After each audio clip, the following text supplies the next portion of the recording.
I am sorry. Are you okay? Podcast is intended for mature audiences. The views and opinions expressed are those of the panelists and do not reflect in any way those of the podcast partners, sponsors, or affiliates. Enjoy. Every day I'm hustling, hustling, hustling, hustling, hustling, hustling, hustling, hustling, hustling, hustling, hustling. Every day I'm hustling, every day I'm hustling, every day I'm hustling, every day I'm hustling, every day I'm hustling. Welcome back to another edition of Border Wars 17 Atlanta. Listen up, live chat, power chat, team on said it's a mismatch. That motherfucker got game, yo. He got game like a crackhead from the 80s and 90s. Word is This a born. mismatch that ain't even no comparing. Step through the ropes and I got everybody staring.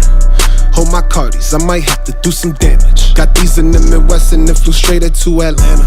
Shout out Wisconsin. I just hit up OC, he's in the spots where I can find him. I hope you on your piece, cause I got power like Itama. And the next gon' drop a bomb, but he ain't flex a DJ drama. Flex a DJ drama. Clear the ring. I see my op is about to be some flower bringing.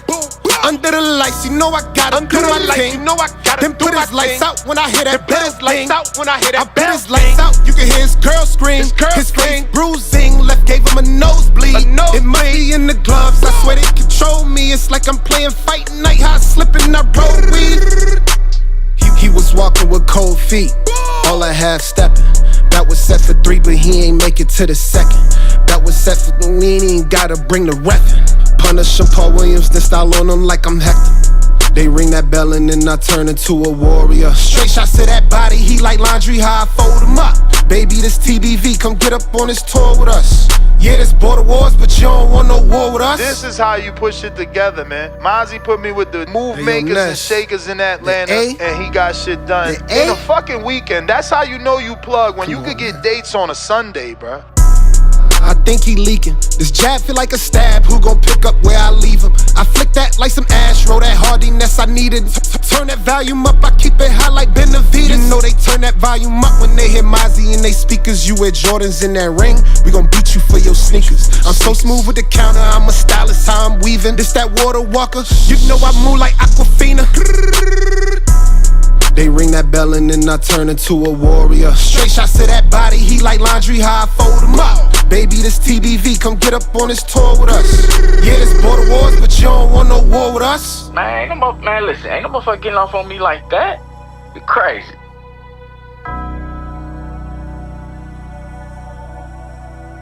Yeah, man, but when I send that fire, bro, that's the song I want to play, man. I don't be playing these other songs, man. Oh, yeah, that's the song. When I send that fire for that Mozzie, that's that song, though. Good morning, TBV. What's going on, ladies and gentlemen? Welcome back to another edition of the Boxing Voice Radio as we inch 2 days closer to the big super fight with Canelo and Terence "Bud" Crawford. The internet is going crazy right now, ladies and gentlemen. It seems that we have gotten some new information. The hype machine for Canelo versus Crawford is in overdrive. But before the fight of the century goes down on Saturday, September 13th, there's been a spew of webs of drama that has emerged from the Canelo training camp. And we're going to break down the conflicting reports about his sparring with the rising star, Jaron Ennis. Was it competitive?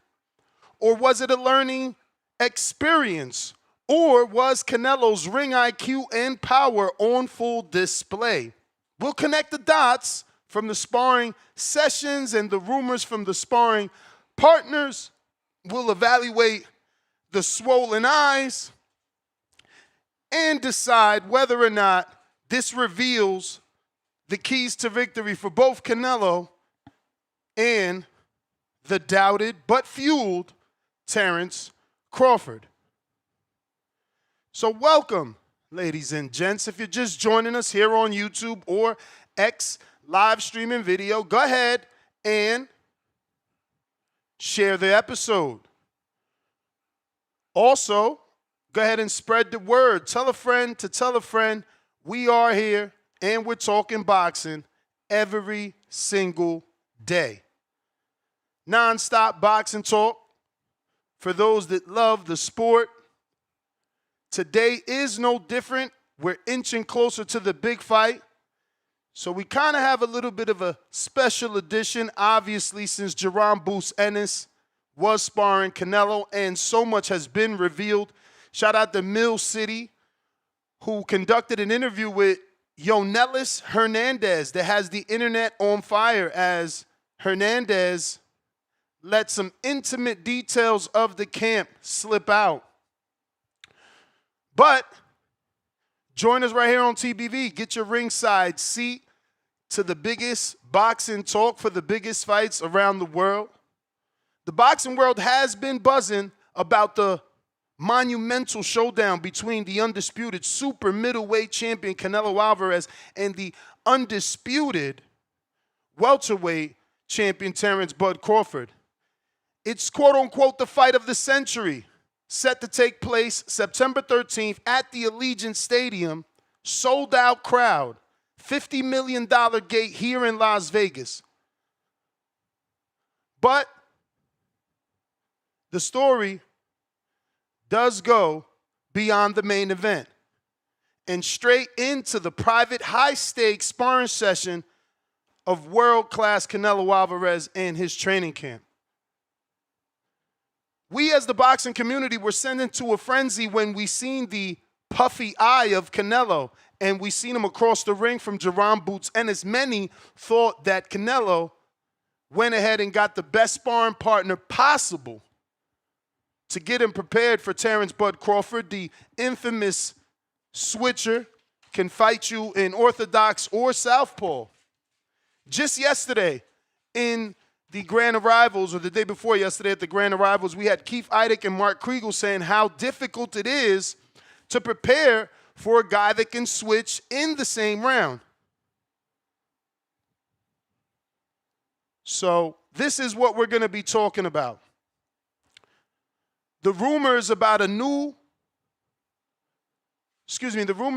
confirmed sparring session between Canelo and phenom Jaron Ennis. According to the whispers, Canelo allegedly got the better of the undefeated superstar Jaron Ennis. Pretty much a report that shocked the boxing world. Fans who view Ennis as the future pound-for-pound king were left quite disappointed. The rumor mill even suggested Ennis had to pack his bags early.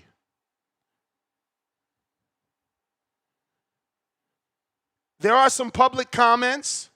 Jaron Ennis confirmed the sparring session took place and simply stated that he doesn't care about the rumors. He emphasized that the camp was for his own benefit and that he's focused on his upcoming fight, the 154-pound debut against Usman Lima on October 11th in Philadelphia, the city of brotherly love, his hometown. However, Canelo's sparring partner, Yoneli Hernandez, gave a different account.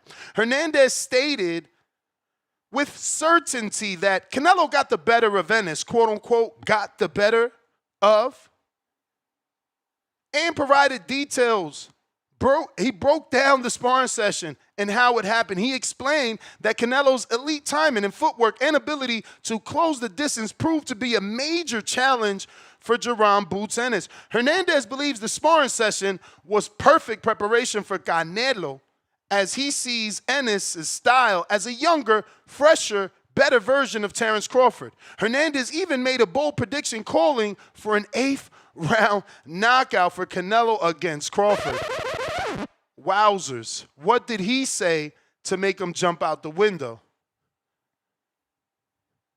Now, this sparring session definitely gives us critical insight into this main event. Terence Bud Crawford is a unique fighter, one who basically gets fueled by our doubt. When we believe he can't do something, he gets fueled by it and goes out there and tries to show you the exact opposite. Now, Keith Idek and Mark Kriegel, the commentators at the Grand Arrival, noted that he takes some criticism and perceived slights to the heart, as it's this motivation that has driven his career. He sees this fight as an ultimate I told you so moment, a chance to silence all the doubters and cement his legacy. The politics of boxing have always denied Terence "Bud" Crawford the big mega fights. Eventually, he got his dance with Earl Spence that was years in the making, forcing him to take less significant matchups on the way to that Spence fight. But now, Crawford is getting the stage he deserves, having turned down other lucrative fights against Virgil Ortiz, Boots Ennis, to demand this super fight with Canelo. Now, Crawford's path to victory, according to Mark Kriegel and Keith Idek, is clear. He cannot afford to be slower or be a slow starter.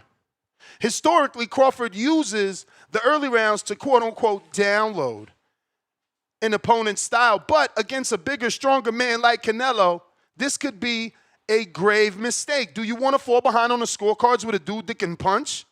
Crawford himself agrees, stating he must be decisive and dictate the pace from the opening bell.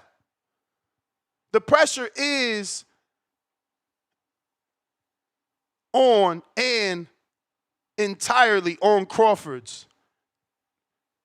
He's going to use that doubted, fueled mentality to put on the best performance yet. But that's yet to be seen. For Canelo, the risk is real. As the bigger man, a victory is expected. We expect you to beat the smaller guy moving up, making this a low reward fight in terms of public perception. However, a loss could be very damaging, and you know we spoke about this yesterday. This could go very bad for Canelo and be a catastrophic blow to his legacy, as Keith Idek mentioned. But this is a reported 9-figure payday. Lord have mercy. A 9-figure payday. That's in the excess of 100+ million. 9-figure payday. Shout out to Canelo, man. Mama, he made it. It's a risk that Canelo is willing to take, but that $150 million check can certainly soften the blow if he happens to lose to Terence "Bud" Crawford. Now, yesterday, we had some slight talks about whether or not a loss will damage his legacy. Most believe at first, but eventually his legacy will remain intact if he loses to Crawford. But it's a unique position for Canelo, where his opponent, Terence Crawford, believes he is fighting for legacy, while Canelo is fighting for money on September 13th. We'll find out which motivation reigns supreme. Is Canelo money-hungry fuel enough for his fire, or is Crawford's ambition to just be the best more of a motivating, driving factor? But this is what we're going to be talking about. If you're interested, you know what to do. Discord is available. X Spaces also available for those that want to call in and voice their opinion. We do have some footage here that we want to share. Once again, shout out Mill City for the interview with Hernandez, and shout out Caesar Cesar. I'm pretty sure he was part of it. So, how much do you feel like, because you spar both of them, do you feel like Ennis got more out of the sparring, or do you feel like Canelo got more out of the sparring when it comes time to, I don't know, preparing for their next fights? ¿Quién tú crees que se benefició más del sparring, Canelo o Butch? Bueno, Para mí, Canelo. He says, well, for me, Canelo got the better of the sparring. Canelo. Canelo. Bush no supo, en algunos momentos no supo cómo reaccionar al golpeo. He said, well, in some of these situations, Boots didn't know how to react to the punches. Y entonces para Canelo se le hace más fácil porque es un boxeo similar al de Crawford. So for Canelo, it makes it a lot easier because Boots is a similar fighter to Crawford. So he said that at some points Boots didn't know how to handle some stuff of Canelo, for his perception. So he said that at some points Boots couldn't handle some of the stuff that Canelo brought to the table in that fight. Similar, yeah. So And we have another clip. Shout out once again to Mill City. now he also said that, it benefited Canelo more. It benefited Canelo more, yeah. Mm-hmm. Why? What he said. Why? ¿Por qué tú crees que se benefició Canelo de ese sparring con Boots? Porque Bush al principio como que intentó, tú sabes, como que mantenerlo a la distancia, qué sé yo. He said, well, Boots first intended to kind of keep the distance from Canelo. Y entonces Canelo supo cómo llegar a meterse en la corta y en medio. So then Canelo knew how to get in on the short, which I'm assuming he means mid-range or inside. A distancia que él realmente el estilo donde pelea. Yeah, he said on the mid to short distance, which is basically the fighting style that he likes. A Canelo. Y entonces eso le benefició mucho a él. And he said, that definitely benefits Canelo a lot. It definitely benefited him a lot. Mucho. A la hora de entrar, a la hora de salir. At the time to go in, at the time to go out. And he's talking about in and out of the pocket, I'm assuming. A la hora de hacer la defensa, los movimientos. Yeah, at the time to do the defense, the movements. La reacción que tenía que llevar en cada timing. The reaction that he had to take for each timing. You see? Because Boots giving Crawford distance and all that. Good looks. That he started getting inside, finding the ways to get inside, and he ins and outs and the whole thing, so. So that is that. But then we also have this, and this is from the Grand Arrivals. But how do you prepare, Mark, for someone like Crawford? You can't say, oh, let's go replicate the sparring. Now, he tried. He brought Boots in. Right? And that was, by the way, that was at Boots' urging, not Canelo's.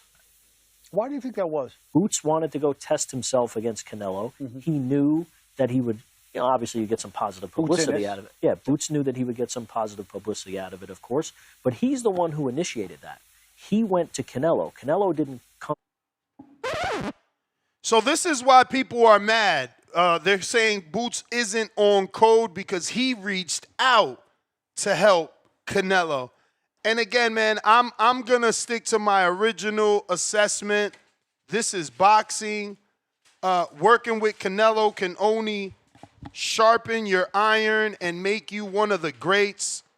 Shout out to Boots for not allowing society to keep him away from probably one of the most educating sparring sessions he's could have ever had in his career. If you get an opportunity to fight a legend, you fight him. Hence why we never understood what the fuck Earl Spence was thinking when he didn't fight Miguel Cotto and instead let Saddam Ali beat him and get a legend under his resume. Had he beat Miguel Cotto, there's no way that Terence Crawford could say that Earl isn't a Hall of Famer or isn't getting into the Hall of Fame. But again, they don't listen. And that is the difference. You get in there with a guy like Canelo, it's a once-in-a-lifetime opportunity. You're supposed to be there to soak in, learn, and do your damnedest to give him what he needs to get invited back. To him. So obviously it worked out for Canelo because you can't find sparring to replicate Terence Crawford. That's about as good as you're going to do. But as high as I am on Jaron Ennis's talent, he's not Terence Crawford. Right. But how do Keith Idek says no matter how much he likes Jaron Boots Ennis, in his eyes, he is not a Terence Crawford. But this is what we're talking about. Boots Ennis and Canelo Alvarez sparring session. This is Canelo with Salvador Rodriguez and his thoughts on the Jaron Boots Ennis sparring session. And this is on ESPN Knockout.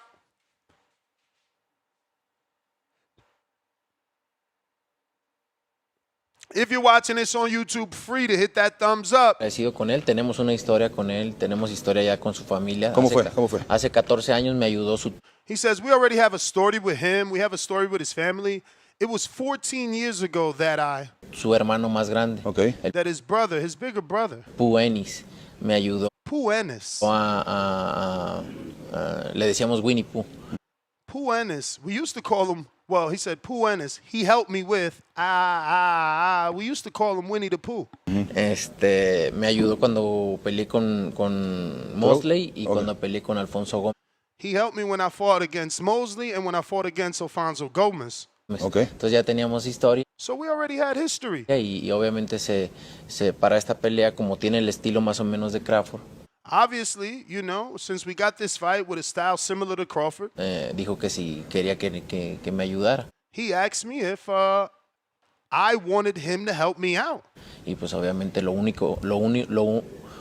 que busca son buenos sparring. And obviously, the only thing that we look for is great sparring. Porque ahí es donde se ganan las peleas. Because that's where and how you win the fights. Cuando la gente dice no.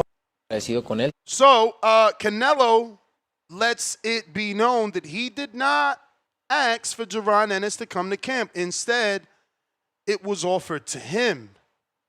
It was offered to him. Ennis, probably, based off what we heard from Canelo, made the call and probably offered his brother's services. And Canelo quickly accepted. But the internet turned against young Jaron Ennis, saying that he wasn't on code for trying to help Canelo against Terence Bud Crawford. Now, that was a rumor. We didn't know. Now we do know. Now we do know that he obviously requested the sparring session. But we got more to show. If you're watching this on YouTube, absolutely free to hit the thumbs up. Con Jaron Ennis. Muy bien, la verdad que estoy muy agradecido con él. Tenemos una historia. So, Chava asks, how did the sparring go with Jaron Ennis? He says, really good. The truth is, I'm appreciative of him. Historia con él, tenemos historia ya con su familia. We got history already with his family. ¿Cómo fue? Hace 14 años me ayudó su hermano más grande. Okay, so this is the same story. My people sent me the video twice. Shout out. But this is also, where's the Matchroom thing, right? Matchroom dropped some small clips of the sparring.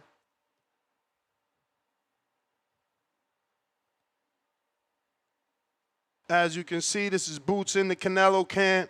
He on the track with Canelo. In the gym with Canelo for a 12:20 sparring session. Shout out to Eddie Hearn, man. You know Eddie, I want to hope Eddie has something to do with it. While we hear Canelo strictly talking about Ennis and the connection, you got to wonder, did Eddie try to get this done? Did Eddie help facilitate this? But let's speed it up because they give us a few seconds. Not much. Here goes Ennis in the ring.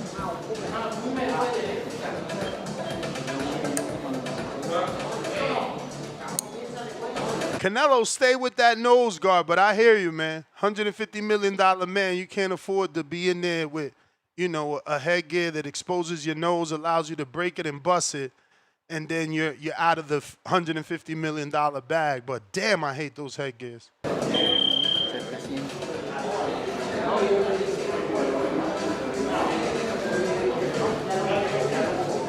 Is he nervous or is he just stretching?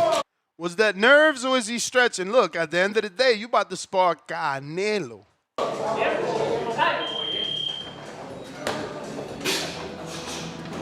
I hate this. Look, they're only going to show us the feet. But look, as you can see, Jaron's right foot on the outside of Canelo's left foot. So, you know, a lot of people saying Jaron got beat up. Looking like that foot placement is on the right side. Look, again on the outside. Again on the outside. You know what that means? If your foot on the outside, that straight left is fucking coming down the pipe. You know, it's fun, you know, sparring Canelo. You know, trying to pick his brain. You know, I think he like 70 fights in. Turned pro at 15. So I was picking his brain, having fun, you know, and sharpening my tools, you know, that's about it, you know. Picking his brain, having fun. Salute Jaron Boots, and his phone lines are open if you want to call in. Also, our fight party is completely sold out. I was able to get a few more reservation slots. If you're interested, better do it now, as obviously our 50 reservation is filled. But we did ask for a couple of more slots. So I know quite a few people were asking. I know Tip wanted 3 tickets. Do it now before it's too late. Contact me for, you know, the way of reserving. And, yeah, man, let's get it done. We're going to have a great fight party in 2 days. 2 days, man. We're going to get together and chill for sure. We got Baby Joker on the morning check-in. Yo, good morning, bro. What up? Hey, shout out to Beck. Had a really fucking great Yeah, he had a performance. good win yesterday. Finally, he looked good and stopped somebody. Bro, he has some fights where he looks really good, and then some fights where I'm like, what the fuck are you doing, bro? Like, why are you so sloppy now? But man, he looked good yesterday. Strong. He looked strong, but let's be clear, that wasn't Hector's fighter, man. I heard he was just filling in. Stumped her. Who? Stumped her. Oh yeah. But shout out to him, bro. He looked good yesterday. Hey, shout out to the Vargas, man. They gave us a long ass workout. That shit was crazy. They were on the ring for like 40 minutes. Bro, the topic, bro, it's crazy, right? Again, I watched Mill City, and then I watched Cesar's too, where you know, fucking Yo-Yo was saying that they go in the ring and they don't take it easy on each other. He said, we fight like it's a real fight. He's like, there's no need for us to be sparring and taking it lightly. We're not going to learn anything. That shit is, it's crazy. You know, Canelo has a thing like every other great athlete does, and that's fucking get work with the best. You can't get work with the best, you ain't going to improve. Because all these other dudes just mediocre in a sense, right? Hey, shout out to Busto, bro. I mean, what else do you want from a young future star to get work with top guys, right? Can't criticize the young man for doing it, or his brother for even hitting up the top guy in boxing to get work for his brother. That's how you get better, bro. I hope I don't hear no damn hate on the kid, but that's work. That's fucking work right there. Stop hating on the young man. He went there to get top elite level work, get ready for his fight. I don't think he left because he was doing bad, Ness. I think he probably left because he had to go get his own work for his fight. One thing I'm wondering is what part of the camp was he in there? Is it at the beginning of the camp, at the middle, towards the end? Because Yo-Yo was his main sparring partner, right? I believe he said it on Cesar's interview. He said he was in camp from day one to the last day.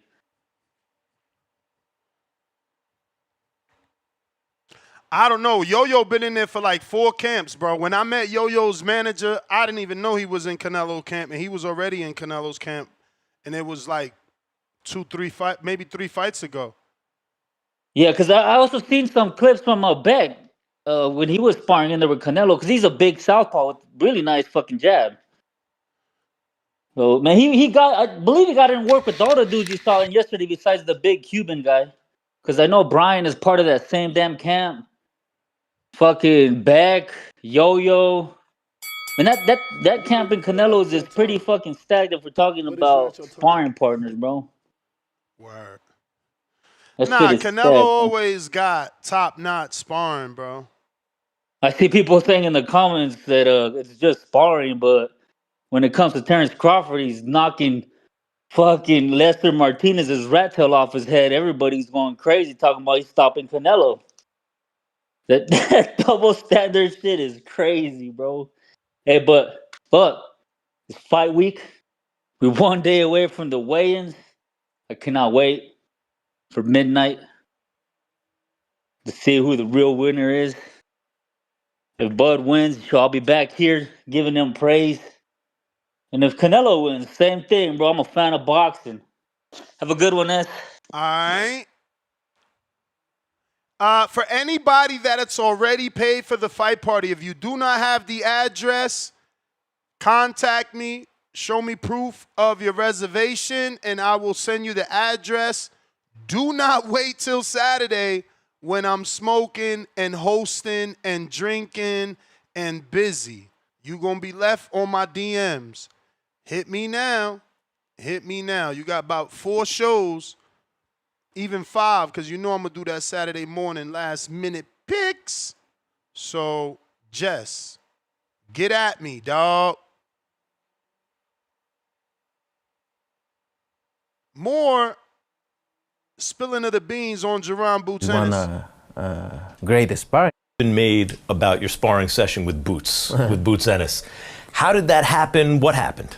I cannot say much, but he called us and say if he can go and sparring with me and everything. I say, of course, right? A fighter like me, we always want great sparrings because there is a.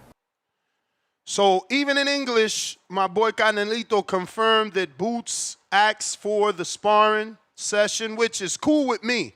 You ain't gonna get me to be mad at Boots because he wants to sharpen his iron, because, you know, he wants to make sure that the knife cuts on both sides of the blade, you know.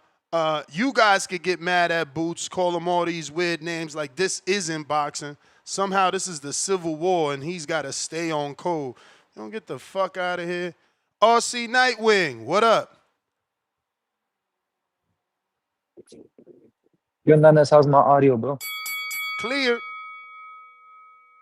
We're doing picks today, or when is that? You know what? It was supposed to be today. I did was say like, what? I did say previous in prediction today, huh? Lord have mercy. My Yeah. bad. We can save it for tomorrow. You're having a show tomorrow early, no? Yeah. And we gonna have 5 more. We're gonna have 5 more. 2 today, 2 tomorrow, 1 in the morning. All right, let me speak on the what's the topic then for today? Did Canelo invite Boots, or did Boots offer his services? All the drama revolving around the Boots sparring, the footage, Yo-Yo Hernandez saying that Boots didn't get the best of Canelo, that he couldn't close the distance. Just that. Yeah, I seen that on. I think Cesar was the one translating. It sounded like Cesar translated and interviewed, and Mill City did his own interview where Cesar translated. Yeah.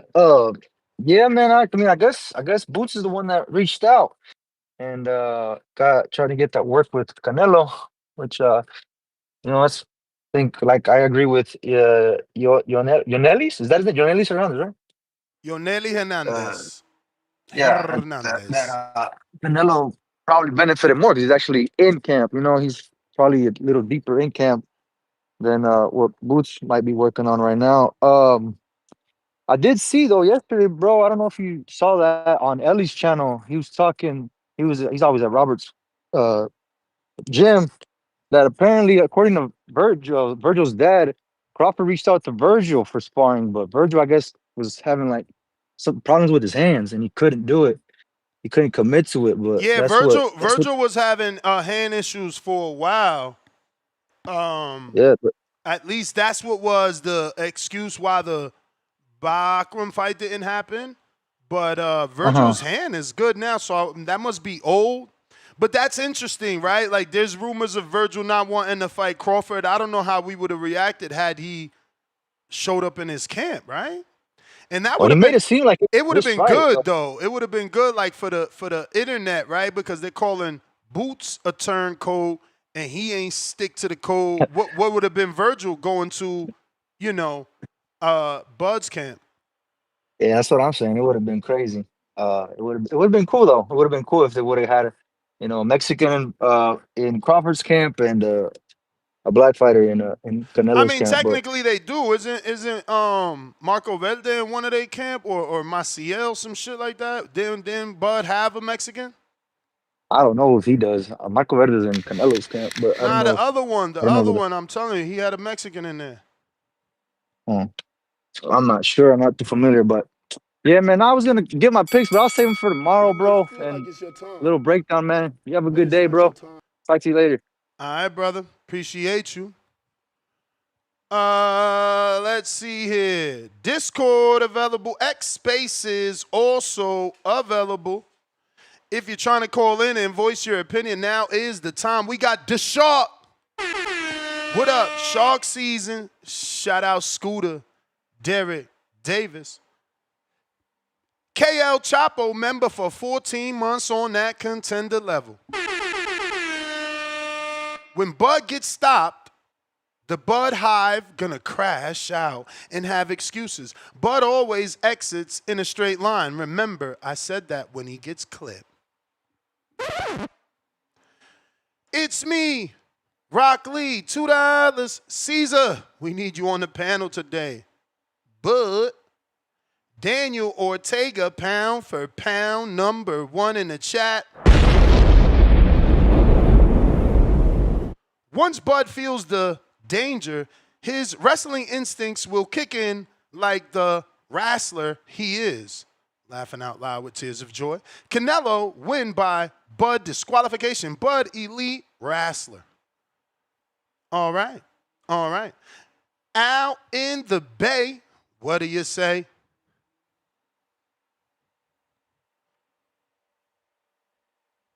Al in the Bay. Yo, what's up? What's up? Bay Area. Yeah, Bay Area.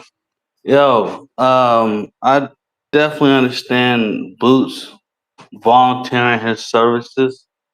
Again, if I was a fighter, I would have definitely volunteered my services to Canelo. Especially like we already talked about, like they have the history of coming together. So why not try to spar when he has a dominant fight and somewhere you can help him in? Do I feel like Boots just got beat up? I think Boots got dominated in some days, but I think he was able to handle his own. I don't think Canelo just straight demolished him and ran him out the camp. I don't think that was it. If he had to leave camp for a reason, I think it was a reason. I don't think it was because Canelo just straight dominated him and just kind of punked him out of the camp. I don't see Canelo doing that, especially especially if they have history together. I think Canelo would pretty much more like work with him instead of just beating him up. Now, the other guy, Nunes, yeah, I could see Canelo just straight throwing bombs at him. So, because Al, I don't know if you paid attention, but that's what's happening. Yanellis is saying that from what he's seen, Boots could not react good to the punches of Canelo. So the sparring rumors are that Boots didn't do well, not that Canelo didn't do well. Yeah, I'm saying, I don't, yeah, I guess if that's the case, then he's not the guy we thought Boots was. If that's the case, he's not the dominant fighter that we thought he was. If he can't react in like, this is not a real fight, it's a sparring match. And I know some people spar like it's a real fight, but sparring is sparring. So most likely the guy was going to work with you instead of just pounce on you. You Well, know. again, Um. Hernandez is making it clear that Canelo doesn't do light sparring. They said you don't. Hernandez says you don't learn anything from light sparring. They go all in. Oh. Okay. Yeah. Then he just wasn't the guy. He wasn't the guy to push Canelo like I thought he would have been, and to show Canelo some wrinkles. Because in my opinion, I don't think that was the first time they ever sparred with each other. If they knew each other for a long time, I don't think that was the first time they ever sparred each other. That's my thing. If I know you since you was young, this ain't the first time we sparred. Mm. You feel me? So what's different from then to now? Because you got Crawford, so you just go extra hard. That's what's hard to believe. You feel me? That I can't wrap my head around that. I hear So you. if he did punk him out of camp, you feel me? What you mean by punk him out Maybe of that camp? What the fuck? like if he like beat him up till he was like, nah, I can't fight with you no more.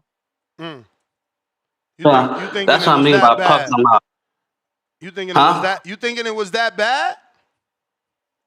If you gotta walk out of camp, bro, it's that bad.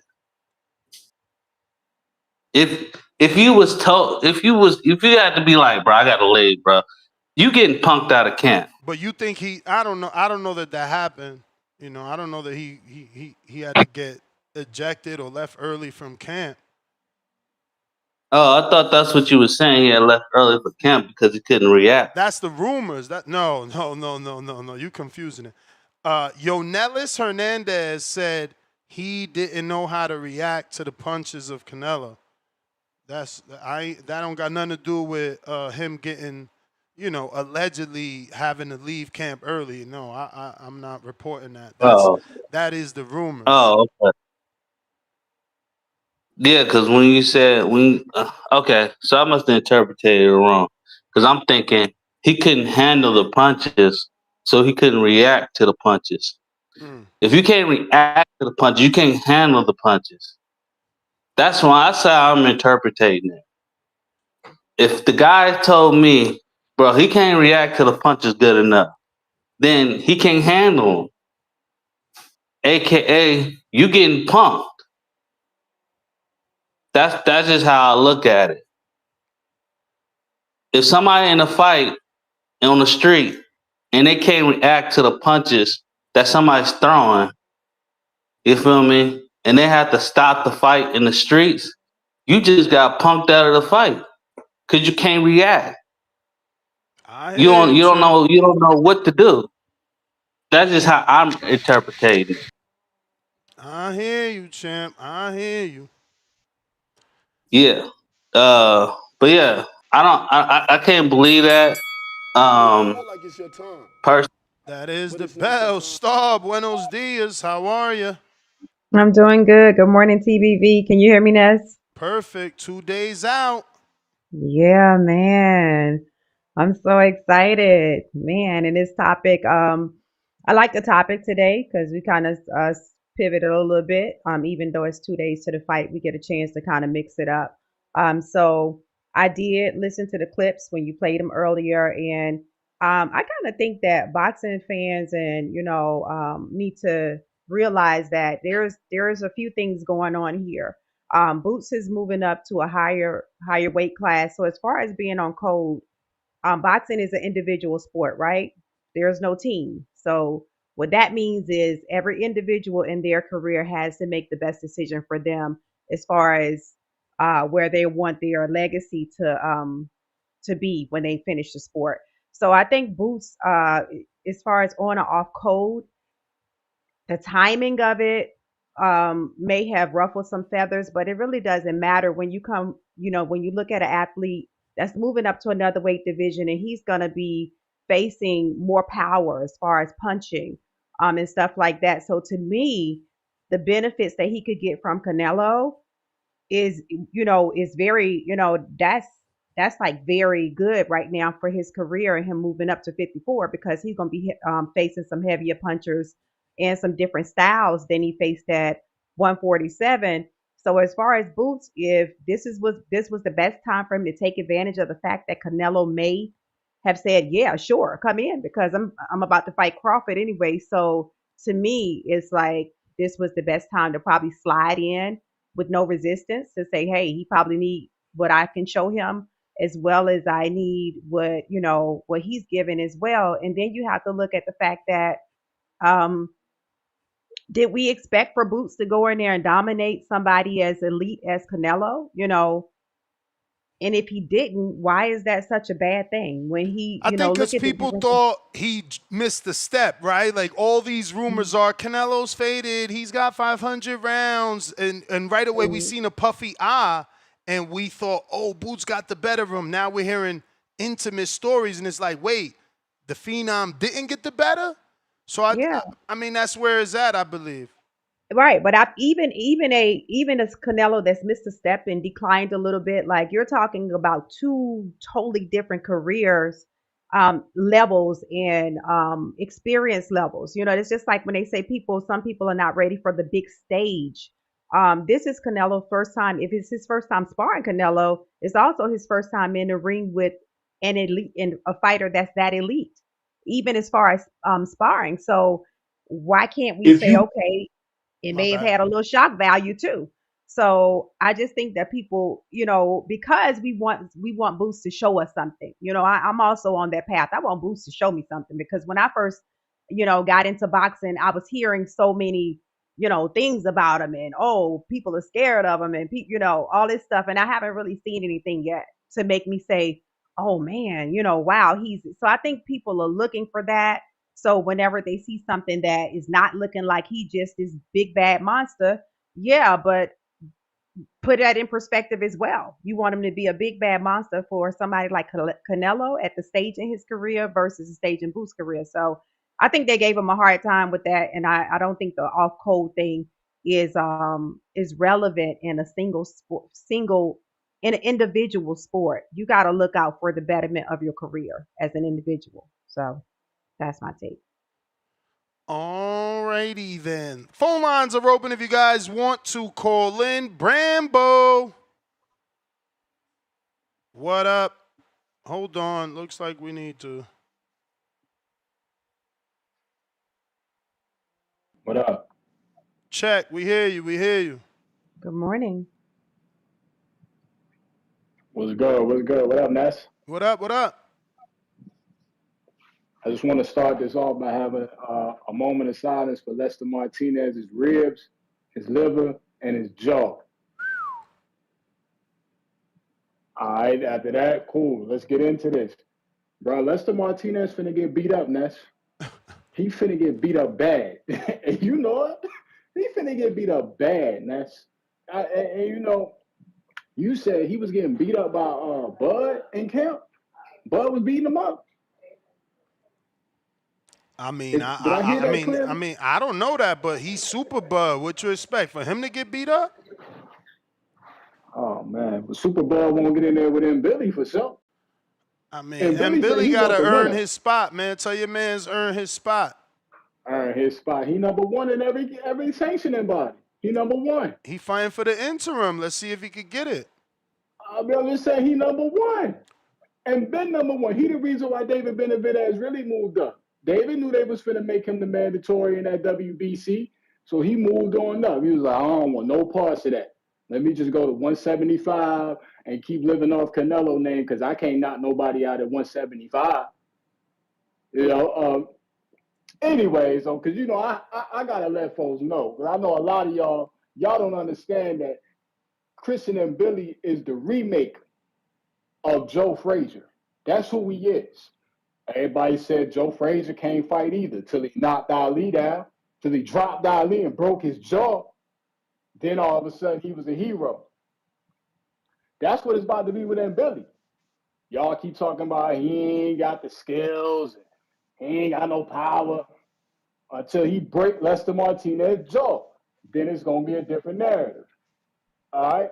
As far as the whole conversation goes, as far as the whole code thing, y'all corny with that being on code stuff. I just want to get that out there. Like, don't nobody care about you followers out here feeling like y'all gotta all have the same opinion. We were made to think for ourselves. If you can't think for yourself and you feel like you gotta follow a code to be accepted, then you corny. You not a man or a woman. You don't stand on your own principles. You lame. Don't bring that cold stuff to me. Other than that, yeah, back to what I'm saying though, man. Like the show Saturday ain't about Canelo and Bud. It's about the coming out party of M. Billy.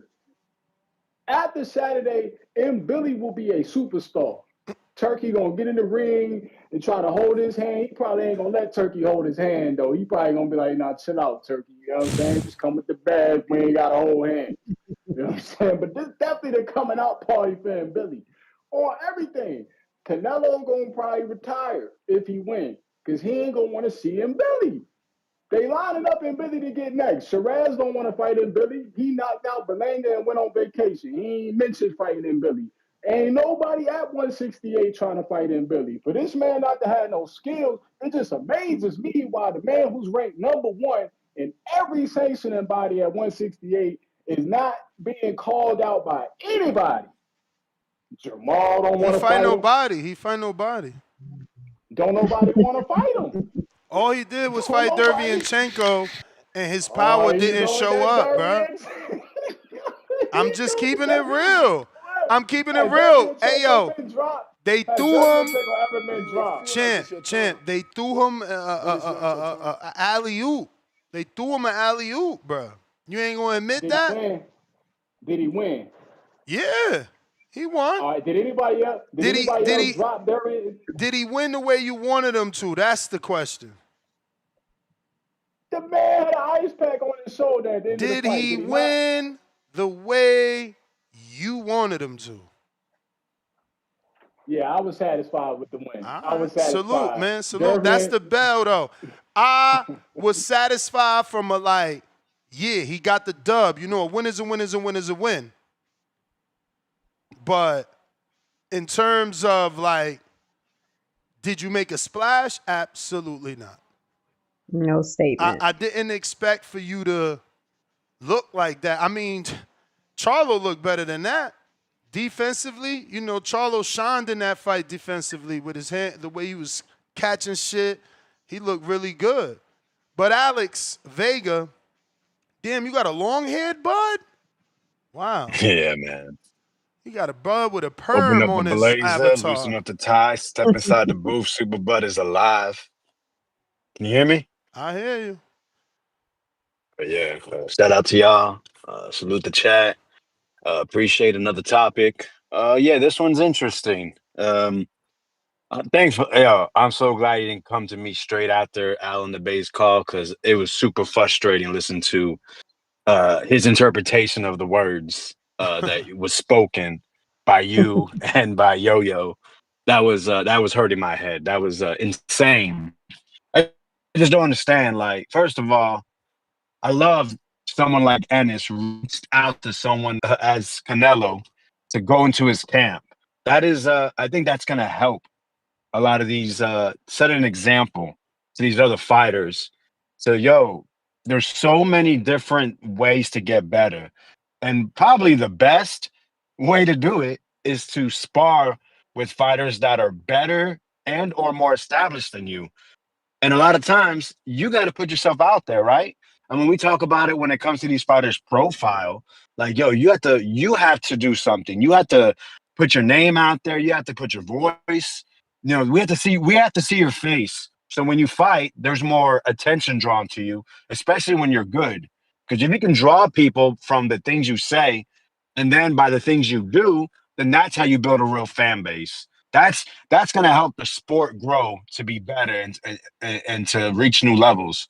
And I think a lot of people think with Boots, talent-wise, he's at the top level. It's just maybe some other things. Outside the ring, a lot of people complain about how he speaks, what he speaks about, when he speaks, because it's not very often. And then also maybe some things in the ring. We see some defensive lapse, some maybe moments of lost concentration, or some frustration get in there, which every fighter goes through. It's just a lot of times we don't see it when they're in the ring. So then it raises questions because he's about what, 26, 27, 28 years old.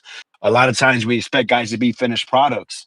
But I'll say this, man, not everyone's path is the same. I think maybe this visit to Canelo's camp makes me very excited to see what Ennis took from that time spent with Canelo, his trainers, his sparring partners, to be in that atmosphere. So for what we say is a huge fight. Two elite guys, two pound for pound, undisputed guys. He was in camp for that, and he reached out to make that happen. I think it's silly when people talk about like that picture with Canelo and they're like, "Oh, Ennis did that." How do you know Ennis did that? You don't think Canelo switches out partners? And then, okay, if he did, okay, that's one day. Shout out to Ennis. And just because Yo-Yo says, "Oh, he didn't react well to the punches," that's his interpretation. That doesn't make it the truth, but that's the only thing we hear. So we're gonna go off with that. Regardless, whether Ennis got the better, Canelo got the better of it, it was work, and it sounds like Canelo's happy with what he got, and I believe Boots Ennis is going to show what he got when it comes to his fight against Isma Lima, the IBO champion, right? With something that you respect here. Um, there was something else I wanted to cover, but it slipped my mind. Oh, you know what? Did you see the clip about allegedly Yo-Yo said that Boots Ennis punches harder than Canelo Alvarez? Nah, but I seen that they said that he sparred him. I didn't know they got to spar each other. Yeah, in Philly. Yeah, I've heard Oh, they they sparred, sparred in but no, Philly. everyone. Yeah, they sparred in Philly before. Oh, I I thought it don't was know at how the long same ago, camp. I but thought no it one was same says what camp. happened. You know what happened, man. Well, are you there? I don't know, man. Listen, another thing too, because back to the Al in the base shit was bothering me. Like, oh, he couldn't handle it. That's why he maybe packed it up, which he tried to clean up. But yo, he's a 47 pounder moving up to 54. Starting his camp again, going into Canelo's camp, who has been sharpening his sword, right? Sharpening all his tools in camp, coming down to the end at his apex. So even if he decided, hey, wow, this is maybe he was having trouble. Let's say he was having trouble. That's okay. He's just starting camp. He's not at his sharpest, at his best. That is okay. That is going to help him build mental fortitude and to see, wow, this is what it's like to go against somebody at the highest level, such as Canelo Alvarez. It can only be good. Really. And I'm sure like he reached out, so I'm sure it was planned either for a week, 10 days, 2 weeks, and then I'll leave and Mhm. then finish camp over there with myself so I can bring my own sparring partners and be my own focus. So yeah, man, I hope more fighters do it. I'll go ahead and get off the call. Appreciate the time. And yeah, what do you guys think? You think this may be the start of top fighters reaching out to other guys to be in camp with them? Appreciate the time. Star, I don't think this is anything new. We've seen Shakur Stevenson always spar on a high level. Mhm. You know, he beefs with everybody, and he usually already sparred them, right? So, Oshaki Foster, Keyshawn Davis, Bud Crawford, you name it, he's been in there. Robert Merriweather, Kermel Moulton. He's been in there with all the names, all the top guys, whether they're prospects, contenders, or champs. Lomachenko Right. is another one that comes to mind that Shakur sparred. I don't think this is new. I know Wilder definitely had not champions, but high level spawn partners. And the reason I say high level is because those guys eventually became names on other people's resume or got wins. So yeah, I don't Mhm. think this is anything new. I think I that know, but what I it's a would hope, super fight, Ness, so we feeling that way.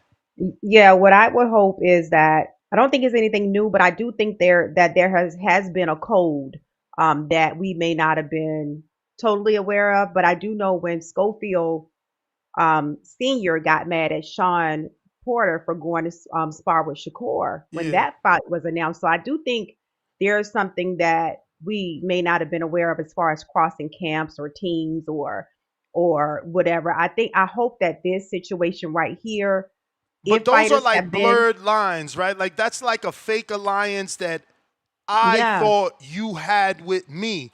But mm-hmm, you are like, well, yeah, I do have an alliance with you. I am your friend, but I'm also Shakur's friend, right? right. So it's like, yes, Schofield Sr., you asked me to train your son. I've worked with your son, but I'm still a two-time champion retired. I'm a mentor to these younger guys. Like at the end of the day, Sean Absolutely. Porter is Sean Porter. But for guys that may have hesitated to spar with people because of relationships, I'm hoping that this situation right here would let them know that okay, it don't matter. I gotta just say I gotta do what's best for me. So I'm hoping this situation pays off in a positive way like that. All right, we got CYP. Yo, good Good morning, morning. muchacho. Alex said, is that the new normal? Fighters reaching out, Exactly. reaching like top fighters reaching out, meaning like, but Right.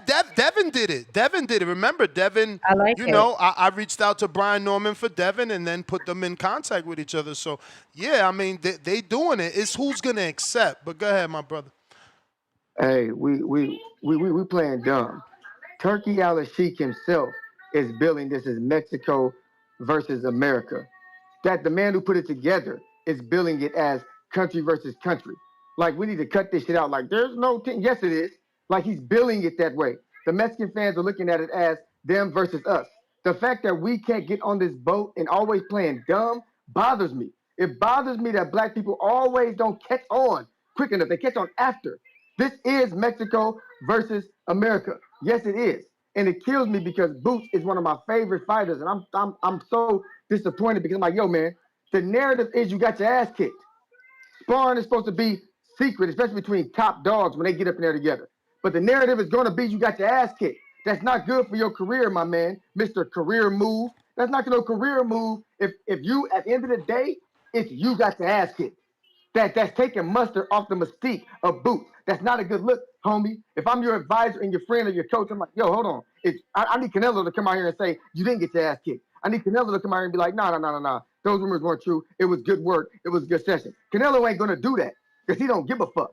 And you reached out at this time to help him beat Bud. Let's stop the cap. Let's stop pretending. He reached out to help him beat Bud. Him and Bud do not get along. But I remember when Bud walked past that nigga, he wasn't trying to stare at him. He didn't have no animosity with him, but it's always some subliminal. It's always some subliminal for Bud. And I'm team Bud right now. It's America versus Mexico. You never should have reached out to help him prepare for Bud when he's 2 weeks in the camp. Sharp as a motherfucker, sharp as a Mexican knife, ready to cut through everybody.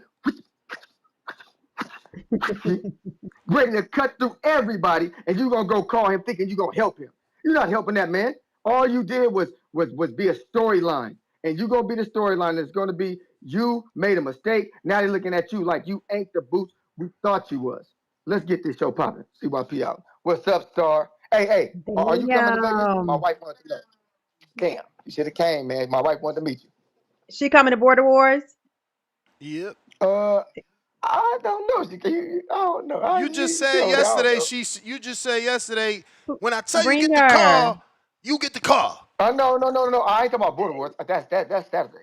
I'm talking about Border Wars. She I don't know. She's Yeah. smiling. I don't know. We'll see if she come to Border Wars. Tell her I would love to meet her. Yes. All right, for sure. Okay. Let's get this show going. Let's go. Let's get it popping. I like that perspective. Yep, Kitten Hills. So Vega is saying no, like if Brian Norman would have reached out to Haney during the Ryan fight to join his camp. And I get it. I mean, that's a completely different scenario, but I still feel that Devin and Boots are in the same situation, right? Like, I get he's trying to build another situation where Well, actually, no. Brian Norman is black, so it wouldn't have been off code. So he's not building another off code situation. I don't see how it's any different from Devin reaching out to Norman. Norman was a champ. Devin's a former champ. What's the difference? They're both high level. Well, the difference is right now, like if you're looking at it from the standpoint of CYP, we said the green print was what black against Mexican. So this fight has been that type of build up. So if you're looking at it from a race standpoint, yeah, it's a big difference. Well, phone lines are open. Mikhail, what it do?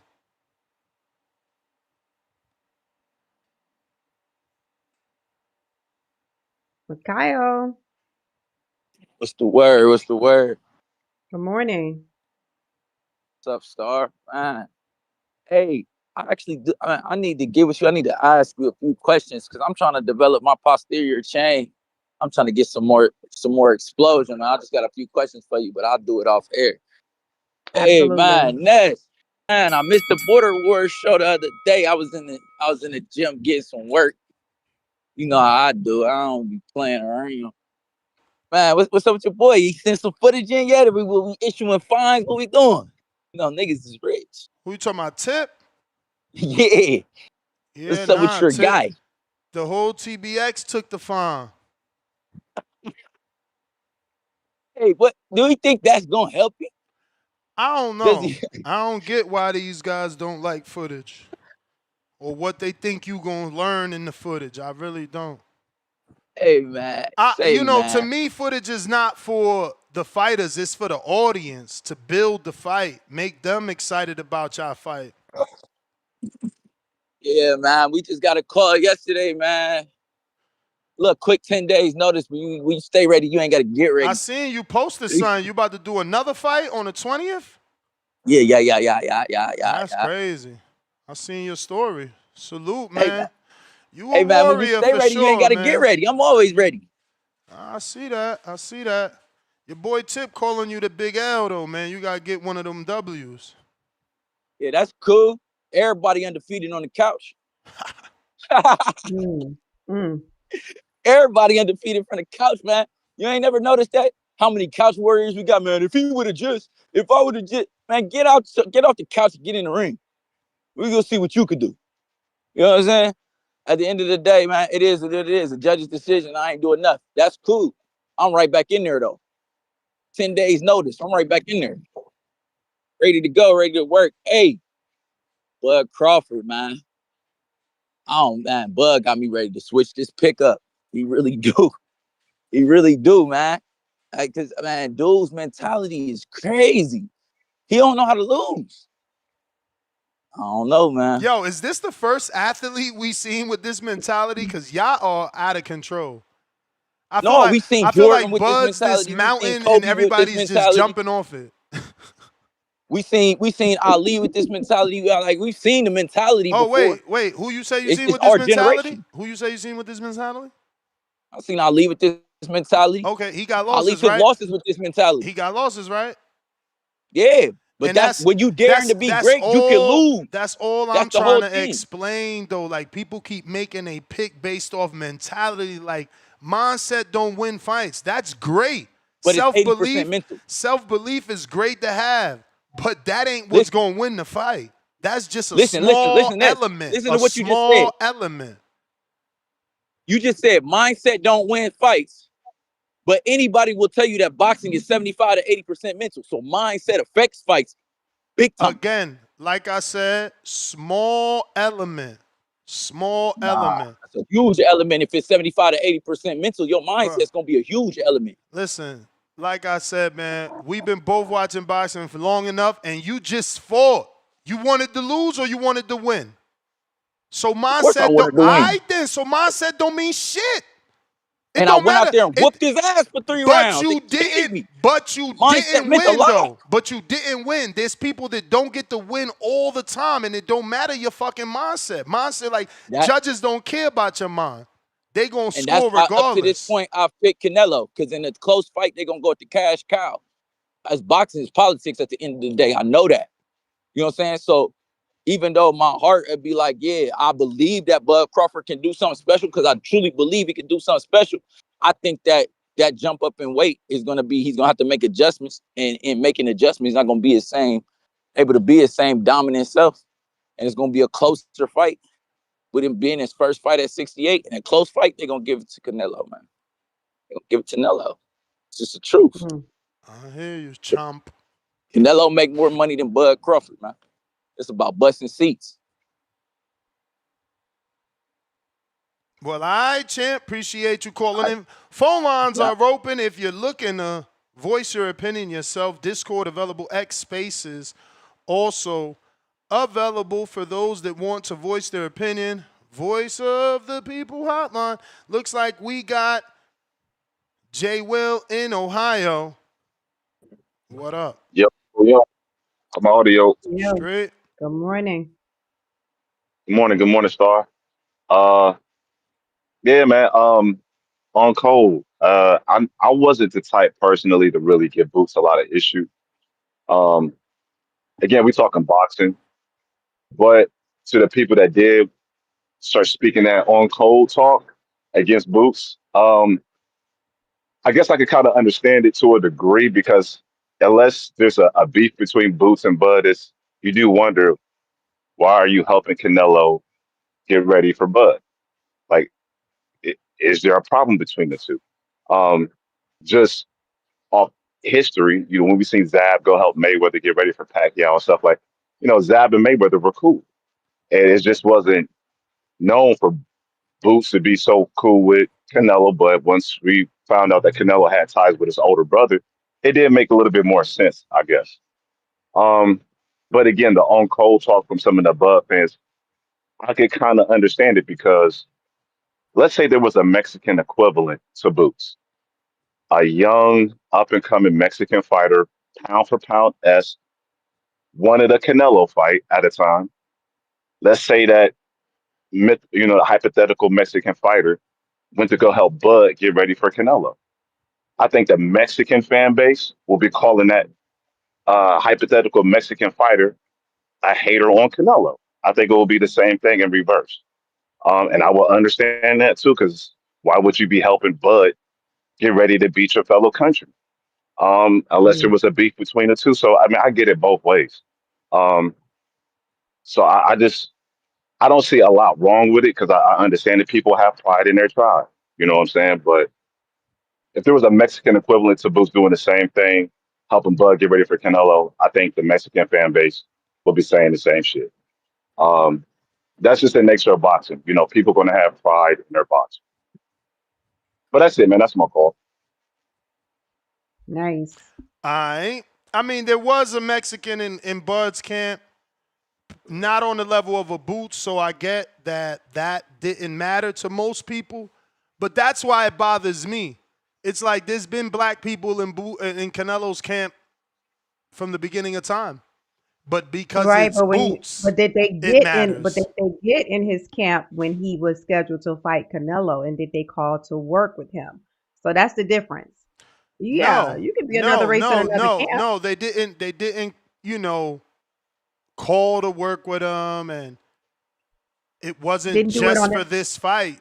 But again, that's us making it specifically about the situation versus about the fight or the sparring. Like, it's still iron sharpens iron. How am I not going to take a chance with a legend? Like, I can't even believe real boxing fans are telling Boots don't do that over some code. This is like you can't put a price on that sparring session. And he got paid, but what he's going to learn, the fact that he gets to sit on an apron and pick Canelo's brain, like, there's no price to that. It's priceless. That's like, true. You need that experience. That's true, but what the caller is saying, there's two sides to it. Like, there's the side that my take when I called in was basically, you this is an individual sport, but you're also a part of culture. You're a black man, you're a Mexican. So like CYP said, it's like the whole energy around it is Mexico against black. So when you look at it from that standpoint, the code is going to come into play. And you would say if a Mexican had reached out to Canelo when this fight was scheduled, And that was somebody that, I mean, if a black man, if a Mexican had reached out to Bud and went into his camp, there may have been the same type of energy because of the cold factor. So we're talking about two different things. I get it, man. I don't know, man. It's like somebody said, why are we talking about code when it's boxing? And I don't understand. I'm going to just say that's fear. Well, it's the same reason we talk about the green print when it's boxing because it matters, right? Yeah, but that's it brings people economical. out. No one's making money from sparring. Well, no, but if it That's makes the actually fighter, school and training and learning. it's The true. green print only matters when we in the ring because we both got to make money. But like, why are we talking about the green print in training when no one even can see it? Well, no, it's the same concept though. It's the same concept. It's gonna bring it's that energy around But it's the not difference in. Star because he brought in a black man. So if there was animosity, he wouldn't bring in a black man. You understand what I'm saying? Well, So no, the green print only exists on fight night and build up. If it was real animosity, he wouldn't always have black people in his camp. And this is what bothers that's me. not true. Rashidi Ellis was there and his brother was there. Kyron Davis was there. Yo-Yo Hernandez has been there. Them dudes black as night. But Boots is the one that got to get the shit under the stick and get everybody's hatred. It's crazy. Yo, do you know that Bud had Jesus Ramos in his camp? Like, he had Abel Ramos in his camp. Like, Bud has Latinos in his camp all the fucking time. This is weird. That it's the timing we only giving of the it, hatred to Boots, right? Like it's like, why is Boots getting all this hatred? But we get it. Boots wanted to fight Bud, whether he took the fight or didn't, whether it was offers or it wasn't. Bud fans, Boot fans, they don't like each other. So what we're hearing and experiencing is their disdain for one another's fan bases. This shit don't happen in real life. Come on, what gym did I go to where I don't see a black and Latino dude getting along in the gym? But we're not talking about races getting along on a day-to-day basis. We're not talking about that. We're talking about when a specific situation is happening and it's already racial tension in it because it's a green print. So that's what we're talking about. We're not talking about them just training with each other in general. That's two totally different things. But why is Boots being singled out is my only question. Rashidi Ellis was a top contender, He was knocking people out. Like, why is it just Boots getting singled out? So when was Rashidi Ellis? What are you? Throughout his entire career, he's always been in there. That's what I'm saying. There's always been black people, and Canelo has always fought black people. So, like, why is Boots the only one breaking the code? Like, Canelo fought Floyd, Canelo fought Trout. The amount of black people Canelo fought and people have been in his camp, again, it's only because Boots is famous. If Boots wasn't famous, more popular than Rashidi Ellis, more popular than all these other alleged sparring partners, he wouldn't be getting this backlash. He's just more popular, so they're hating on him. He's a fighter that everybody compares to Terence Crawford. So there's energy there as well. So you have to look at it from what it's saying, like the message in it. It's a lot. When has there been a fight with Canelo and a black man and it's been like the major green print and it's been promoted as Mexican against black? So that is a big deal, and that's a lot of energy. Then you got Boots, the person that they're saying that's the miniature Bud Crawford or whatever, or the next Bud Crawford, and he's gonna invite himself into a camp. So it's a lot of different elements happy, there. Man. I'm happy.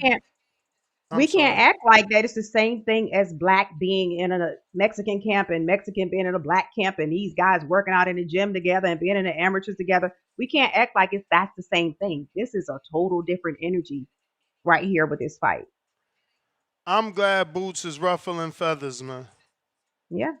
I am, because he's definitely doing that. The green print is cool as a build up, it's a selling point, but I think camp is camp. I thought sparring is sparring and you ain't supposed to talk about it. So like I don't really get it. But what could I say? Yeah. Maybe I'm not supposed to get it.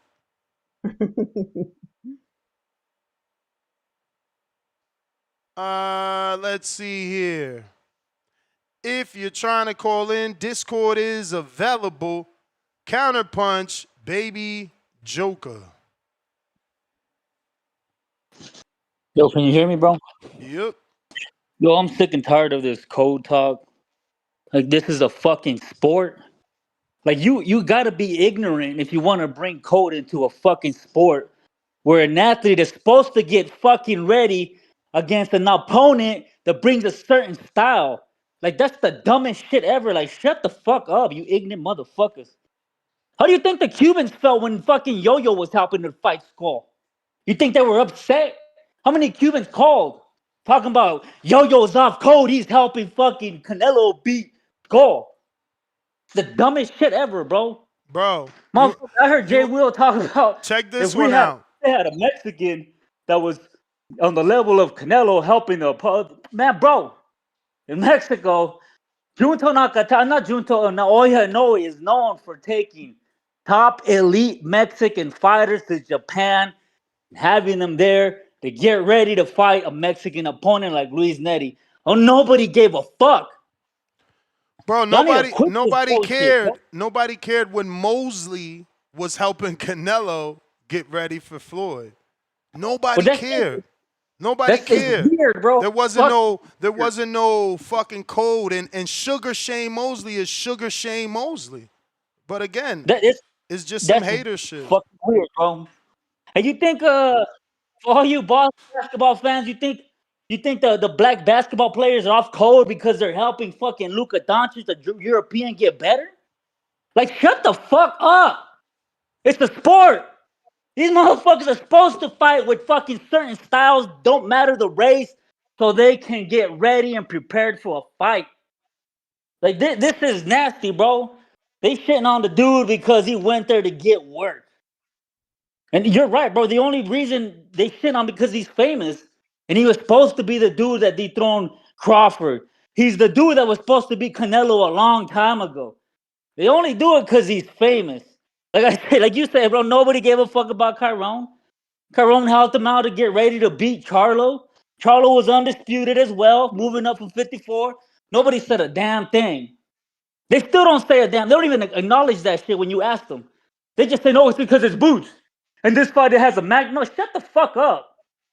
Well, that shit is weird. Y'all are just as ignorant as I am when I make stupid racial jokes talking about code, bro. Stop that shit. Talk boxing and break down what Boots brought to the table to help Canelo. God damn, I'm tired of this code shit, bro. Have a good one. All right. I'm with you, champ. I'm with you. Oh shit, Danny from Toronto. Salute. Coming into town. Damn, fight party gonna be lit. My shit better be as long as his. First off, Joker, you're You not ain't even athletic. get a You've never bell your first call if you haven't ever been an noticed. athlete. Fuck it, I'm talking to Joker. You've never been an athlete ever. Who you telling to shut the fuck up? Like, nigga, you're a fan. Like, you're a fan of all sports. You're not an athlete at all. You ain't played football, baseball, basketball. At least, I think Ace now say he played baseball or something when he was younger. You ain't an athlete at all, so you shut the fuck up. You don't know nothing about code in sports, partner. You don't know shit. The fact that who the like you TBV niggas are the dumbest niggas ever. Y'all act like y'all scientists. Y'all don't even go to college. Y'all act like y'all rich. Y'all niggas got a horrible credit score. Y'all ain't experts on nothing. So you shut the fuck up. I remember, I'm gonna give you this quick ass story. I am a USA Junior 100-meter champion. That means I gotta go up against Texas, Florida, all of them. We hate each other's guts. I went up against them dudes. We never talked. We almost fought. I won. I'm the USA champion. We take ourselves to Jamaica. Do you know that we bonded for that week just because we had to take out Jamaica and Usain Bolt? We bonded because we understood the code. It's America versus Jamaica. And the most individual sport on the planet is track and field, dummy. And we bonded because we understood the assignment. The coaches understood the assignment. And we bonded together and whooped their ass. And then after that, we got back to beefing. So just admit it. Admit that Boots don't like Bud. So then you don't have to worry about no code because you can at least admit that truth. Just admit it. You know what? Boots don't fuck with Bud. That's why he's helping Canelo. You niggas can't even admit that. So now you want to go on the code. You niggas are not professional athletes. You never have been. Quit speaking on it like what you say is fact. You don't know nothing about staying on code in sports. You never will. You are fans. Stay in your fucking lane. Let people's opinion go and go right off your shoulders. I'm going to let yours go right off my shoulders. You don't know what you're talking about. This is a reality. The superstars, the next up, the most famous, they mind their motherfucking business and watch it play out. Sugar Shane Mosley did not like Floyd. He still don't like Floyd. That's when you say fuck code, when you don't like the person. So admit it. Boots don't fuck with Bud. That's why he did it. Stop trying to make all these excuses. I get tired of hearing y'all. Y'all always do this. The black man can't never have nothing wrong against him. Oh, it's the race card. Oh, they're always victims. Nigga, when I want y'all to tell me, when the fuck can we use the race card? When can we stay on code? Because we gonna ask you motherfuckers. We've been going through it for 400 years, but we gotta ask you when it's appropriate. Because you're the expert on seeing it, not us. You the expert, not the black man who does the sports. You are the expert. That don't even make sense. It's like telling women what to do with their bodies as a man. Oh, you a man, you want to tell women what to do with their bodies. When have you been a fucking woman? The women are telling you this, but you want, nah, I know better. You don't know shit. You're just giving your opinion. So again, you can call in again and say, CYP, you fucking quit. You this. Nigga, I'm in 2 Hall of Fames. Huh? Hall of Fame, they won't even let you in. They won't let you look in. They won't let you walk in and look who's on the wall. Shut your punk ass up. You a fan. You started this racial shit, and now it's built up and the fight's about to happen. Don't try to backpedal now, nigga. Remember, it was Joker. It was Joker. Now it's going down and you want to backpedal? Nah, nigga. Keep that same energy. USA versus America, nigga. You know what team I'm on. Pick your team and stand there, nigga. Stand on it. I'm not gonna let none of y'all run. Stand on it. USA versus America. Captain America over here with Bud. He's a dick. I'm gone. Damn. Alrighty then. 2 days out. I guess tension is flying high now. We got Pat Bandero. You can hear me? Yes, sir. Yes, good morning. Shout out TBV. Brian Norman Shout out to you, Sr. Ned. Brian Norman Sr. said CYP is spitting. He said, tell him I said preach. Tell him I said preach. So I guess Norman Sr. believes in the code. What's I don't up, want to see no Senior? Mexicans in your camp, neither. You better not have no Mexicans in camp. Look at Ness. I'm just saying, right? We talking about this cold shit. No No, Mexicans in the camp. it doesn't mean that you can't be with another race. It means that in certain times, How we beefing only when it's a competition? That's crazy. it's a difference, Ness. It's a difference. It's a difference. Go ahead, Pat. It's just the timing of it. Shout out to you, Estrella. Yeah. Thank you. Shout Shout out. out Good to you, morning. Ness. At the end of the day, really, like, I think all them fighters, they're looking at their own interest. That's what it is at the end of the day. They're looking at their own interest. So CYP is probably right. Boots probably don't fuck with Bud, but personally, I think it's a good work for Boots. I ain't mad at it. And I still got Bud. And I believe sparring is sparring. It's good work. But what we don't take into account is that the fight is also game planning. So when you spar, you don't really game plan. You work on some things, sharpen your skills, But the game plan from Bud is, probably have nothing to do with what Boots was doing during the sparring. So really, I don't think it matters that much for Bud. The other thing is, we have to remember that Mayweather was helping what's his name again? Ryan Garcia against Devin Haney. I remember that.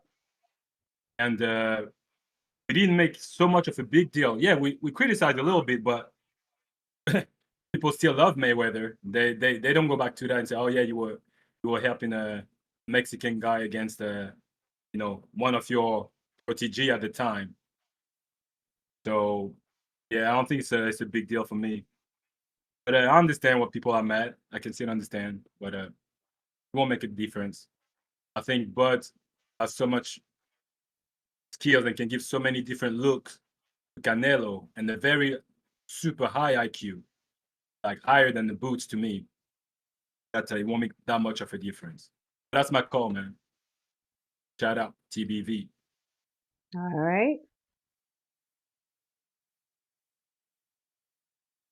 All right. All right. Discord available. X Spaces also available. That link, I'm going to put it in the live chat right now.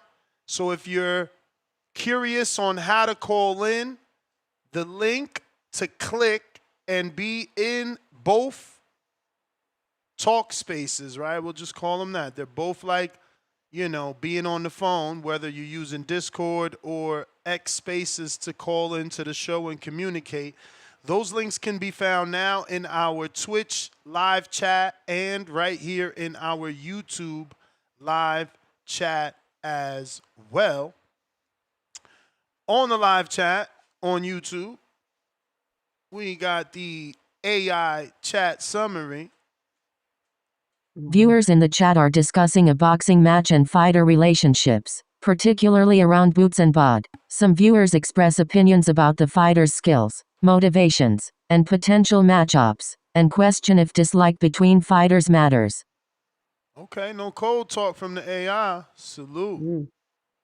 Salute. And I also want to share, if you're watching this on YouTube and you don't even know how to look at the chat, there's a button that says chat publicly. Press that button so you can actually see the chat to see the links to call in, because you may be a baby. True. Shout out Star. Right.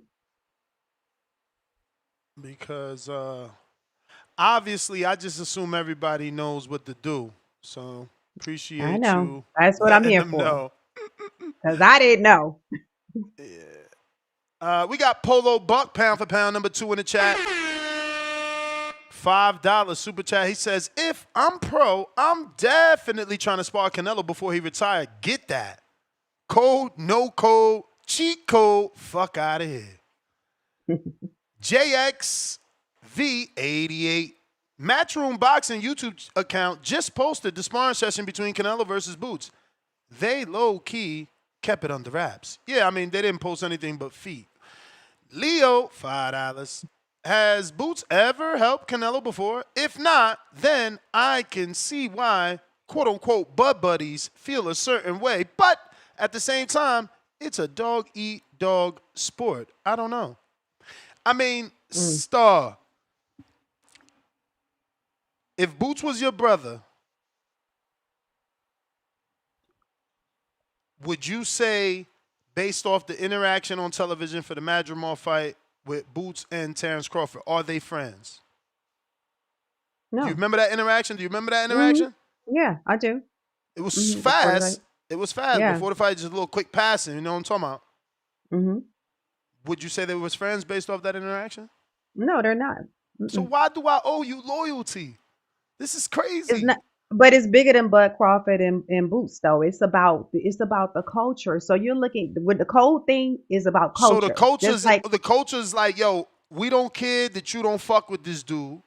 Because for all we know, right, like Boots did deny the whole what's this kid's name? Gilly and Wallow situation. Remember that? I don't know if you saw that, because I don't know how hardcore you are. Gilly and Wallow situation as in what? When they was on their podcast, they had I think they had Jaron on the show, or they had Bud on the show, and then they called the other and was like, yo, you don't really want to fight me, yada yada. You don't remember that? I don't remember that. No. All right, so it happened live on air. I'm horrible. So I don't know if it was Bud that was sitting next to Gilly and Wallow, or was it Jaron that was sitting next to Gilly and Wallow, and then they called Bud or they called Jaron and said, look, I got him here. He's saying this, whoop diddy whoop, right? So they've just never been friends. And I only bring that up to say, in that situation, Bud is like, didn't I ask to fight you? Didn't I offer you to fight? He's like, nah. Boots is denying it. While we don't believe Boots as a people, Boots is denying it. So why in Boots' mind are y'all not giving him the benefit of the doubt that in his mind, he like, man, this nigga never fought me. He never gave me a chance. It took the white man to give me a chance. If we want to be real, it took Matchroom, Eddie Hearn, to get Boots to this level. He was asking for Bud. He was asking for Earl. He ain't get none of that. He ain't get nobody. Right, but when you so speak he about can't feel resentful. Like, man, fuck but all y'all. in this situation, you can't like there was talks that Bud offered Boots a fight, and his camp say that he wasn't ready for the fight. But that's so my that point. That Jaron denies that.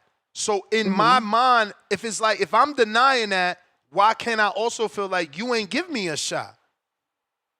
But don't they all deny it though? Don't they all deny it when it comes to that? So we But don't we gotta really give him the know. benefit of the doubt. We ain't in Right. there. I'm not about to just say he lying. Yeah, but we don't know the personal situation. But even if it's a situation where they don't like each other and you call to get the sparring session, that's even more. It's like, as a man, like, just because you know I don't like you, so I'm getting ready to go backdoor you and go and and try to give him a leg up on you. That's, I mean, what is that? Backdoor. Well. How am I supposed to feel? You about to make $50 million. I would have made $5 million. You would have made 20 if we would have fought. I would have made $5 million. You would have made 15 if we would have fought. Like, you ain't look like, that's what I'm saying. Like, y'all not looking at it from that angle. It's like you stopped Bud. Bud stopped him from eating in Jaron's mind. You ain't give me the fight. It's looked at as shady business, because you cannot say right now that Jaron may have been the one to turn down that fight. If you looked at the energy before the Madrimov fight, looked like Jaron was just happy to be there. Like, he don't look like he really want no smoke with Bud, if you really tell the truth about that. Crazy. So at the end of the day, it could be looked at as shady business, because even though Canelo is good work for Boots, you took this time where he's fighting somebody that you don't really care for whatever reasons. That's even more energy. Now, when it looked like Canelo might have requested Boots because I sparred with your brother, I'm good with the family, I just need a switch hitter, so let me hit Boots' family up. That was one thing. But now, knowing that Canelo said basically they reached out to us, that brings a different element to it. So, I mean, it is what it is. People are going to look at it as shady business.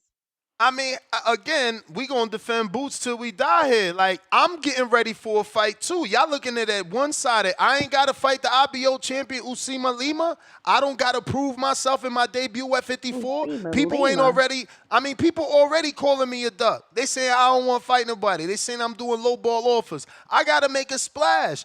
Sparring Canelo, that's iron sharpening iron.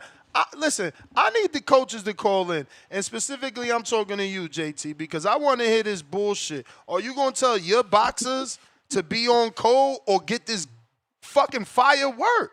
Like, get this fire work, this top-notch work, this work that we can't even afford. Well, the trainer may not tell them no. We got to get green lit for that type of work. It ain't about money. It's about getting okayed. Yeah. Well. But I'm on point, Bandero. I'm on point. I said he wasn't a threat yet because he ain't do shit. You want me to say he a threat to the 54-pounders without even making a splash. So I'm on point. Because he not a threat, because they calling him a duck, because they saying he's sending low ball offers, he went to go get that. What? Somebody, what was it? Alex Vega that said sword? He went to go fucking do battle with Excalibur, the best sword in the goddamn planet. Like, I don't get it. Iron sharpens iron. Because and business over feelings and fucking. You picked the time to go fight, to go sword fight when he's fighting a guy that you don't care for, that you don't like, and he's black, and it's Mexican against black. That's why we have this situation right here. It's not Mexican against black. It's undisputed against undisputed. It's pound for pound against pound for pound. It's champion against champion. It's best versus best. That's what it is. You know, Ness. we don't need all that other shit. Maybe that's for You the casuals. well, we may not need it, but it's there. No, that's not. No. It's not just for the casuals either. You got hardcores that feel exactly the same way as far as this being Mexican. You got hardcore Mexican fans that's gonna go for Canelo regardless, and hardcore black fans that's gonna go for Bud regardless. We can't be So it picking is what it is. countries over skills. You know what I'm Right. saying? Like, so we don't even want to be right no more. We just like, yo, fuck it. You know what Well, I'm thank saying? God in this position, both of them have amazing skills. I'd So, rather be we got a right great than just situation. pick because you are from a certain country. Like, oh, USA, and then we lose. Is that Right. how we Yeah. doing it? I mean, but see, you like to be right. So you might be different than a lot of these people, a lot of the hardcores. You I like to be guess, right. man. Let's see what we got. Pop, shop, talk. Good morning. Morning. While we wait for him to connect, smash those thumbs up, hit those retweets, reposts, and stop being greedy. Pop, shop, talk.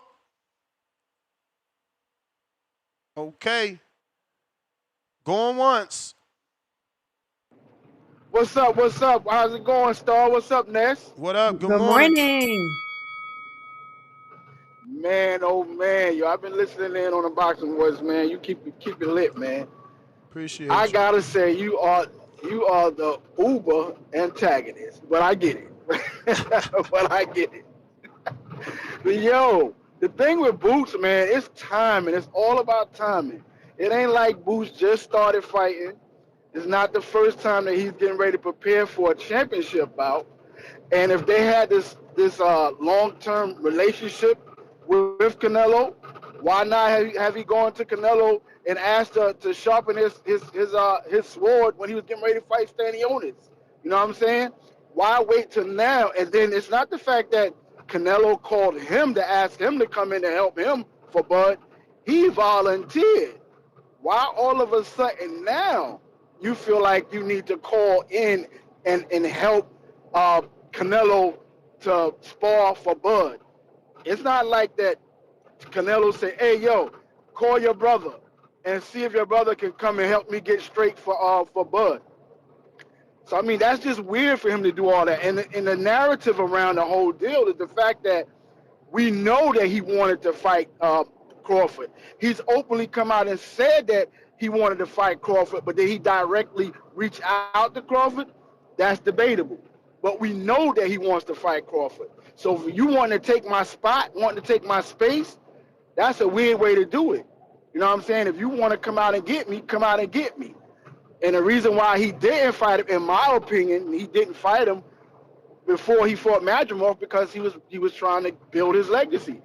He had an opportunity to go out and get another championship to say he was another weight champion that would give him, if I'm not mistaken, maybe 5 at the time, versus going back to fighting for undisputed twice against Boots. I mean, that's some kind of weird. I mean, he don't have to do that. That's something Canelo did, but that's not what Bud's motivation is. He wants to build on legacy on top of getting the bag. And if he goes and say, for instance, this is hypothetical, he wins against Canelo. He beats Canelo. Then they say he said, well, okay, I'm not going to give him the rematch. I'm just going to retire. He does what Floyd did to De La Hoya, retire for that year when the contract expires. He comes back. Hopefully, Boot's been putting in work to get undisputed at the 154. He comes back and gets the 154 match that he wanted to get, and it'll be for something. So he got to put in some work to do it. They've been doing this for a long time. Boot's been ducking for a long time. His fans even know that. So, I mean, that's the way I see it. That's the code. Peace out. TBV. Ducking. Whoa. Pop shop talk. What up? Appreciate you. It's your time, but it's not your time. It's not your time. It is time for you to hit that thumbs up. And if you're trying to call in, the link is in the live chat. Literally posting it once again. Just click either the call us on Discord or Twitter, and you will be in the queue. Then you just got to request We got a couple super chats. Rondo, $2. Hernandez did also say Boots hits harder than Nello. Now that's interesting. That's interesting. Coyote Blanco, because it's interesting just simply because we see Nello physically hurting people, dropping people. With Boots, it's more like flash, speed. Yeah. He's like, if I had to compare him to a legend, I would say Sugar Ray. I agree. Not that he fights like Sugar Ray at all. I'm just saying the flashiness of Sugar Ray, how he would steal the rounds in the last 30 seconds, the combination punching, the speed of Sugar Ray, not the traditional technique or mechanics. Hopefully that fucking seeped into your brain before you start threatening me. He's nothing like Sugar Ray. How dare you? Coyote Blanco, $2. Mi compa Botas is invited to the carne asada. 2 modelos emoji, 1 Mexican flag emoji. Yeah, that's all you guys are doing is pushing Boots to have a greater Latin fan base. Making this divide. Look, that's not the first person that calls him Botas and says he's part of the raza now. Northern Irish 5-pounder. History being made Saturday night. Windsor Park, Belfast, and the new welterweight champion of the world, Lewis Crocker. Nah, man, we team Donovan over here. Lord have mercy. It's me, Rock Lee, $5. So is star emoji and CYP off code when they trade young. I guess he meant train young black kids to compete against other black kids. Stop being the victim of mentality. It's so weak. Terence Crawford, $5. Boots is off code. Should have asked me for spar. Nello down in 2. Let's go, T-Bud.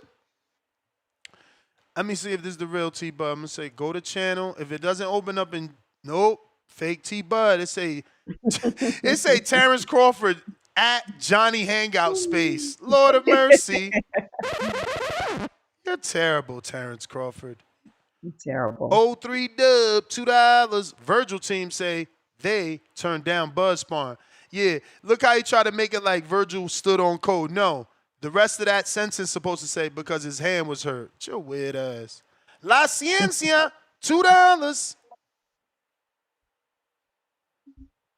People making this about race. Nasty word.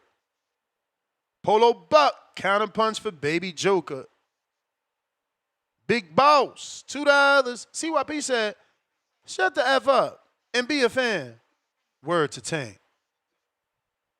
Edgar Granados, $2. USA versus America. Jonathan Sims, $5. Has Boots worked with Canelo in the past? Oh, only for Bud fight. Will they work together in the future? Or Canelo no longer has use for him? Interesting, man.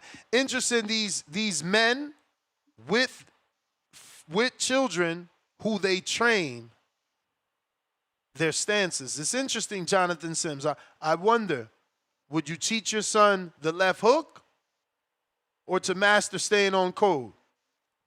Stop it, Ness. I mean, I'm just saying, we boxing or what? Is it boxing or what? Because don't you need the Mexican to prepare your fighter as well? Like, you want to be prepared for the Mexican style before you face it, right? So I'm assuming you're going to bring that style in. Unless so are you you not going to use a styles, Mexican? Huh? When using a Mexican is not being on code. This particular situation here highlights certain areas that makes it a code situation. Star, they was never friends. They was never friends. They was never boys. They ain't even never get work together. That's what I'm saying. That makes it so because I don't like you or I don't care for you or because you turned the fight down or you didn't give me an opportunity. So that means when you are in the quote unquote toughest fight of your career, that means I'm going to step in and try to go help the person that you're fighting. That's a whole different situation. No, Star. I mean, just tell us when is the next time that Boots and Bud and Canelo will all have camp simultaneously, all have fights simultaneously where something like this can happen. Y'all making it sound like if it was backwards, where he wasn't in camp and he didn't have a fight and he just reached out. No, he's preparing for a fight himself. He's This preparing situation for is a 154-pound debut himself. Y'all making it about Canelo and Bud because they're more popular. But what about if Jaron is just thinking about himself? Man, this situation is so much deeper than what we're saying it is. You know, it's not ironic that when they were in camp, the quote unquote rumor was that Boots got the best of Canelo, the black guy, the this, the that. It's not by chance that during Canelo's interview, they asked him, who did you ask for Boots or whatever the question was, but Canelo made sure that he let the populace know that I did not ask for this. That's nasty. He made sure that journalist is doing when his job. You gonna tell me that the journalist doesn't see the beat of the media, the beat of of Twitter? Salvador Rodriguez, who's on Twitter, he can't see that people calling Jaron and it's off code. That's a perfect question. He's doing his job. Nah. Canelo was gonna make sure. Canelo was gonna make sure that he let the people know that I wasn't looking for him. He came looking for me. Like he was gonna make sure that message got out there. So that's nasty storytelling. Nasty storytelling. The man literally said, we got a relationship dates back 14 years, but you making it sound like he was being musty. Like, I ain't asked for his help. He asked for my help. Sort of, kinda, yeah. Yeah, he made sure that was no known. Way, like I said, she's standing on it, y'all. They were very aggravated about the energy of the black guy, Boots coming in, getting the best of him, Boots being the closest thing to Crawford. Who like that was aggravated about that? Canelo and Andy Reynoso. They were very aggravated about that. You can look. Why would you be mad? Listen. Timothy Bradley was paying Bud $100 for every right hand he could land. You don't get aggravated if you get the better of a person in camp because that's what you paying them for. I'm paying you to work me. No, they didn't like that energy. The energy of Boots coming and giving Canelo a black eye and getting the best of him. That was the same thing as people saying the decline is there. So if Boots had a win and got the best of Canelo in his camp, you think that would have been that would have even raised that even higher. So they didn't like that. But it did. I mean, that was the rumor. Remember the eye? Right. And who cleared it up? Hernandez.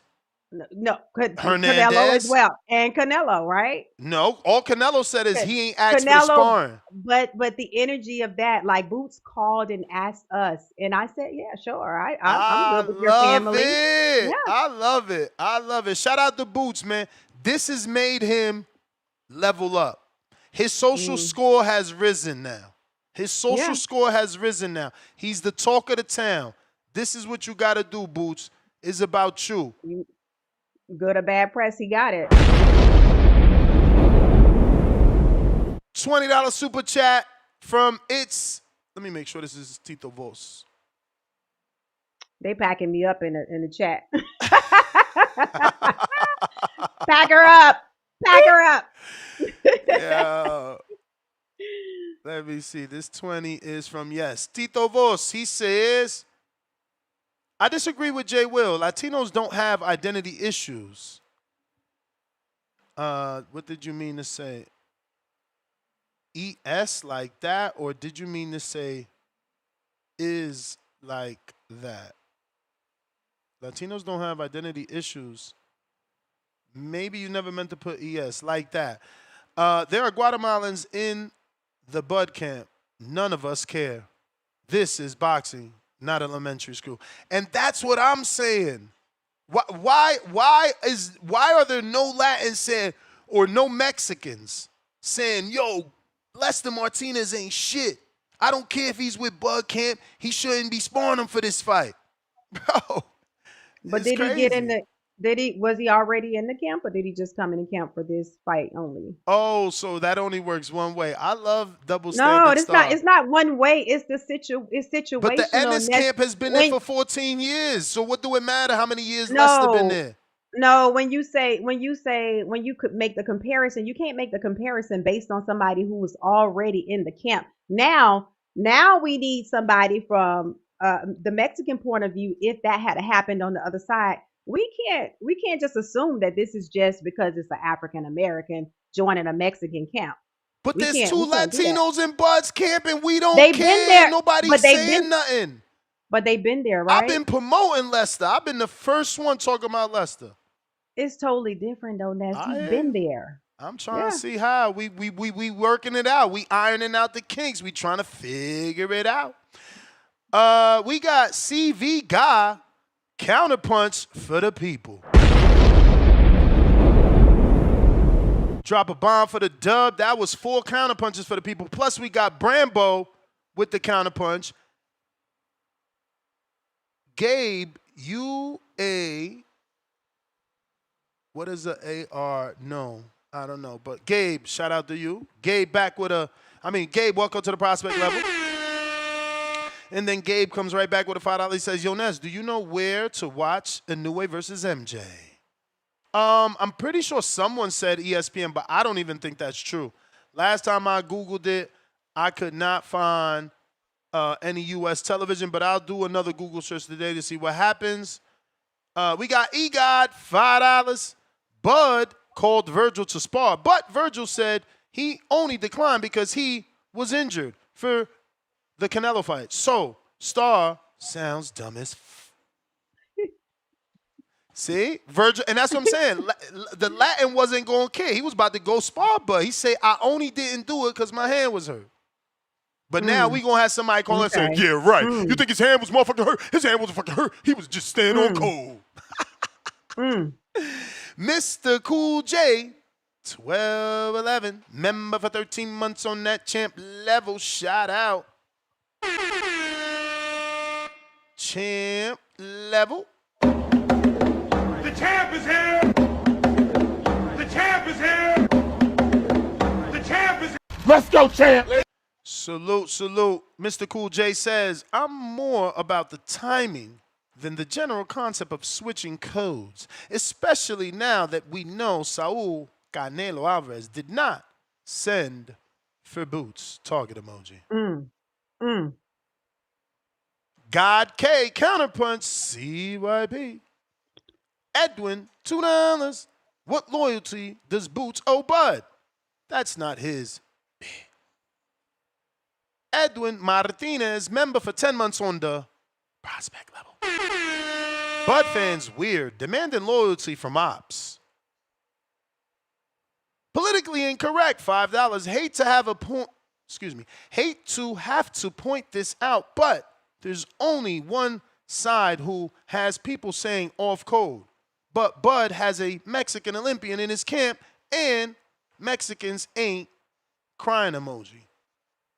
The Real McCoy, $5. Question for both of y'all, Ness and Star emoji. Do y'all know who Nelly Fuller Jr. is? If not, I think you should research before pushing this narrative or energy, as Star say.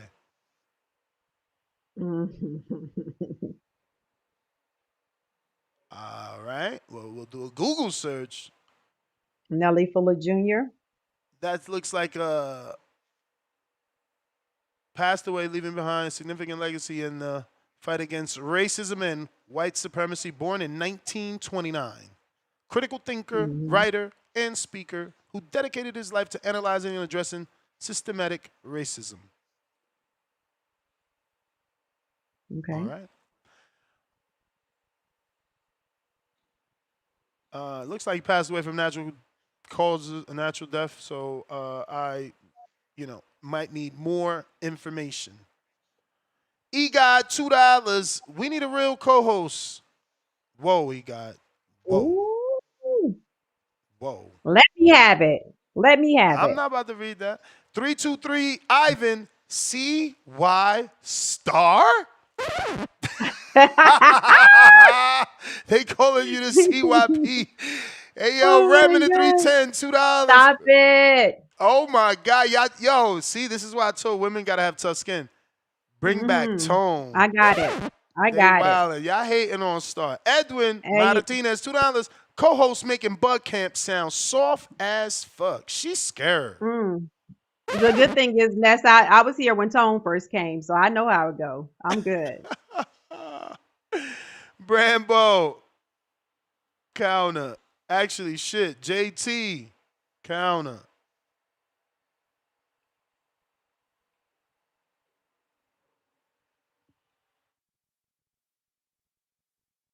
Yo, can y'all hear me? Yes, sir. Yes, good morning. Top of the morning. What's up, Sto? What's up, Ness? What up? As far as the when we first discussed this conversation a few shows back, I thought Canelo did reach out for Boots, and I was okay with that because it was an opportunity for Boots, right? But now we get down to the get down. Canelo let us know clearly, and I do agree with the star because they had rumors going around saying Boots touched up Canelo, out of this, and Canelo let us know that he didn't reach out for Boots Ennis. Boots Ennis inserted himself in it. So I kind of got to agree with CYP and Star on this.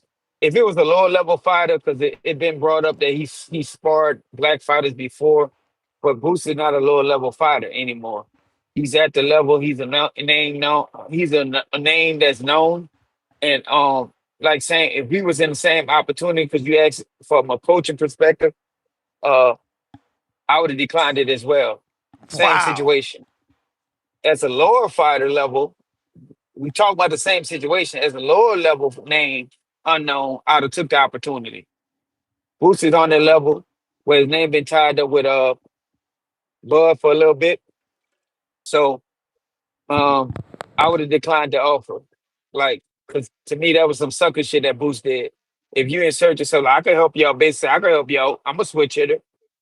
Like, you know, and another word for honestly, Cole is being biased. And we have bias towards our fans. I mean, fighters, fans definitely have that. So they stick on Cole a lot when it comes down to this. And this is a big fight. This is Mexican against America. So like when a lot of people call in, sit there and say they don't understand it. I don't know. Maybe they need to read a book, like Ness say, right? But as far as the oh, also I think Star brought this up. You remember when Bud looked at Jaron Boots Ennis and his goof ass was smiling? Mm-hmm. Like Bud looked at him like, boy, I will fuck you up. And he's sitting there, he is Yep. sitting in the back like we at school, he's smiling. Like I don't never Exactly. thought, Exactly. But somehow I owe hey, you fucking loyalty. hold on. Somehow I ain't supposed Hey, to go do what I hey, need to do for me. let me finish, bro. Man, Let y'all me finish, sound man. crazy, Let me man. finish, man. Let me finish, bro. Uh, he never wanted to fight that fight. You know, Bud said he went on a show and said he offered them that fight. His team, it probably even didn't get to Booster and say yes or no. His team turned it down. So if his team felt like he wasn't ready, because the fighter don't just make the decision. It's supposed to be the team, the dad. You know, he got his dad in his camp. They gonna make that decision together. So I guarantee that fight Mm-hmm. got turned out. Probably the dad said, "Hell Feel no." like it's your turn. Boost wasn't ready for that fight. Let me Let me get see another what your counter turn. punch. Yo, We hear you. okay, yeah, you Mm-hmm. gotta you supposed to respond. As far as the chat, don't worry about the chat stuff. They mad that you cooking today. They mad that you cooking and you actually saying some facts. CYP calling and saying some facts too, bro. So like Mm-hmm. it's not this is a big ratio.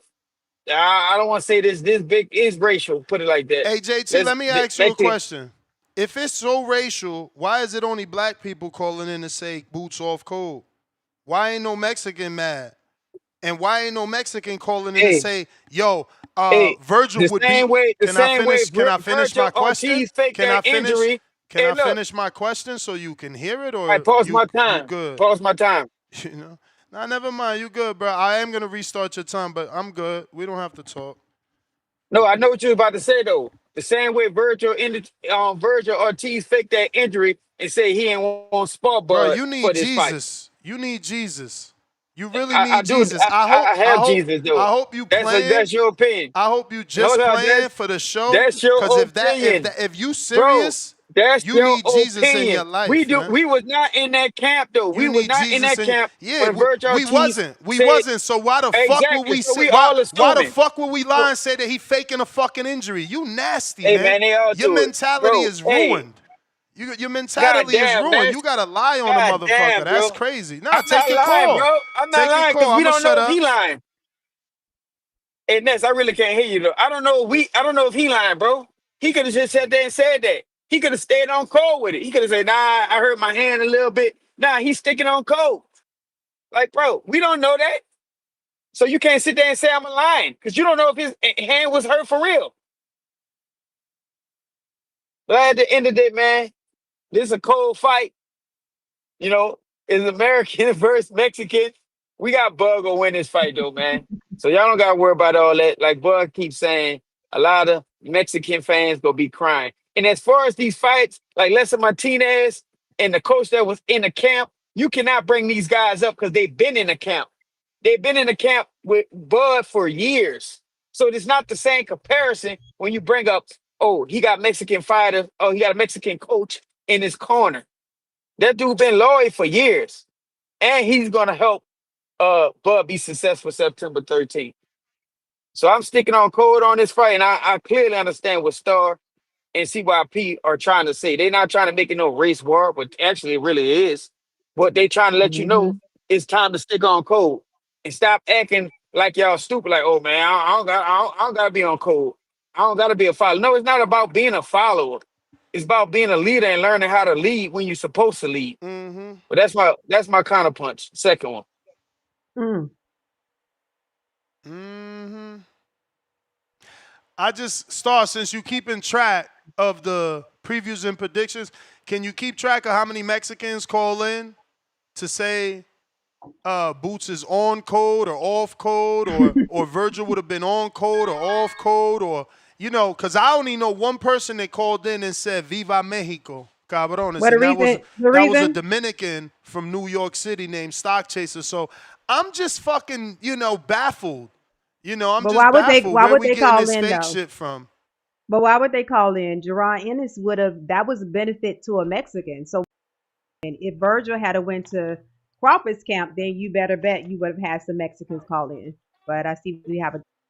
I highly doubt that, but hey, Brian Norman Senior, what up? What up, senior? What up, dog? Hey, how you doing? I'm in the airport. Am I signal good? I'm good. Yeah, perfect. Yep. All right, perfect.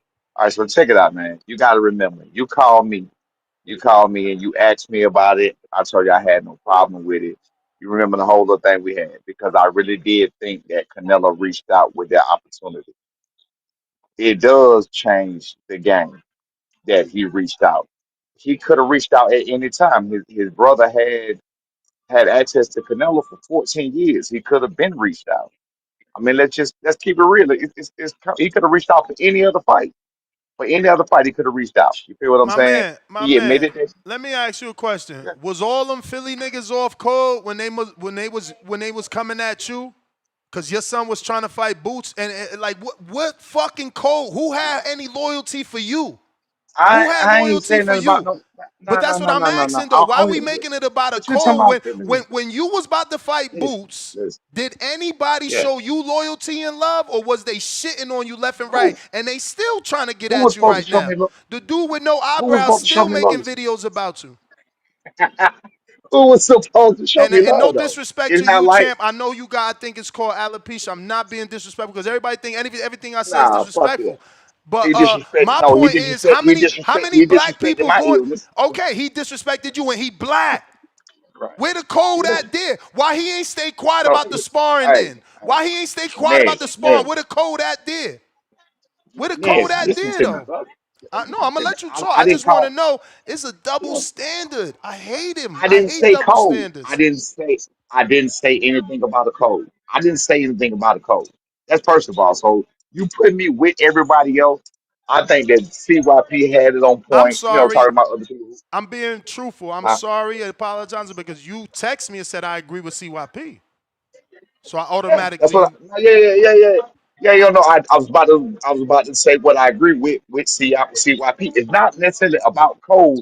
It's like what he said about when he. It's the story that he gave about how they didn't really fuck with each other when they was here. Like even with Philly, like you know what I'm saying. But when it's time to unite for country against country or your fellow man or your whatever, it's just like black and white people don't get along, but when 9/11 happened, hell, never nobody in the world get along, but in 9/11 you had so much unity in America.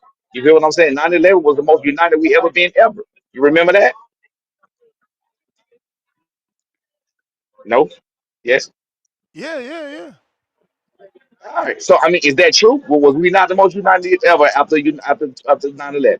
Was that not the most united we seen in America? That was the most united. So it's just like what CYP said. When it's time to come together, we got to come together. But fuck the code. I'm not Bro, talking about the code. It's you just comparing Bud and Canelo to 9/11. no, This shit is wild, man. no, This no. shit That is ain't what I'm wild. doing. Holy That shit. ain't what I'm doing. It See, you not sound you trying to twist it. sound You like twisting words. you said You the twisting last words. time we was united was I gotta get on the 9/11. plane. I gotta get on the plane, man. But let me did you just You say done that killed my though? Did whole you say the goddamn thought. last time we was No, united was no, 9/11? no, no, So what no. did I you was say? Cuz using I that as thought I an heard that. example. I was using it as an example for when you unite against someone else. It's when you unite. That's all I was doing. That's This all I is was doing. wild. You gonna make me, hey, you know what? I'm gonna have to give it fair. You gonna make me miss my damn flight, I man. I'm see you sorry you here. that. I see you here. I'll be there. I'll be there. All All right. right. This is bigger than Nino Brown for real. I ain't even know. Now we compare this shit to 9/11. Holy shit. I'm about to just stop saying shit because I'm not in tune, right? So I'm not trying to disrespect anyone because like he compared it to 9/11. So But you I'm didn't let clearly out this whip. Like I'm clearly you so didn't far finish. left or right. Like I ain't even know it was like that. You didn't let him finish, Ness. He in All the right. airport, so yeah. CYP, counterpunch, courtesy of. I'm sure you got your own, but I know someone paid. I gotta find it, but I'm sure God K. No, I think it is God K. Yes, it is. God K. Salute. Yo, he was not comparing it to 9/11. He was giving an example of people who usually don't get along that decided, yo, it's time to get along. It's anything. It could have been a Hatfield and a McCoy. It could be any example, but he's giving one that we all could recognize immediately. That's what he did. But whatever. You know the craziest shit. I know that Star just got here, but there used to be a time where all the TBV callers and hosts used to be like, why can't America be like the British fans? Why can't they support their fighter no matter what, like the British fans? Why can't they be like the UK? I'll chime in. Why can't we be like the Filipinos when it comes to Pacquiao? When it comes Mm-hmm. to Donaire, why can't we be like the Mexican fans? Mexicans run the sport because they don't throw their fight away. They rep their. But as soon as we try to do it, why I gotta be about race? Why I gotta be about country? Motherfuckers didn't allow us in the colleges because they didn't say we qualified. We create HBCUs. Why I gotta be HBCU? Why I gotta be HBCU? Motherfuckers don't want to give us loans in their bank. Say your credit score ain't good enough. You ain't got enough collateral. We want to start our own banks. They bomb them. They bomb them. Why you gotta start your own banks? Nigga, you cannot fool me, man. I have been studying this since I was 6 years old. This is the art of war and prosperity. When it comes to black people being prosperous, there's always somebody getting in the way of it. Even in a simple thing as sport. Why do we have a problem being like everybody else? We just want to be like the Latino fan base for one fight that bothers you. We just want to be like the UK fan base for one fight that bothers you. Can I ask You one question always here? want us. When I'm done, you always want us to be against each other.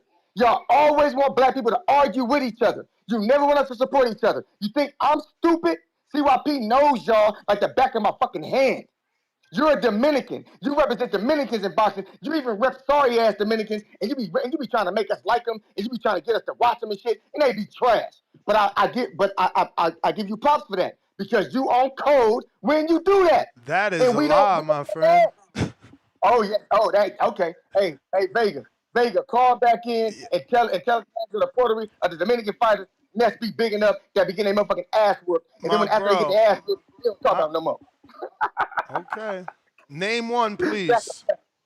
That's the point. I don't know him. You know him. No, because they trash. that's the point. I don't. That's I the don't know the point. trash. I just pick him up. I don't know him. You be telling us about him. I don't know the dude. I don't know him. That's my point. It's I not don't my know job to any. know him. I don't know any Dominican that I put y'all on, bro. I'm sorry. You got the wrong guy. Hey, that's on my soul. You've done it before. In Vegas, call in and let them know. Right. Yes, you do, Ness. All right. Yes, you do. They just right. ain't that good. They just ain't that good. But you try to big them up, and make them better than what they are, and they don't be that good. You confused. You know you confusing me for Broadway Joel, right? That's pretty racist. All Dominicans look the same to you. He do it too. No, he do it too. He do it pretty too. racist, But you were man. doing it. You were doing it way before he was doing it. You do Way know before. Berlanga isn't Dominican, right? I'm not talking about Belonga. I'm talking about way before Belonga. No, I've been there a long time, I'm just man. making You did sure this a that you long know. time. I'm just making sure you know Berlanga's not Dominican. I don't care about no Berlanga because I'm not bringing them up. You are. I didn't bring up Broadway Joe and I didn't bring up Berlanga. You did. This is the fact. All the OGs of the show, when you call in, tell them he has done it before. You have. You can lie if you want to, but we've been here a long time. You trying to lie to this new audience. You've done it. And I'm not mad at you for that. I'm not mad at you for that. But now, fellas, it's our time to stick together. I would and love they a don't want us to. classic CYP right now is what I would. I would love a return phone all call. I know. No, hear me out. Hear me out. I would love a return phone call with the classic. Toot, toot, toot, toot, toot, toot. Remember that? Remember back in the day? Nah, come on, man. It's not gonna work. Come on, give us a classic. I don't have time. Give us I a don't classic. have time for that bullshit.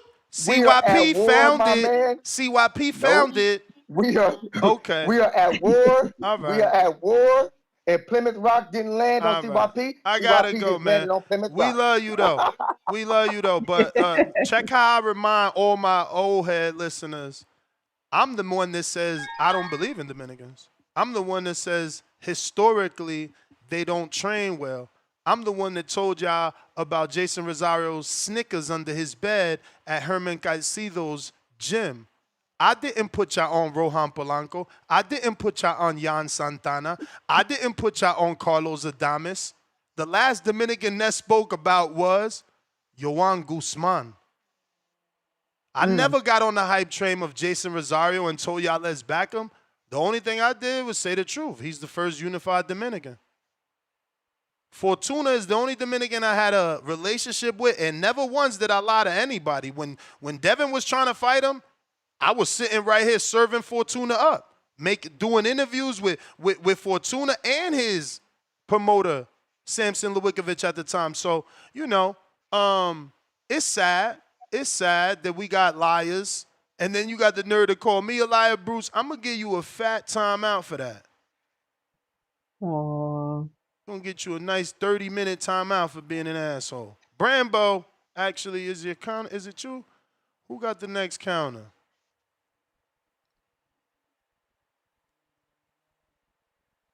I want to know the Dominican I put on, though. Like, who's the Dominican? Yo, go check out this Dominican. Yeah, we need somebody to call in. One of the old school callers. Let us know what's up. I'm literally beefing with Edwin De Los Santos, right? I said he was a cherry pick for Keyshawn. I mean, y'all will believe anything because a dude yells. Shout out to CYP. He really changes your mind on shit. You know? Marco, what up? What up, Marco? Marco, you probably jumped in on the wrong time. You know they be picking on you. This whole conversation went into code, man. I would be careful, man. They're picking on me? I don't get it. All right, never mind. I warned you. The conversation is about the Crawford Code, unpacking Canelo's camp and the Ennis Sparring Saga. Early when this rumor broke and we seen Ennis in the camp, people were mad at Ennis saying he was quote-unquote off code for helping Canelo prepare to beat Bud. Oh, I know what you're talking about. Some gave him a pass because they said, hey, Canelo called him. It was an opportunity, and he was getting paid. It was just recently revealed last night, that he reached out to Canelo. B, that he hits harder than Canelo. C, that Canelo allegedly got the best of him. Star believes that's a lie. This is propaganda to change the narrative, because when Boots first got there and the picture was released, there was a little shiner on Canelo's eye, and the media and the narrative on the online was that Boots got the better, so they had to flip-flop it. So today, obviously, we're on the Crawford code, man. We're on the Crawford code. Yeah, I don't think I qualify to talk about the Crawford code. Get the fuck out of here! You're not getting me canceled. I tried to tell you it's probably a bad day for you to jump on because this shit went left. But this is what we talking about, man. Okay, I mean, yeah, I heard all those things. I mean, we don't even know if that shiner was from. I mean, probably from Boots, but it could be. I mean, they don't have just one sparring partner, right? Could be multiple sparring partners. Yeah, so we don't know what that shiner's about. Yeah, I mean, and then we saw the picture with Crawford looking jacked, and then a picture of him looking a little flabby, but apparently the flabby picture was old. I don't know. I don't know. If they're photoshopping pictures, that's crazy, but I doubt he would do that. He doesn't strike me as the kind of person with the pride to, Photoshop a picture of his muscles and something like that. So Marco, how do you think Canelo and Eddie Reynoso felt about the world getting rumors that Boots came in and got the best of him in camp and gave him the black eye? How do I think Eddie felt about it? Eddie and Canelo. I mean, they probably don't agree. I saw one interview Boots had about this. The one time he talked about it on YSN or whatever it's called, that Philly network. Whoa, it is YSN. It is YSN. YSN. Yeah, the Philly network, and he talked about it briefly. And, he didn't give away much, so we're speculating. Well, we're not. We're going off of Hernandez. We're going off of what they say. But how do you think that Canelo and Eddie felt about that rumor hitting the airwaves and people feeling like that? Well, obviously they don't agree with it and they don't like it. And, when you're at that level, there's always rumors like that spin around. Always. There's always going to be, oh, this guy got the best, you got the best. Especially with sparring, like I know this even from my own experiences, which are nowhere near that level. Like the shit stays in the gym. And somebody's always going to think one guy got the best of the other guy. So I don't think they take it too seriously is the answer to your question. I don't think they take it seriously. God K, $5. Every super chat hating on Star, been a Latino. Why they hate Damn, on Star? I didn't know the YouTube channel tells you that.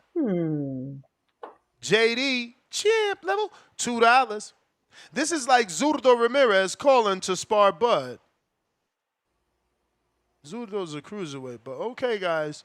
J Kid member for 37 months on that champ level.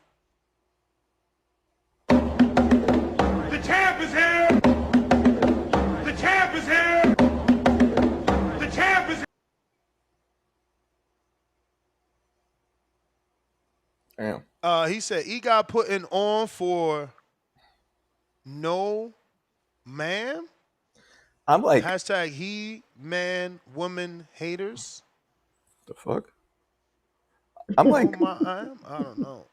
I'm like mad excited for this fight. And I don't know, when the first fight was announced, I don't know about you guys, but I was like, my first reaction when I heard about it was like, get the fuck out of here. 3 weight class. I didn't. But now I've shifted to excitement. How about you guys? This is some Ted Bundy shit. It's some Ted Bundy shit. That's racistness. Huh? No. The No Ma'am is a feminist organization, but it's by a sitcom. Yeah, I remember that. From what was that show? Ted Bundy was what was it? Love in the Marriage? Love in the Marriage? Married with Children. Married with Children. Marriage. That was the intro. Yeah, go together like a horse and carriage. Harry Bundy was something we all loved looking at back then, at least the young boys. But yeah, that fight for me went from like get the fuck out of here to like I'm at 50-50. I'm super excited about it. Did you guys ever have that feeling in the beginning of like, come on, this is a mismatch? Yeah, how did it get there though? Like when it first came out, I liked it from the beginning because I felt like that was something that Crawford wanted. And I know in the chat they're saying that Star is a Bud, whatever you call him. But I do like Bud in this fight. But from the beginning, I was excited about it for Bud because I felt like that was something that he was going for legacy. But I didn't think it was really gonna ever be like on a 50-50 level. How did that happen? I think What, this like fight? yeah, Yeah. At first, like it was like That's he's too build up. small. That's He's build not up. building. well, Star. I don't know if you heard the story, but like I was around both of them in person, and that's what changed my mind. I was at an event Mm, with both of them, and I saw how Bud was actually bigger, little bigger than mm, Canelo, like not just height, but like mass, and that's what yeah. fucked me up. I was like, oh shit, he has a chance, like a really good chance. So that turned Wow. everything upside down for me. Yeah. Okay. So I guess as we get close, people are actually looking at more into it with a fine tooth comb. People that have seen Bud in person. Also, I think a lot of people feel like Bud don't know how to lose, and also his dog, we would say. So I hmm think, yeah, I think the more people look into it, maybe that's what's happened. That's what I'm seeing in Right. the face-offs. Like I'm seeing two pit bulls who are fucking salivating at the mouth and not turning away. Yeah. Right? Yeah. Yeah. Yeah. So what's gonna happen when you just go when you fucking lift up that barricade and let them go at each other? I don't Are know. we Right. promoting dog fights now? Oh Jesus. Lord have mercy. Have we not learned from my man We ain't Vic? in Newark. We ain't in Tavon Newark. Dupree, welcome to the prospect level. BGG, $2. JT, go sit in the corner and face the wall. Hey, I'm old, so I remember that. You got the dunce hat Stop on. it. Got the dunce hat in the corner. Bob Saget, $2 for grown men. Y'all whine a lot. E92, $2. Did Bud say it was off code when they asked him Ness? I don't know. Send me the clip. I didn't even know they asked Bud that. There's no way he But would I have said think that. he said it didn't matter. He said he's not Bud Crawford. That's the only clip I seen when they asked him about, Yep. what you think of Jaron Sparring. He's like, he's not Bud I Crawford. think so. Don't matter. That's what he said. That's what I'm saying. That's like y'all making Bud seem like he worried. Like y'all worried. He not worried. He don't give a fuck about none of that shit. Joseph Yep. Harrison, $2. Is J-Mac around? He is. He showed out the other day. Politically incorrect, $5. Race baiters scared. They'll never admit it, but they're scared.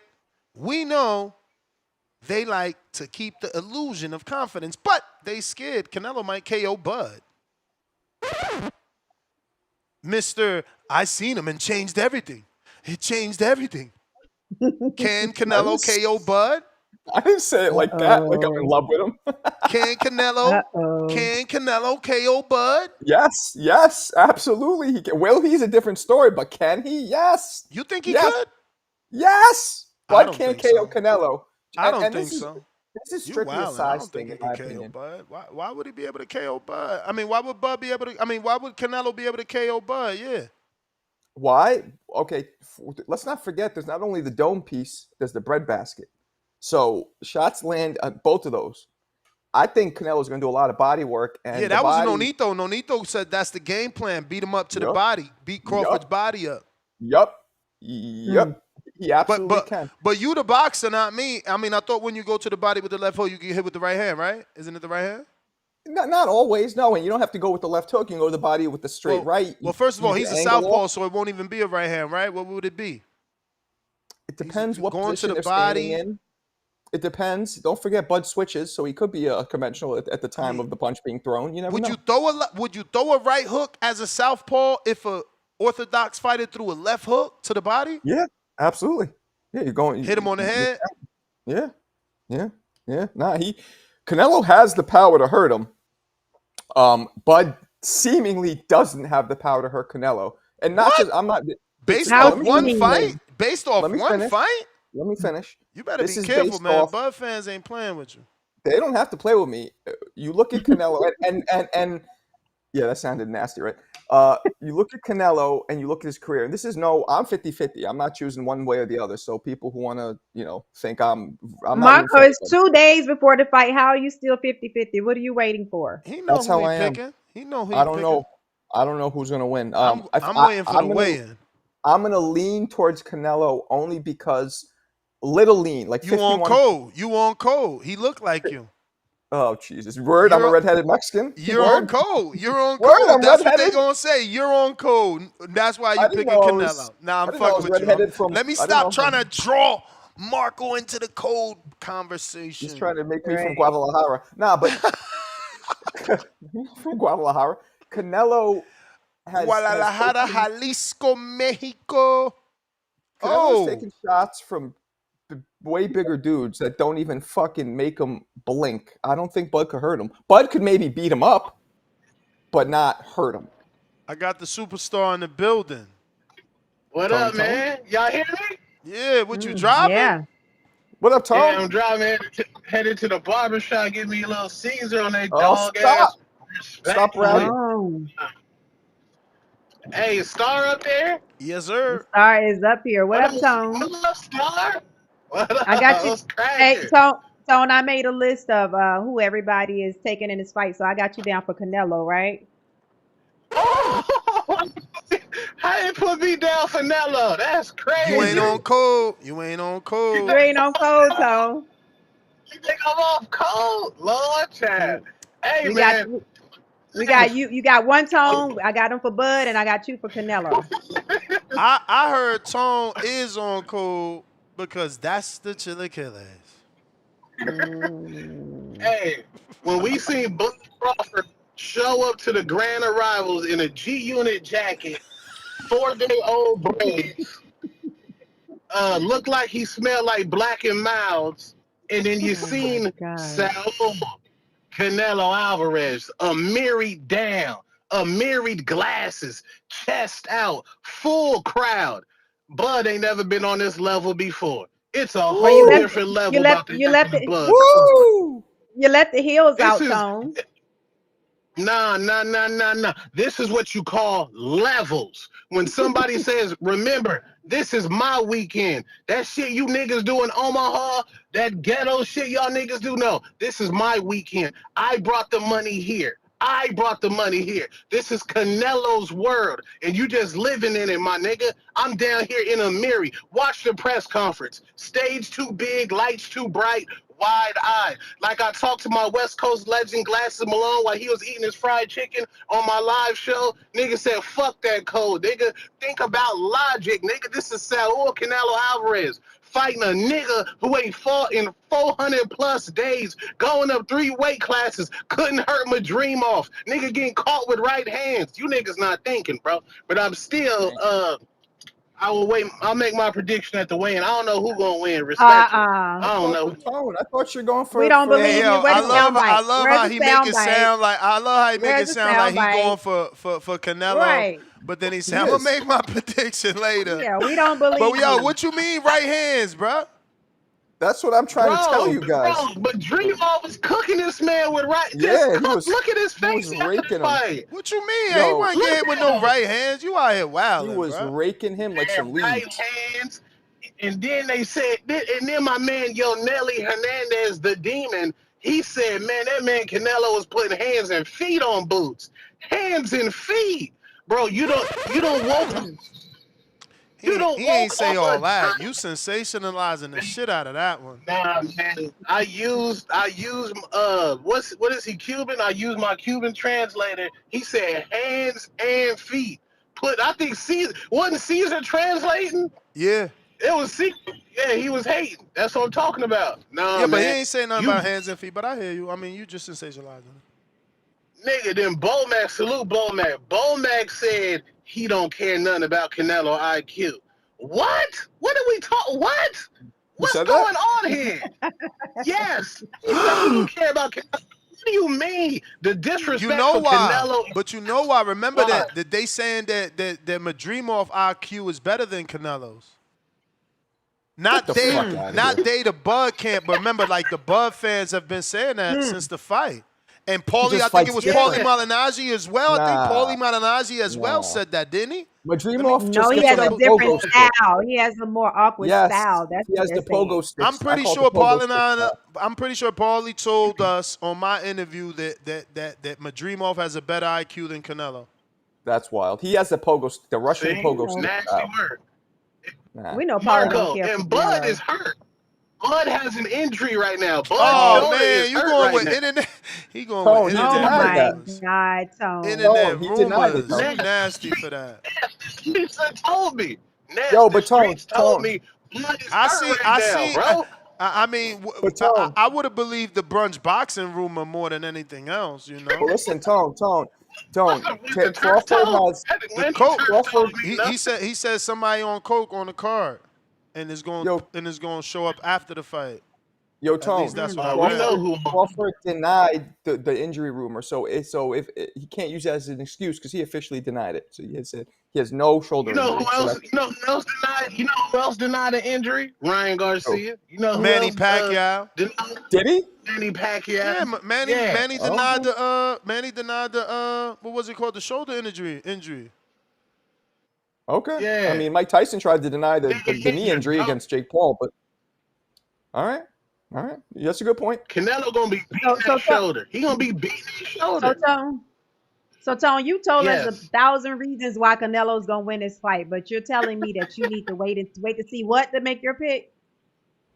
I gotta see the weigh in. I'm like Ness, man. So the Uh, I wait, gotta see the weigh so the in. what's weigh-in, that the gonna tell weigh-in's you? gonna override the million things that you just named about Canelo winning this fight. Thank The you. weigh-in gonna Thank override you. that. No. What, just staring Star. at their abs? At What the the fuck's weigh that gonna in, do? if Bud comes out to Little Wayne, Carter, what's it called? Mr. Carter? Or Carter 3? Mm-hmm. If he comes out to that may sway my decision. Because the last time he came out to that, he was on demon time. If Canelo come Okay. out the Nestor Gibbs Corrido, it's over. It's over. The You know Copa, what? it's over. It's over. And we don't know, we don't know what's going down in Vegas. You know, niggas got girlfriends down there. You know, we don't know, man. You got to fly in certain what single Bud. Hey, man, he was booed up when he Yeah, fought Spence. Maryville. Now it's single Bud. Yeah. Niggas got to get vacation The rooms. Maryville Sometimes a reception's a little single man, choppy. is a more focused man when it comes to sports. Sometimes a single man is a The more Maryville, focused man. oh, that's true. Yo, Tone, the Maryville, USA cell phone reception's a little choppy, man. You coming in and out. When I get over the haircut, I'm gonna get on the panel, man. You're the man. All right. Fucking Tone. Isn't Tone bald like us? Yeah. Oh, he just gets it buzzed. You cut your own shit, right? Ness? You don't go to the barber. I just cut my own shit. Negative. I got a barber. Oh, you do. You like being pampered. Jay I'm not Swift. This gonna be interesting. Oh, Jay Swift's back. Good. Yo, what's up? What's up? What's up? What's up, man? I'm glad you're back. Swift. What up? I see you guys have added another co-host. Yes. Hello, Star. My name is Jay Swift. How are you? Hi, Jay Swift. I've heard you plenty of times on calls when I've been listening over the years. Really? So nice to meet you. Well, this is the first time I'm hearing you and seeing you. But hey, they've added some beauty to some eye candy to the, and you know what you're talking about.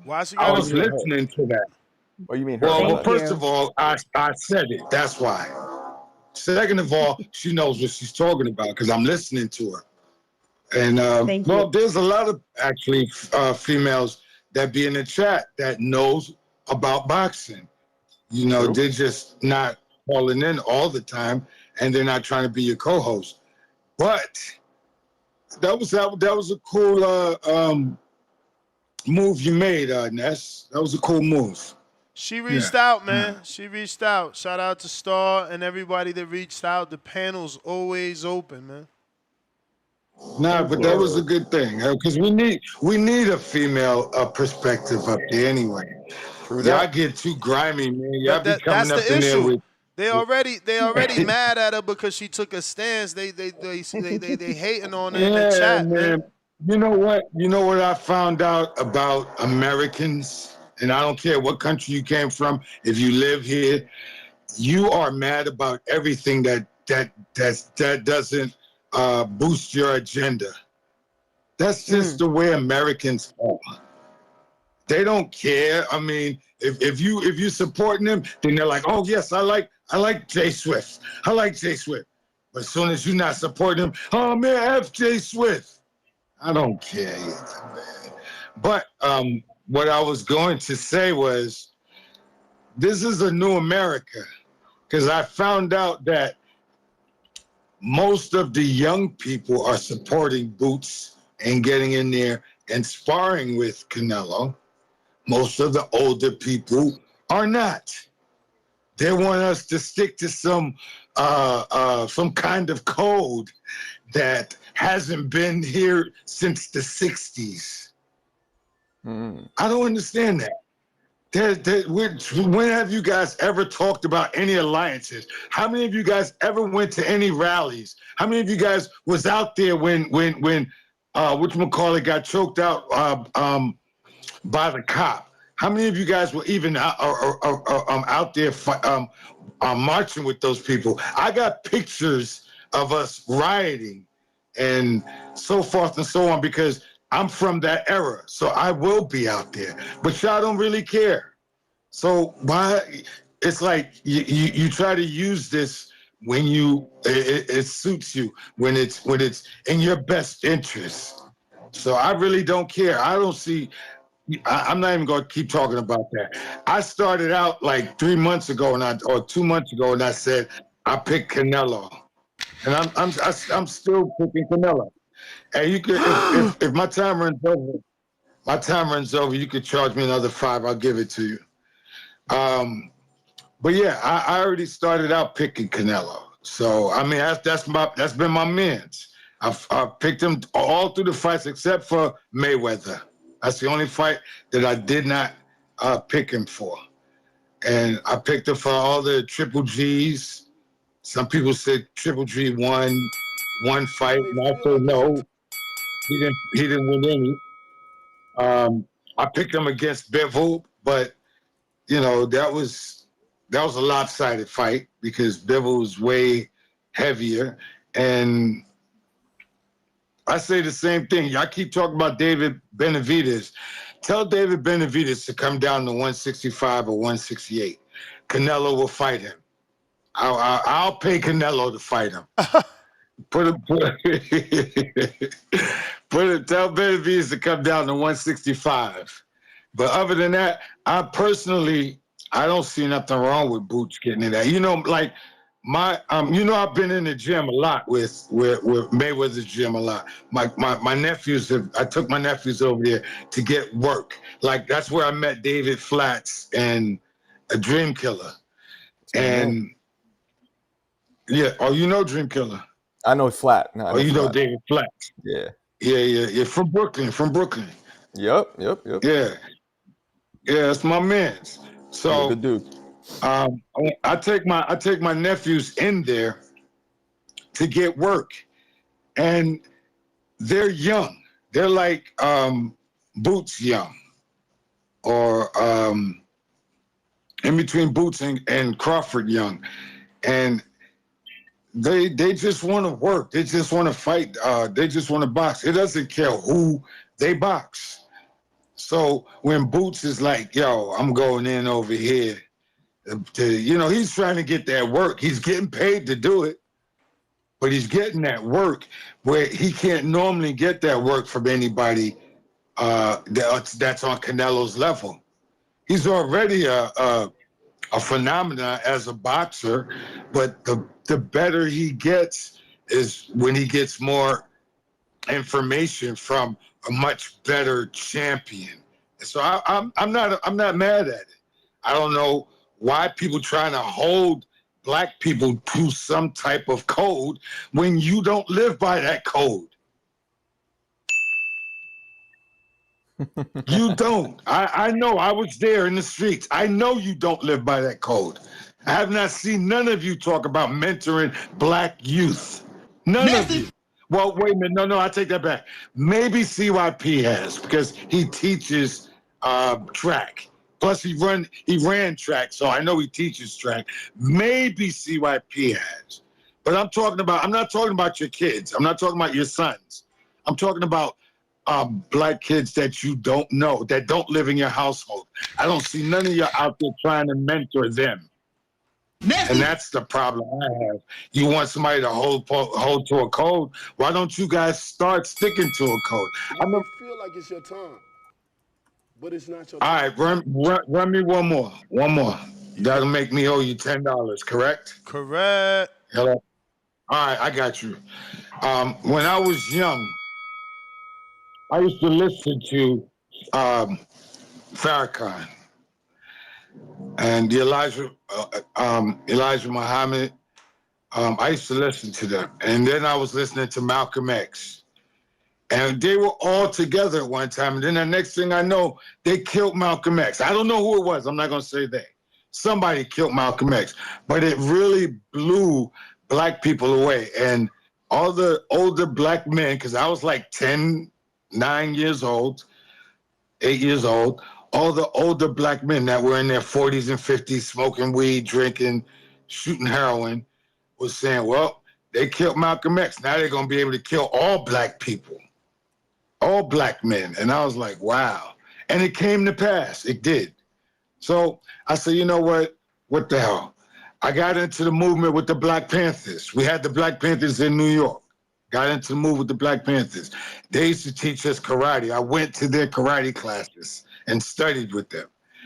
And then the next thing you know, the Black Panthers are robbing banks and getting caught. And this, whatchamacallit had been in, I know it's, he just passed away too. I can't recall his name right now, but he was in prison for like 30 years, I think it was. 27 years, 25 years. Huey P. Newton. And my thing is, no.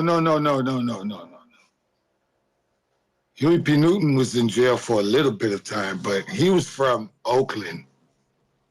I'm talking about the ones that were from New York. Because there were Black Panthers in a lot of different states, Philadelphia, Chicago, New York. OG. Yeah. Jeffrey T. Duran.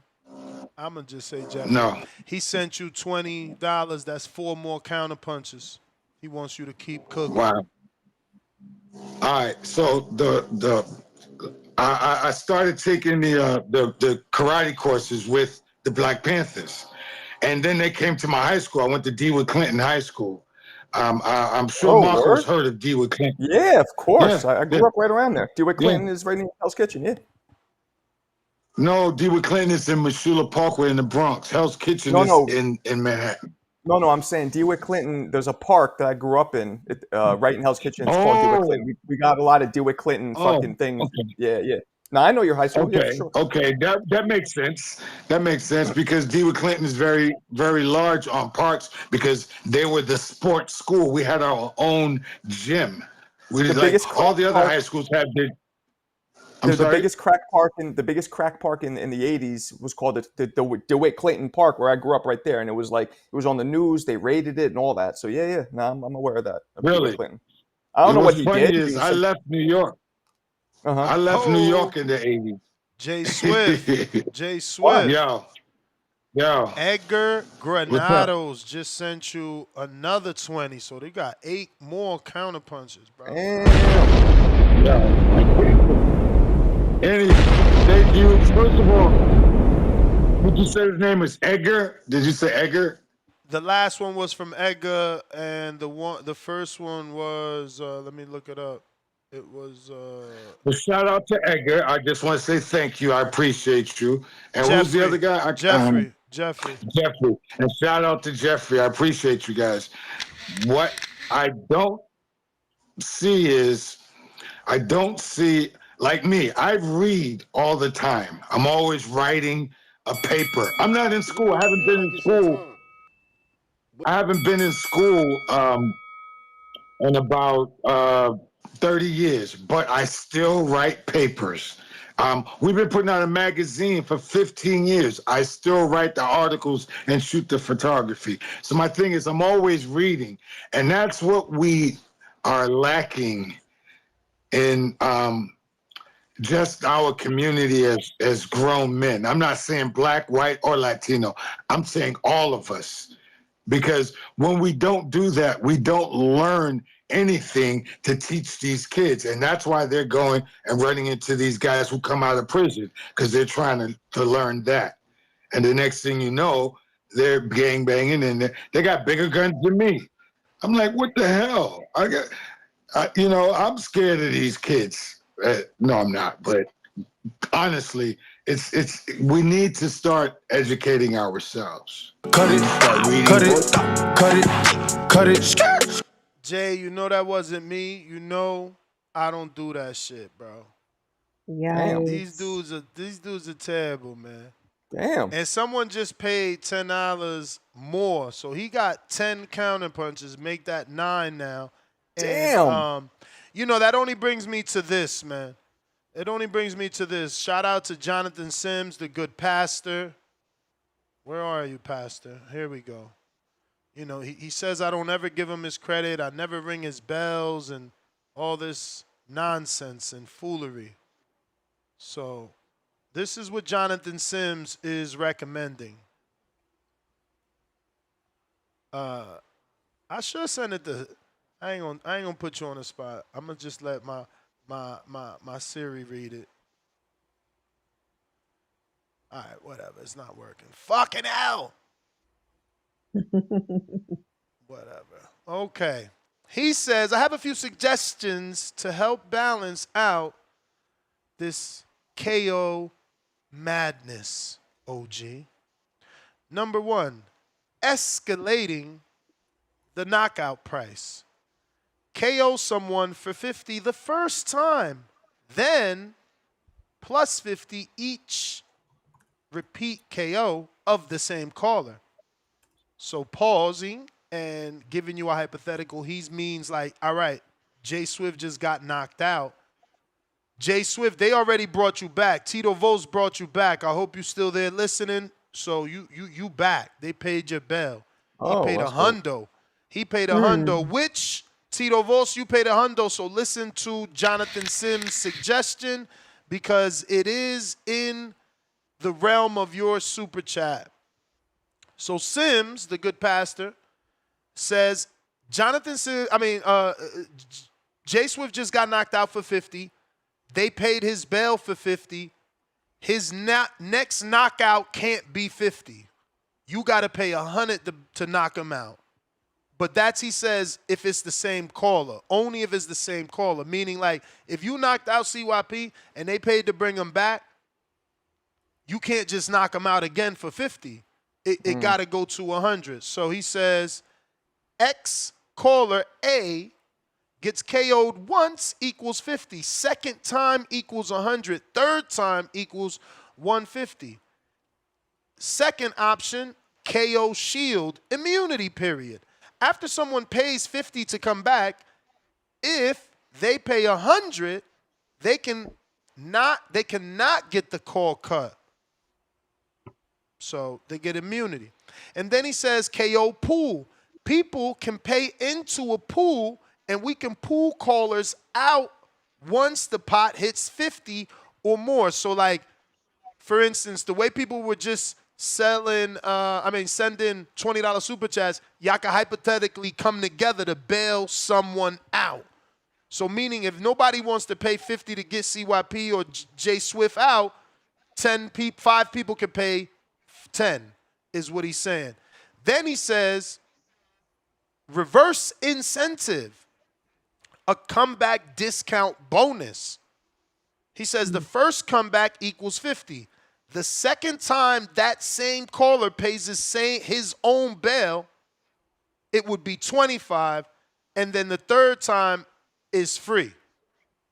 He says, I would recommend options 1 and 2 together, escalating the KO price, 50, 100, 150, and $100 immunity call. But I guess I could put this into a poll since it's 1, 2, 3, 4 options, which fits on the YouTube community poll, and we can do that there. But yeah, that is Jonathan Sims' recommend for the KO madness because he feels like, we're going into fight week and, obviously some people are going to be KOing more people and, not everybody's in the same tax bracket, and it's taken away from the show overall enjoyment for others. So that's his suggestion. Let's come together on that. We do got a counterpunch from a bunch of people, right? So Anthony, I see you. JT got a counterpunch. Obviously, Jay Swift just got brought back with a hundo. And Brambo, I think you got a counterpunch.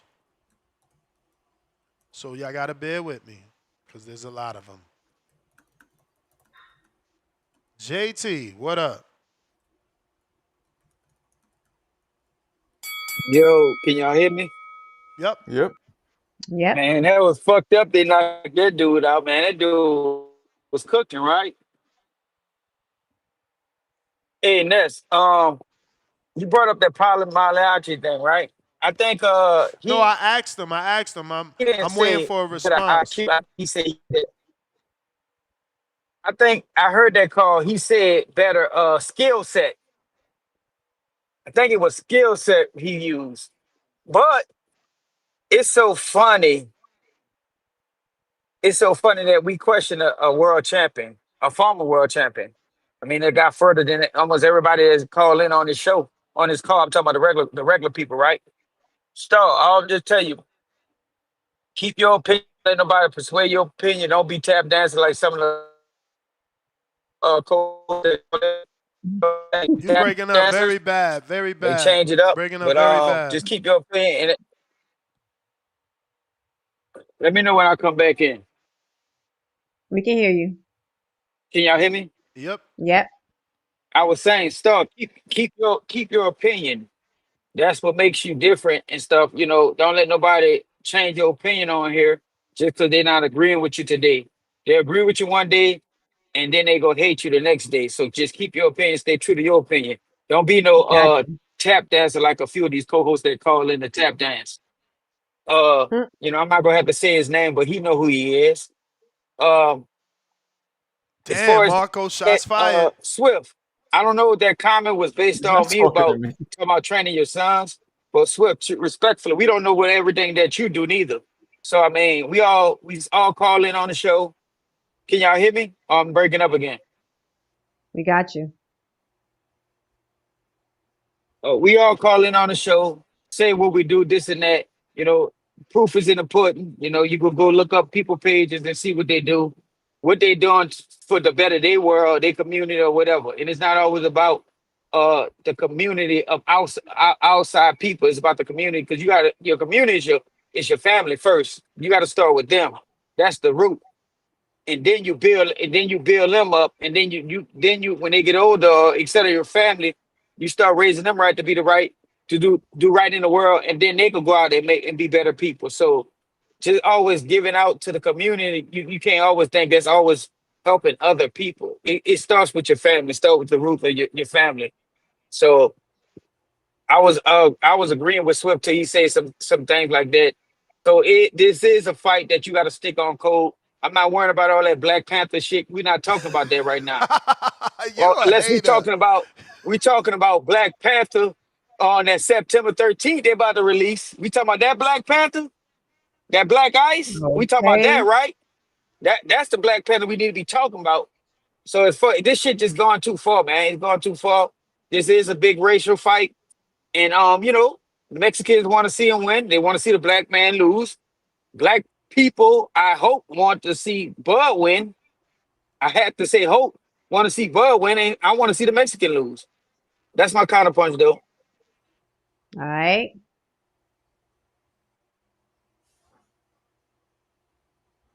Bet. All right. Elohim Jeans counter.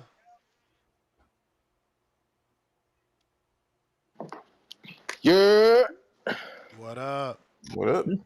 What up? Good morning, good afternoon, everybody.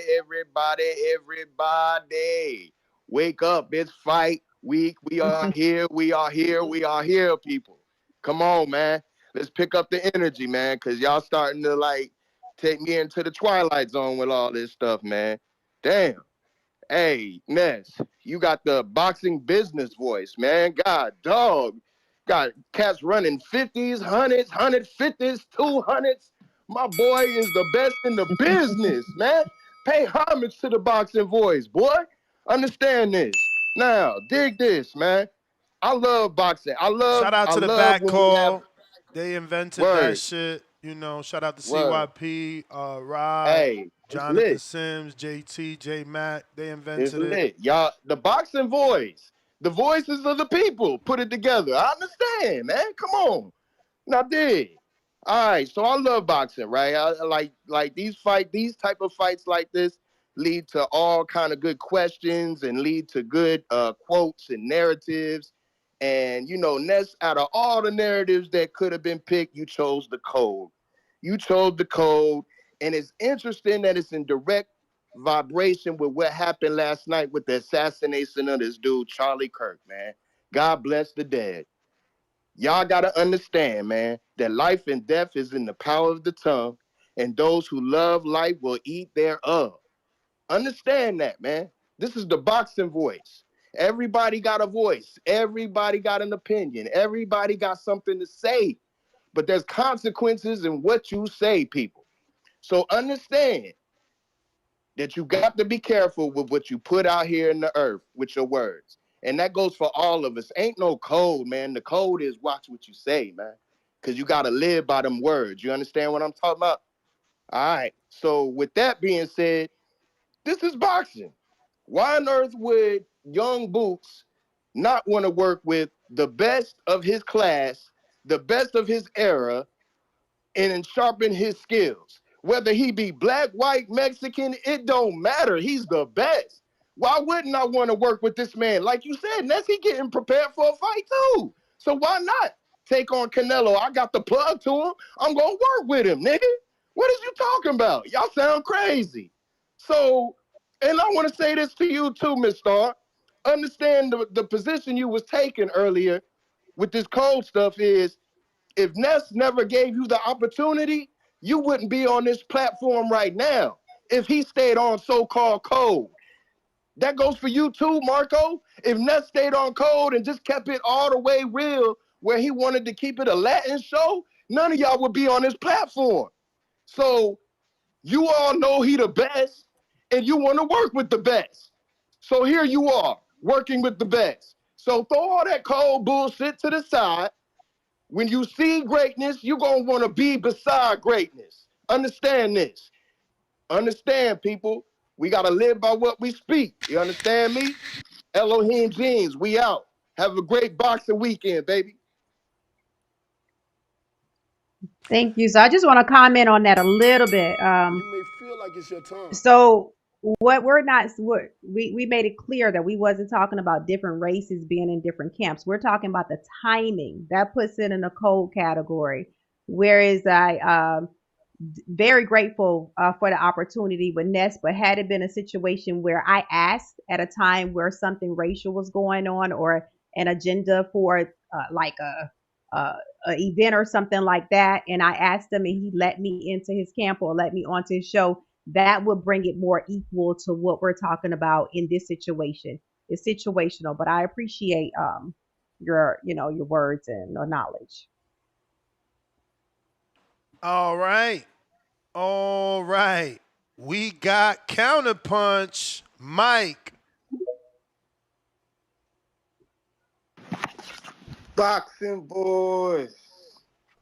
What up, Mike? What happening? What's up? I want to send my condolences to the Alvarez family. You know, Canelo was a good guy. He will be remembered. Saul Canelo Alvarez was born July 18th, 1990 in Guadalajara, Mexico. He got married to Fernanda Gomez 2021, and he got his ass destroyed by Terence Crawford in 2025. Canelo was a real good man. He'll be fairly missed. He was a great boxer. He owned plenty of gas stations in Mexico. And I guess he was the best Mexican fighter in the world at one point in time. But then there became a time when there was a black man from Omaha, Nebraska.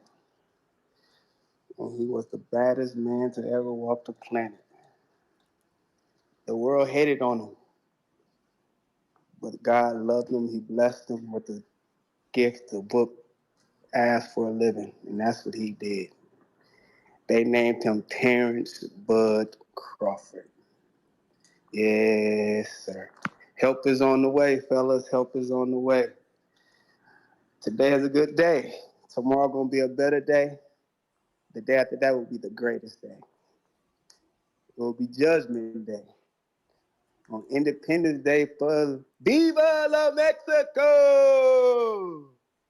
T. Bud Crawford will take over the world. The eyes will be on T. Bud Crawford on Netflix for the world to see. The best boxer to ever lace up any gloves. Marco, any gloves better than Roy? Ness, any gloves better than Devin Haney? Star, you already know. You on code. T. You Bud already Crawford. know. Yes, sir. Help is on the way. We ain't even got to talk no That's more shit. blasphemy, man. Talking about better than Devin Haney. You kill. I don't even want to say his name in the same sentence with Devin Bro, Haney. So I don't even say his name. imagine what Don't even Devin say nobody's Haney's name. You say career him. gonna You look say like him. when he's 37 and Yeah, 38. yeah. We got. You see what Ryan Garcia did? He ain't got no What? highlights. With drugs? What? With No, when he got drugs? that ass tapped, With he had them drugs? lugs. When he had them Drugs? lugs on, you remember that Drugs? brown outfit? He was on his back pocket. That's See? how You that not on Canelo code. gonna See, be. you not on code. And What this you what the fuck mean? I be saying. This ain't You no wanna code. This ain't make no fun of code. Devin Haney for You getting brought Devin cheated, Haney. but then y'all wanna He ask didn't get. about code when Boots don't wanna Hey, fucking help is on the way. be there Help is on the way. to Dr. morally Jid. support. Man, get the fuck Bud out of here. Crawford. Yeah, I hear you. Yes, I hear sir. you. See how I get them on? I see how see where was the code there? Where was the code there? And where was the code for Devin Haney on that situation? Cold. We going back to the killer, Jay Swift. Let's go. One, Two-tone two, at the 1, 2. barbershop, Lowe's. What you mean, free two-tone, weirdo? 1, 2, 1, 2. Can you hear me? Yes, we got you. Jay Swift. I Yo, can't tell you who, but an elite level trainer is listening right now, and he's saying that you talking foolery, saying Farrakhan got Malcolm X killed and Black Panthers robbing no, I banks, said Malcolm and X black got people killed. don't I said I and live. black people Yo, don't yo, stand up yo, for yo, the yo, whoa, you yo, gotta yo, yo, whoa, yo, yo, yo. Jay, we gotta have a You, Jay, you I've been I did not giving you say your none of that. respect. I've been giving you your respect. All right, all And right, all right. But I didn't say none of we've that. changed the way we interact. I gotta read his text Okay. for you to act. You know, you can't react Oh, without hearing what he said. all right, all right, all right, all right, all right, all right, all right. Cause go ahead. He said, man, who is that person calling in tearing down black men? Now he's saying Farrakhan killed Malcolm X and Black Panthers were bank robbers? He said blacks don't even stand up for their own community? So, you know, you Wait a got some minute. explaining to do. Now, Okay. whatever you think Okay. isn't First of what you all, said, you just say it, you let know?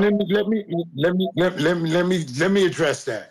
First of all, I said I used to listen to Farrakhan and Malcolm X and the Honorable Elijah Muhammad, and I was reading the Quran.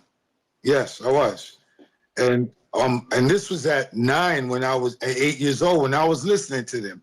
Then the next thing I know, Malcolm X got killed. That's what I said. I didn't say who killed him, because in all actuality, I think it was the FBI and the CIA, because that's who killed Fred Hampton in Chicago. Yeah, they ran through the doors shooting on Fred Hampton. Also, Mutulu Shakur was one of the Black Panthers in the Bronx, New York, when I was growing up.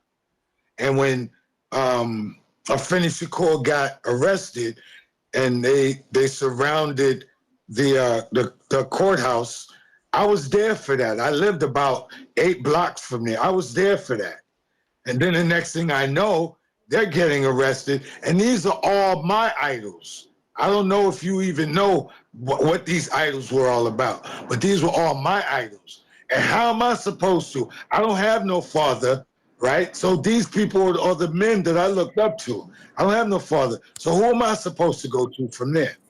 I didn't even know what to do. So that's the reason why I say we need to have black men come out and start mentoring the black youth. That's the reason why I said that. I understand you heard me incorrectly, but now I just cleared it up. So you don't have to call me back in. But JT, I was not speaking on you solely because I have like my fraternity brothers. I pledged to a fraternity, and they get out there and they train their kids and everything. But I tell them all the time, you got to come to the actual meetings, and we got to mentor some kids, some black kids, to turn them into college kids. I tell them that all the time.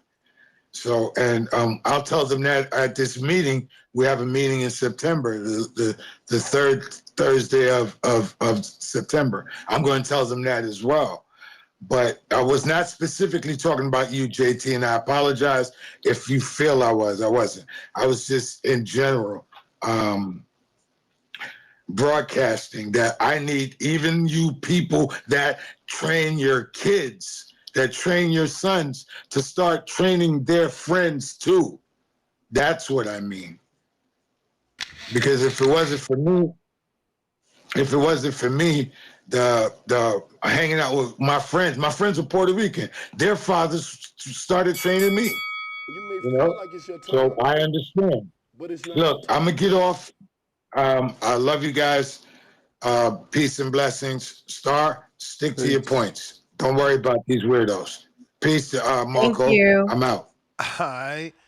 My man. Salute Jay Swift in the I'm glad he's back. building. Let me When did he start catch calling up. back again? Not even too long ago, bro. Recently, man. Good, good, good. Yeah, we happy to hear he's doing well, and I'm glad he cleared that up. Word. Let's see here. We got a bunch of counter punches I gotta get to. KL Chapo, $2 Ness. What race is Keem? Bro, don't get me to asking. I don't know nothing, man. I don't know nothing about nothing, man. You know? Word.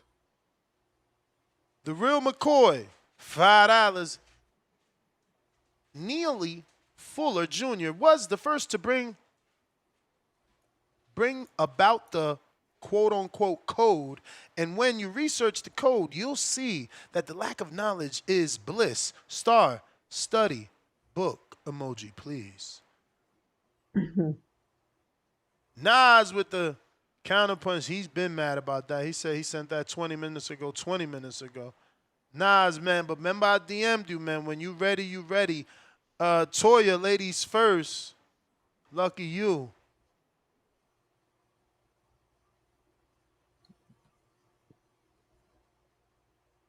Toya. What's up, Toya? Oh, boy, Toya. Where you at, Whoa. Toya? Yo, Yo, what up? What's up, Toya? man, what's up? So the topic of discussion is about code. Nah, man, that's what it flipped to. It's supposed to be about Canelo, revealing that Boots reached out to him to get the sparring, and about Yoneli Hernandez, the other sparring partner, saying while he watched them spar, he felt Canelo got the better of Boots and that Canelo received more out of the sparring than Boots. That's interesting. I did go watch that on Mill City. Shout out Mill The City. interview. And Caesar said that. Yeah, so I'm just gonna say that I think Canelo so Boots reached out to the sparring. So obviously Boots wanted to get some expert advice. I don't see nothing wrong with that. You know what I mean? Unfortunately, this sport that we know and love has always been centered around racial issues because black versus Mexican. Just it's always been like that. So we can't help that. But y'all stop making it political, man. Just change the narrative. Stop making it political. Let's just stick it to the sport. But unfortunately, that's not how it always goes because it's always been that way. But we as the fans got to make it strictly about the sport. We got to stop making everything so political. So you know what I mean? Just all about that. Like let's just have fun with the sport because whether whoever wins this fight Saturday night, they both go down as legends. To me, I think they both go down as legends. Crawford goes down as being one of the pound for pound best, stepping up in weight, challenging himself against the best. That's what y'all wanted, right? That's what we all wanted. That's what y'all was claiming these boxers don't ever do, and he's doing that. Canelo goes down as being the one of the greatest because he's his resume. He fought everybody. So no matter what happens to a Saturday night, we all win. We all win. The fans win. The fighters win. Like we all win. We need to celebrate that more and just about this code shit because I don't give a damn if it's blue code, black code, area code. When Bud whooped Canelo ass, put some hot sauce on my burrito. I'm back believing in Crawford again because I believe in his confidence. He sold me on the confidence level. I think his confidence is high, and I don't think it's going to. He lost before. He know how to lose. Bud don't know how to lose. So that's what I'm riding with. So bad girl, I bet it's still on, and I want $100 because Bud about to whoop some ass. And that's all I got. That bet is off. That bet is Turn up, off. Toya. That bet is on. No. That bet is on. Hold on, you can't come on here flip flopping in your last call now. Now having epiphany, and talking about the bet is on. No, you ain't about to. If she want to give you the bet, if she want to give you the bet, she could give you the bet. But I'm just letting her know there's a out. She canceled the bet yesterday. You did. But y'all told me don't cancel my bet. Yeah, but you ain't sound confident. We told you, not you said. Okay, now I'm back. But who you picking? How you flip flopping? How you flip flopping? The weigh in ain't until tomorrow. Next ain't gonna say who we got though. The weigh in ain't until tomorrow. Love the weigh in not till tomorrow. Hey Star, hey girl. Everybody know who I got. Everybody know who I got. No, we don't. Who you got? Crawford. That was the best. You know what you got? The bell. The bell. We already got Big Money hating on you because you cut the line to my counter punches don't matter. Damn, Big Money. I love it, Toya.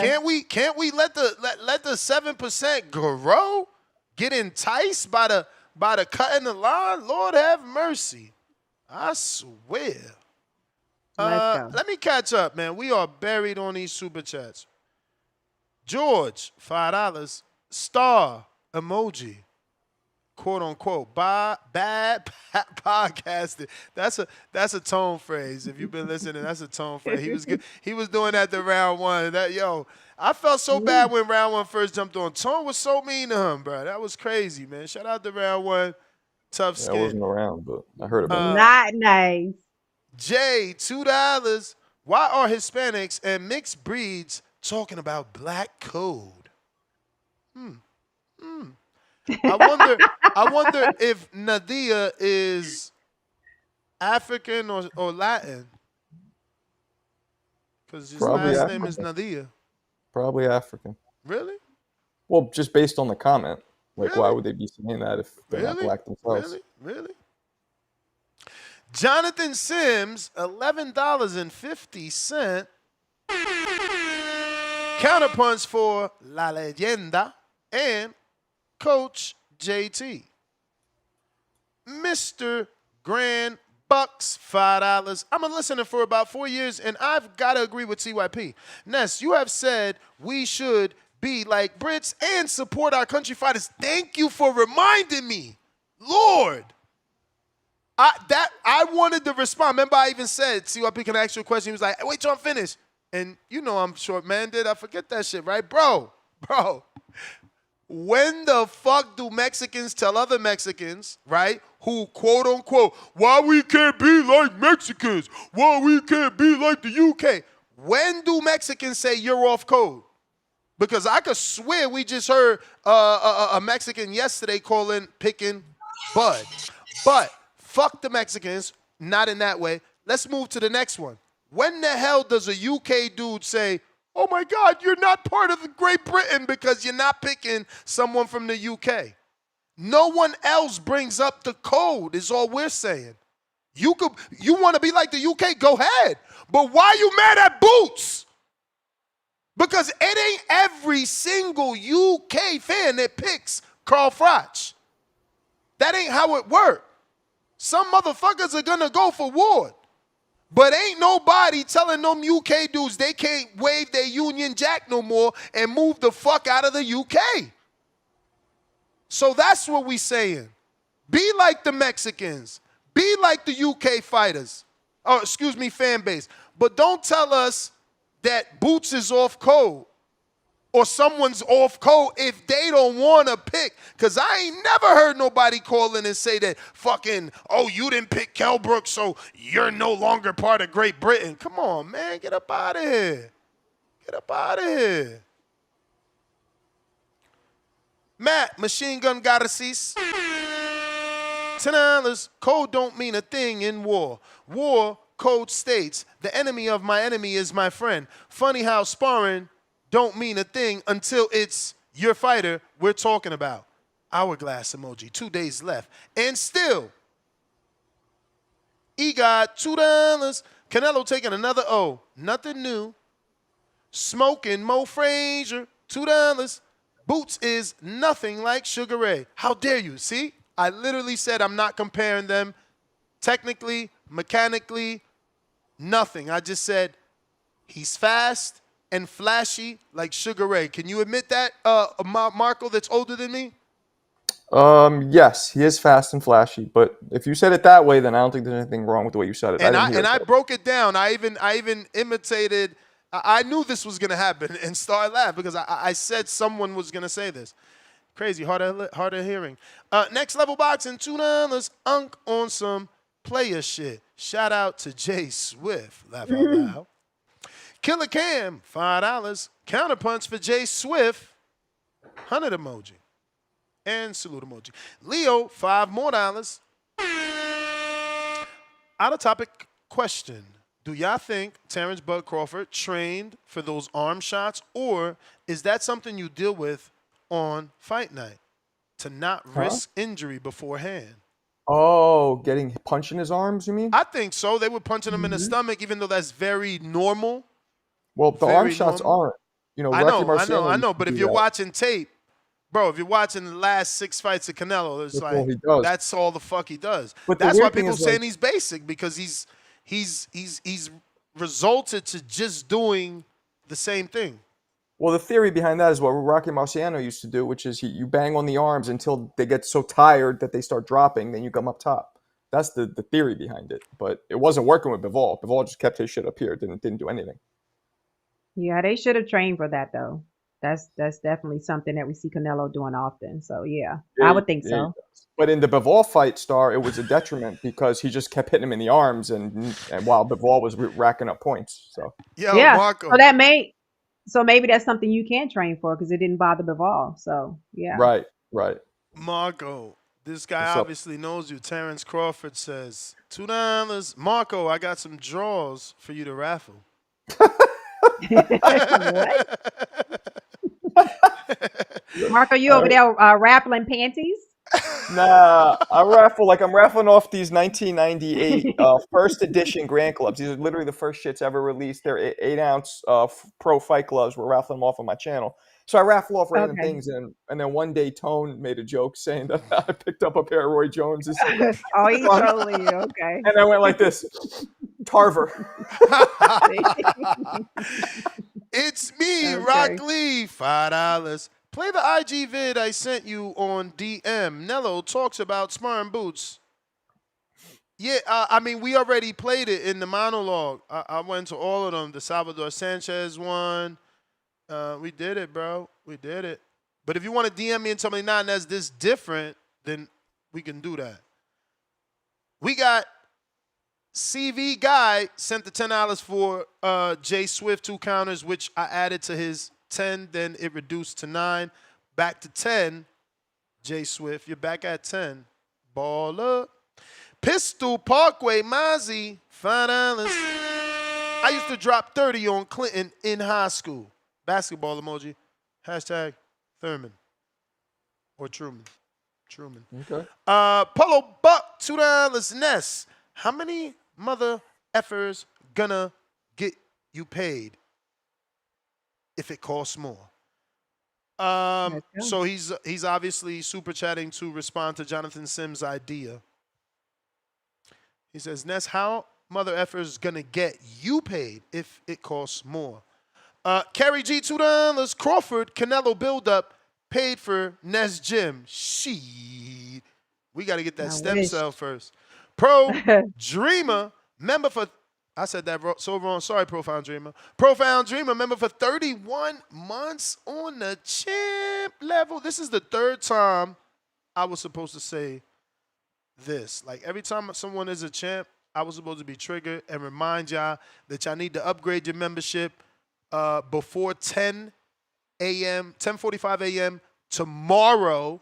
So it's only one day left. 10:45 a.m. tomorrow. We're doing the betting show. We're going to have betting expert Amal Shaw on the show, and we're also going to have matchmaking expert Brad Goodman, who's match made over 30 fights for Bud Crawford. So, before you make your picks, you might want to listen to this show.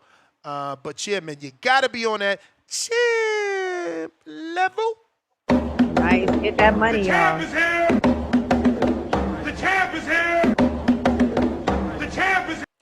But the super chat from Profound Dreamer was 9/11 prayer emoji hands, American flag hands. Put me down for Canelo wins via 11th round TKO double exclamation emoji. And then we got Daniel Ortega, $5. Thanks for the entertainment, Ness. Super Buddies versus Nello Glazers. It's fight week, baby. Boxing glove emoji. Let's go. Eric Cruz, member for 14 months on the contender level. The boxing streets have no code. Takashi. Coyote Blanco, $2. Quote unquote black ice. Let's see if Latins call in and cry. DC3, $2. Mr. MD 2020 come back on the same ish, shaking my head. Big Nick, 2-pounder, champ level. Oh, Caramel Queen, I look forward to seeing more of her. Lord have mercy. Caramel. She is so married. It's me, Very married. Rock Lee, $2. It's different. It's about the wealth.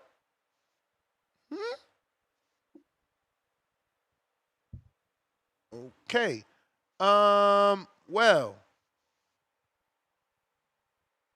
Let's see. So we read everything. Now I got to go back and see whose counter punch was first. Lord of mercy. We got the J Swift, Granados. Oh, we got a bunch of free ones from Granados. So anybody that's already called in, get back in queue. If I see your hand raised, I know to give you one because we got 4 from Edgar, pretty sure. And we got a counter punch from Jonathan Sims for La Leyenda, CYP, and one for JT. CYP.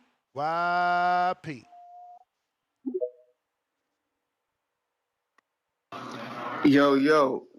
I mean, I hate these history lessons, but the code was created because people were overwhelmingly using their code against us.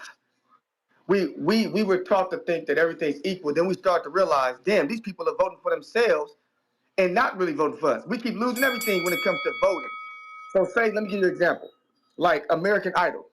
When Ruben Studdard won, being on code was voting for Ruben Studdard because you knew that the other guy had a lot of white people that was going to vote for him, whether he was better or not. The numbers just weren't going to add up. So the code would be, we got to help this man out. Let's all sit together and vote for this man. He going to have some white votes, but if he gets all of our votes, it will actually be fair and the best man will win. He ends up winning. Some of you will never understand this because it's not something you actually talk about publicly. It's something that black people know inside between each other. Black code is supposed to be secret. You know when to use it, you know when to not. But speaking about it publicly is not going to hurt it because it's not even supposed to. You're never going to tear it down. It's not something public. It's like there's things that Latinos have that we can talk about all day. They're not going to change because we're talking about it.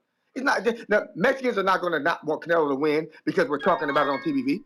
The Filipinos are not going to stop rooting for Manny Pacquiao because we're talking about it on TV saying, fuck Cole. Why you got to root for Pacquiao? They don't care. They don't care. Sounds good, blah, blah, blah, blah, blah. They're still rooting for Pacquiao. That's how code works. It's secret. So if you're not a fundamental African American, it doesn't even matter what the fuck you're saying. You're just running your mouth. You don't speak for us. You're not the leader in black conversations. So to think that you could change our culture just because you're a host on the show or a caller is ridiculous. I don't speak on Dominican problems, Puerto Rican problems, Mexican problems.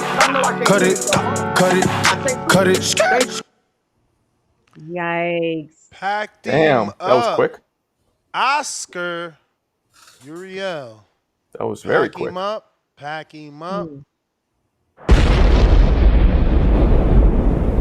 You know what you should do? You know what sound effects you should have? The beginning of Jump Around, where it goes, pack it up, pack it in. That should be the sound effect for this. That'd be kind of dope. Let's see here.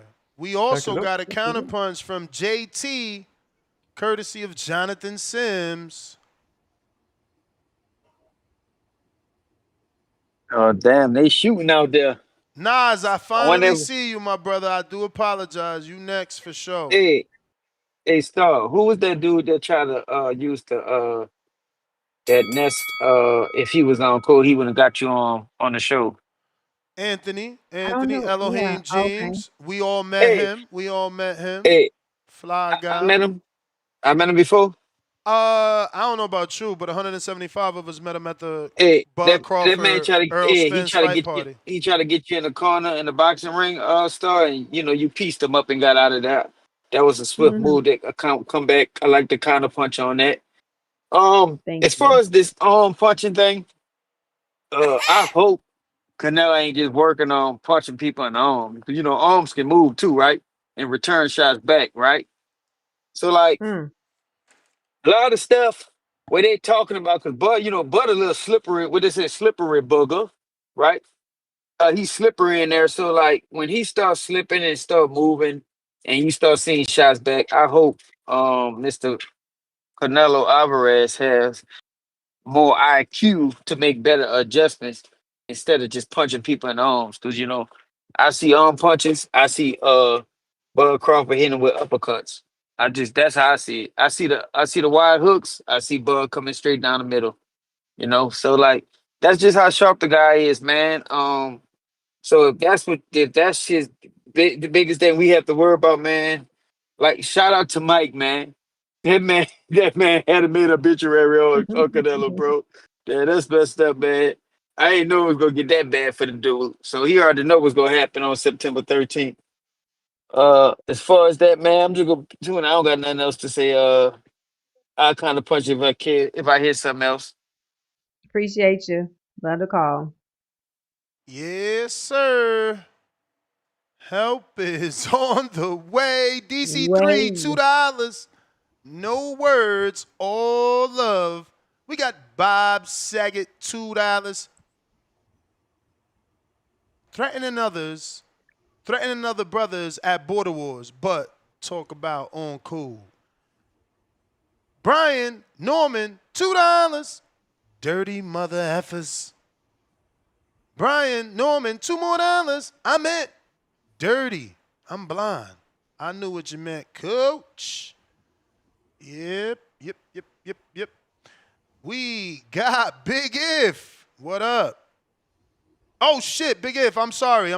Damn, Nas, yo. Nas probably like, Ness, I swear to God, I'm going to punch you in your face. Yo, Ness, you on some shit. Yo, What's up, Marco? I apologize. My bad, bro. That shit was like a half, what, was it an hour ago now?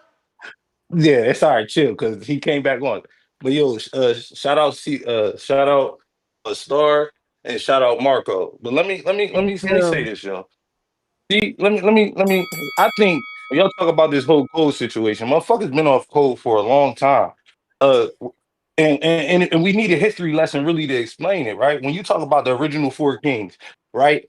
Um, all black people and then Duran, but Duran wasn't American, right? So in America, Ness scream DR all day, but he know damn well he a black man.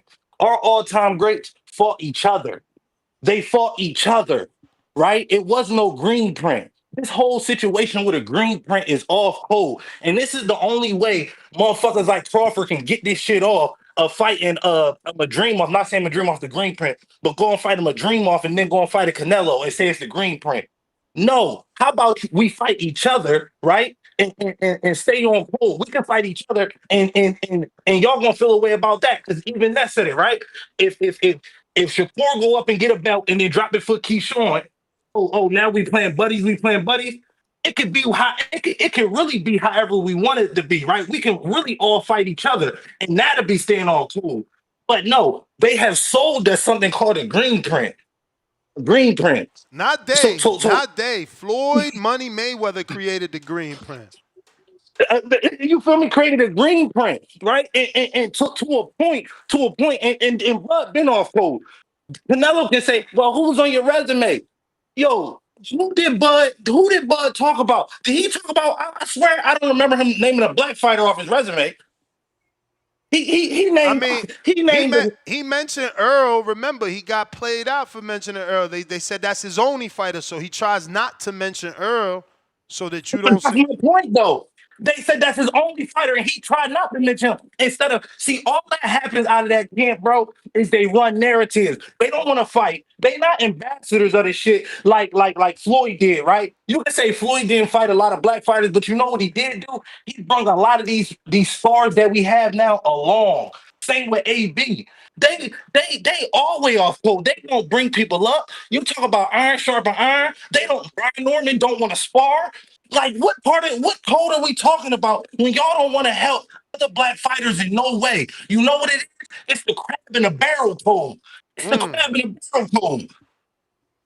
That's what it is. Y'all all the way wrong. 15-year relationship, and I'm supposed to talk about the Canelo situation, and I'm supposed to turn it down, and I'm supposed to say no because y'all two fighting. Fight with me. But no, that's not. Nas, you do understand that it wasn't turn it down. Is that he called Canelo is why people mad. But see, I know about my belt about the ring, but they see I don't understand. People say, "Yo, I thought it was an opportunity," but see, now that I know he called him, it's not an opportunity no more. I can fucking go from being an opportunity to not being an opportunity based off who made a phone call. Niggas is backwards. No.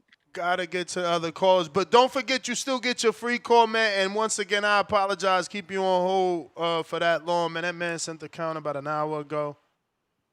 Bear with me, ladies and gents. You know, gone are the days where we had Big Bad Bo checking out all the super chats, man. We gonna get there when we gonna make it.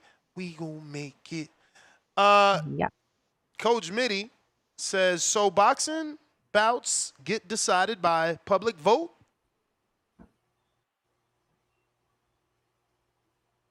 Okay, nothing. We got David Garcia, $2. JT on the Latino corner versus CYP. Broke the code. Laughing out loud. Whoa. That's true. That's true, JT. You was in the Keem corner, man. Sean King James, $5. Code. These hurt fatherless men are experiencing ancestral trauma bonding. Crying out loud. Boots, get your money and that good Canelo work. All right. Stock chasers.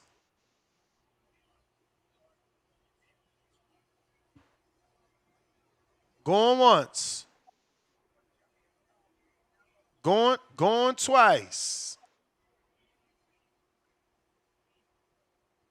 Yup. Majid. Stock chasers last call. Majid. Yo, Nats, what up? What up? Hey, man, everybody need to like the video, subscribe to the channel, join YouTube members and Patreon for something. First, I'm going to say shout out to, you know what, that's what I started with, the Black Eyes. Shout out to the Water Walkers. You know what I'm saying? We got Crawford, but I don't really like how this shit being brought up. You know, and like for the people that been on this community for the longest. Where the fuck was this shit at when fucking Spence was running fucking 47? It was okay with fucking freezing Crawford out and saying every reason why he don't deserve it, why Spencer beat his ass. You know what I'm saying? They One were no calling code then, huh? yeah, they were calling him a coon and all that. I remember all of it because I was still on the bus side getting attacked by everybody. It wasn't no motherfucking black people sitting there with us. Well, you know what I'm saying? It was not that. You know, they kept saying we sold out to the white man and all of this bullshit. But now Boots go to fucking train with a Canelo and it's a big ass problem. It's only a problem if it's fear behind it. Because real niggas don't give a fuck about Boots. You know, that Boots is the same person that can't cut off the ring. You know what I'm saying? The flat-footed nigga that gotta get ready 2 more fights from now to fight another flat-footed person in undefeated power punching Virgil Ortiz with the work rate. So why the fuck wouldn't he take advantage of working with Canelo? You know what I'm saying? To get ready for that shit at a new weight class. Why wouldn't he do that? You know what I'm saying? Like, it's so quick to call a nigga a sellout when it's convenient because when this little tanky tank. Niggas okay with Devin Haney not getting the fight. Niggas okay with Shakur not getting the fight. Or any of those people, but they're y'all champion motherfucking what all the Ryan Garcias and whoever the fuck else he picked. You got motherfucking Roach right now, which that just got the little pit bull fight or whatever because Tank. You know what I'm saying? He said, fuck that nigga. I'm taking food out your mouth. I put food in your mouth and I can take food off the table. And he laughed about it. And everybody vouched for it. So when it comes for all this little black shit or whatever that we doing, I'm doing a black ice or whatever because they know over in the West Coast is blacks against Mexicans. So I'm just doing the traditional bullshit. But when it really come down to that black shit that I take serious, even some of the people on this motherfucking panel calling in or whatever was talking about was that they hate niggas. They don't fuck with all black people or whatever. They only fuck with a certain type or whatever. You know, they part Mexican. All of this bullshit. But now everybody to stand up black person and y'all give a fuck. I'm telling y'all right now, y'all fake as fuck because if y'all favorite fighter, black fighter gotta go against another black fighter, y'all niggas don't have this energy. Y'all literally say fuck that nigga. So what the fuck are we doing? This shit fake Ness or whatever. Like I said, I got my black ice for this fight energy, but them niggas they being fake right now. That's the That's all I got. bell. That's the All bell. right. Lord of mercy. We got Brambo. Your star. Where are you from? Virginia. Virginia. All right, cool. What's good? What's good? I'm back. What's good? What's You hear up? me? What's good? Yeah. Yeah. So, yeah, man. Since we still talking cold, CYP was saying this is America versus Mexico. Then he was saying this is black versus Hispanic. I don't know which code we following. Because if it's America versus Mexico, the boy out Canelo in the arrivals thanked Turkey for the fight being in America, in Allegiant Stadium. He thanked them for that. Turkey is the one that said it wasn't him, it was his country, it was his boss. You know what I'm saying? So Canelo is supporting the fight being here for us to, be able to attend or view. As far as the black code, yeah, the last caller was exactly right. Because whenever we want Tank to fight one of the black fighters that we wanted them to fight, it was, oh, them niggas don't deserve to fight. What have they done? They ain't no pay-per-view. So every excuse in the world for him not to fight the niggas we want him to fight. Then, as far as Cole goes, none of you niggas was on Cole last year when Ryan popped dirty. When Ryan popped dirty, all you niggas kept talking about is Devin not being able to elude the left hook. It was, oh, he couldn't admit the drugs ain't helped the left hook. The drugs ain't what caused Devin not to be able to get hit by the left hook. You niggas is fake as hell. Okay, when Jamel was about to fight Canelo, all you niggas was on Cole before the fight. After the fight, all you niggas called Jamel trash. You niggas shitted on Jamel after he lost the fight. He down to be right. Man got stripped for his titles. Man got stripped for his titles. Ain't nobody say shit. He can't get a fight now But nobody at 154, despite the fact that nobody at 154 beat him for his titles. But you niggas on cold. You niggas ain't on cold about shit. All you niggas is fake as hell. Fake as hell. None of you niggas be on cold. You niggas corny as hell. That's the code y'all follow. The corny ass nigga code. Okay? Because that's what fuck y'all niggas sound like. I've been a Canelo fan. I'm a fan of boxing. Canelo is a fighter that I like to watch fight. I've been buying Canelo fights. I'm not about to just not support Canelo or not root for Canelo because he fighting a black fighter. I rock with Canelo. I was rooting for Spence when Bud was fighting Spence. I'm not really the Bud fan like that. He can fight, but that ain't who I'm a fan of. I like Canelo. So if you call me, whatever you say, I ain't in code, well, man, fuck your code. I don't give a damn about your code. None of you niggas. Your code can kiss my ass. My black ass. You can kiss my black ass with that code. That's a fact. Cut it, cut it, cut it, cut it. Well, damn. JT ain't take much more of that, man. Yikes.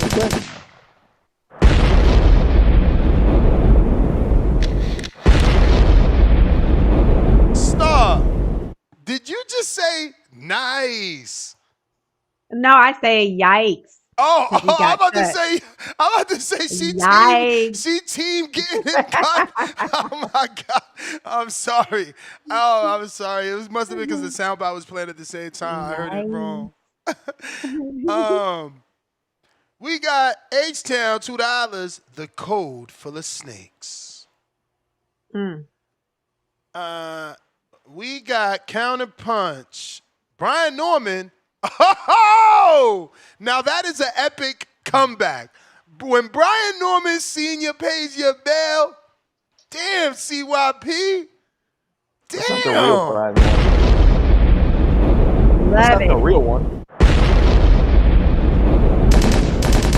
How dare you say that's not the real one? That is Which him. one? That's junior or senior? No, that's senior. It's always senior. It's never junior. Yeah, Junior's senior never. does the social media. Junior's never in the chat. CYP, they bailed you out, big dog. Let's go, CYP. That's part of the resume. I ain't gonna front. He got to be like 6-time caller of the year, 2-time Border Wars fighter, the only caller to ever get bailed out by a professional trainer. Man, come on. Let's go. That's facts right there. We got CYP with the $2 super chat. He says there is no code with race on race. You low IQ idiots. Super chat. Oh, shit. CV guy with the $50 said, nah, keep that man packed up. Yo, these guys are counter-punching like Purnell. Speaking of Virginia. El Diablo. Speaking of Virginia, that was a Purnell counter. $2. F your code and F your couch. Damn. Couch? It don't say talk coach. from their couch. Maybe you meant coach. Yeah. We got Lord of Mercy. Lord of Mercy. Joker's counterpunch. Who the hell sent that one? Lord of Mercy. Can you hear me? Yes. So just real quick, bro. Fuck CYP. Oh God. That dude wakes up off code every goddamn day. One day he fucking hates his black side. The next day he hates the Mexican side. You fucking half-breed pussy. Whoa. Shut the fuck up. Whoa. Later. Damn. You ain't gonna fight him in Border Wars is what he gonna tell you, bro. Emperor counter. That was it. That was the call. Emperor counter. That was the call. You know who's back. Oh, yeah. What's up, CYP?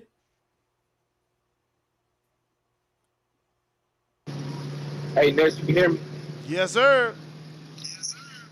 Come right back to me when I pull up, bro. All right, back.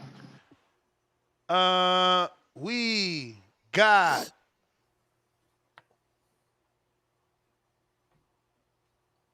I think we got JT yet again. Lord child. Sticking to the code. I can't say the rest. Shout out to Future. Look, man. It's crazy, bro. Who was that last caller that did all that hooping and hollering talking about he a Canelo fan and fuck codes and all that because the code Rambo, was in there for Devin Rambo, Haney? Rambo, Rambo. Rambo is getting it twisted because I'm gonna be honest with you. You know, CYP was taking up for Devin Haney. A lot of these other Latino essays was on code cheering for Ryan, even though they know Ryan cheated. Y'all forgot that? No, but you So I flipping think it. he's You getting the flipping people. it. You flipping it. He And no, and I'm not remember, flipping it. I'm yes you not are. flipping it. Yes But you are. You making it he about the made a Latinos bogus that statement saying you that got it. You got it. My bad. thank you. He made a bogus statement, said, where were we? We were the same ones defending Devin Haney when he got cheated. And everybody was calling in saying Ryan did this to him at the end of the day. And it was a lot of Latino fans proving it. That's cap. They was on code. They was on code with that shit. They was on code. Let's go back and replay that shit. Hold on. Oh, damn. Damn, she close to my truck.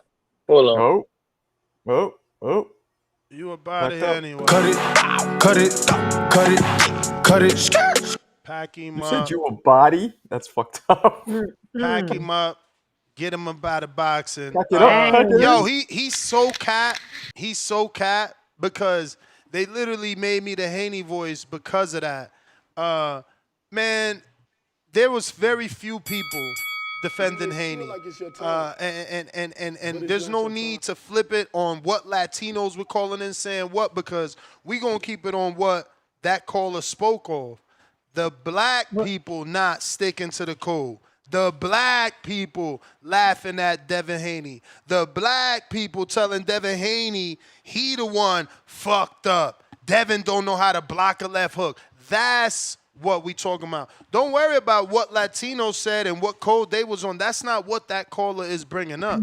Rambo was bringing up the fact that I was sitting here day after day and it was joke on Haney, joke on Haney, joke on Haney. It ain't matter who you was. The joke was on Haney.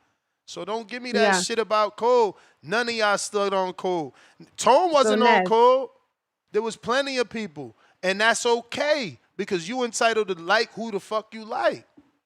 Motherfuckers was laughing at Haney every goddamn day. It was a joke. And it's still Let me say a joke. this, Ness. So the caller was named Rambo, right? Yeah.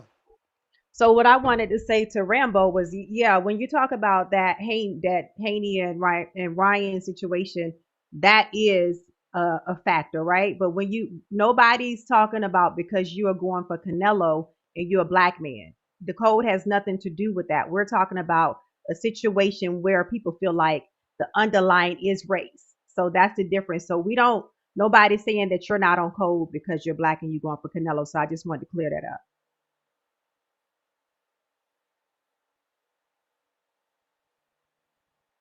What? I ain't Did make you no hear me? pick yet. Who are you talking to? You said nobody saying I'm on No, code? I'm talking about Rambo. Oh, Rambo. Rambo, he's saying, F that or F that because I'm going for Canelo. Like that wasn't the thing. We wasn't saying that.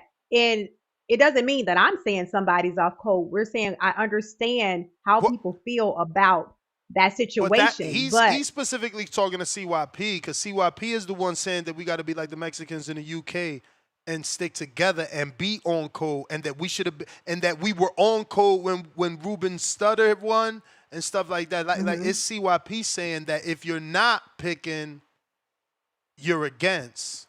I didn't hear him say that, but it should be okay if somebody is. What I thought he was saying was that when it comes to black people, sometimes people have an issue with us, or we feel funny when we say that we're going for the black fighter just because we're black. But somebody in other cultures or other races can say, "Oh, I'm going with the Mexican guy," and we don't say anything about that. So sometimes it's made to be a racial thing when you hear a black person just say, "Oh, I'm gonna go with Bud because he's black," or "I'm gonna go with such and such because he's black." But CYP with the $2 super chat says CYP never turned on Charlo, never turned on Haney. CYP is the code. Okay. Those are Apple Pays. Salute CYP. Tank Furman, $2. Stop packing up CYP. Add that money to the bounty. Crying out loud. JT back with another 50, paid his bail.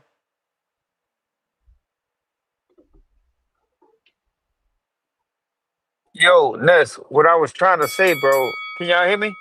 We hear you. Yep. Rambo point is invalid when it comes down to this, because like when he's talking about the people that's calling about the code, I don't know, it probably was CYP me. Shout out to Star, she was on code today too.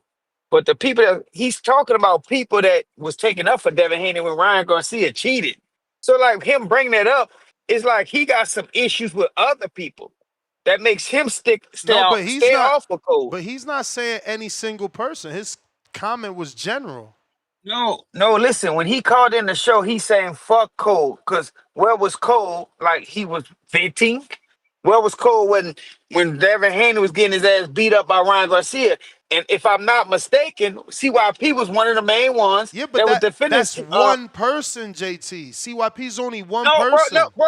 But my point on it, he can't talk about it if that was the person that was defending him. Why is he bringing that up? It don't make sense. But that's Now, what CYP, I'm trying to explain listen, the sense to you. bro, You're making it bro. you're making it about CYP. He's making a general blanket statement about everyone not being on code for Haney. Can you explain to him why when the caller called in and say about the people that's calling in about code? I'm talking about the people that's calling in about code today. You can't say CYP is hypocritical because he stick on code when it come down to that shit. Because if we're not mistaken, he was the same one defending Devin Haney when Ryan Garcia cheated. It's true. Can you explain that to us, please? So let's talk about the people that's calling. Now it would be hypocritical of CYP if he was talking about code, and then he came back and brought that up. So he's basically telling us how he feel about the code. So he's bringing up how he was made to feel about Devin Haney. So you don't get it, Ness. You got it, champ. Oh, I know, I got it. Thank you. But I'm back. Who cut me? Who cut me, Ness? Who cut me? Oh man. Let me see. Who cut me? Bro, relax, bro. Looks like Uriel. Oscar. Oh, Oscar. Oh, you better not ever call in life, Oscar. I got something for you. Nah, man, but that's all it is, bro. A lot of people calling in, venting about their history or what happened with their experience. But let's attack the people that's on code now. That call in. That makes sticking to the zero code. sense. That do make sense. It make a whole lot of sense to me. No, it don't. The show is bigger than two callers. You trying to take a general statement and make it just about you and CYP. How dare And y'all Star call too. me the narcissist? Don't forget Star, because Star was on our ship today too. Come on. So don't forget That's right. That's right. I'm on code. Feel like it's your time. All All right, brother. that's my call.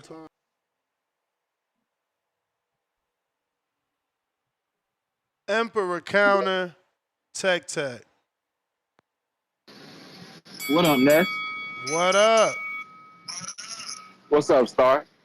What up, Tech? But this done turned into the what up? This done turned into the knockout boys. I see. But listen, let me explain it. Let me explain why. Well, firstly, let me say this. I was on code with Devin Haney. I backed them even when he chose to sue behind Ryan being on. So you can't say it's everybody. That's black people historically got to be told when they own and off code. It's the black thing. You see what I'm saying? Let me explain to you why Boots is off code, bro. Because you wait till Bud biggest fight to go work with his enemy. So he's thinking the enemy of my enemy is my friend. That's how he off code. It's simple. That don't make sense to you, there?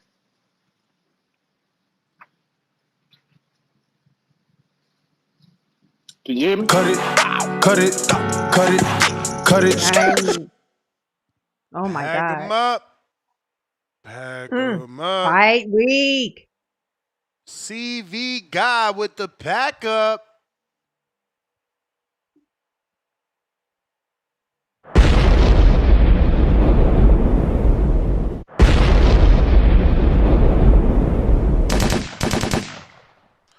All right, it's about to get crazy. We know what it is, so let me Oh go my ahead and God.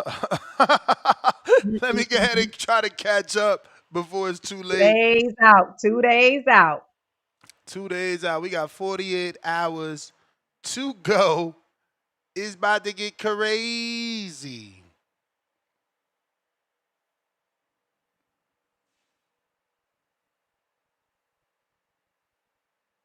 This is gonna be funny. Viewers in the chat are reacting to a person nicknamed Tech and a potential takeover, possibly in the context of a fight. They are also mentioning fighter Canelo and discussing whether people are on code. Yo, the possible takeover is hilarious, yo. Shout out to AI. AI knows who Tech is, man. AI knows. Crazy. Man. All right. We got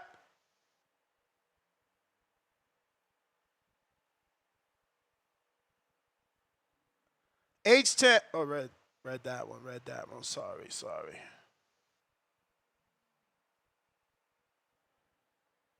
We did stop on that one though. Off your couch. Rock Lee says, vid I sent on Insta was different, not the same. All right, Chet, I'm gonna try and get to that. We got Just Call Me A-Rod, $10. This code ish is screaming nervous energy. Shout out. You may feel like it's your time, but it's not your time. He says, shout out Compa Botas for getting that elite work, cause you ain't getting it from Bud. We definitely gonna have to remember this code for future fights. Shout out Oscar. Kerry G, $5 on the champ level. We're gonna admit this a good fight. I ain't never seen this much high level super chat ever. You ain't lying. Wow. JXV88, $5. Counterpunch, Baby Joker. 3 faces with Pesos smoke from the nose. H-Town, $2. Every day, to this day, Haney Pack. Laughing out loud, Tone. Exactly. People was paying to play that Haney Pack. I wasn't seeing nobody, I mean, obviously, some people were mad, but, bro, it was like a running joke forever. And then when the lawsuit, another running joke. There wasn't no code. Nobody was defending Dev. I was alone on that. Marvin, we read that. Tito Vos, pound for pound, #1 in the chat. The code. If they ain't your race, you shouldn't help or support. Just so y'all can see how silly that looks. Rem in the 310, $2. Glad to see you're being blessed by hate on both sides. Ness, prayer hands emoji. Dre Day, $5. All Latinos and Earl Spence fans are going for Canelo, except the construction. I don't know, is that a worker emoji maybe? Caller? And Ness, of course, Bud by last stoppage. Not Chico yet, not yet. Sorry.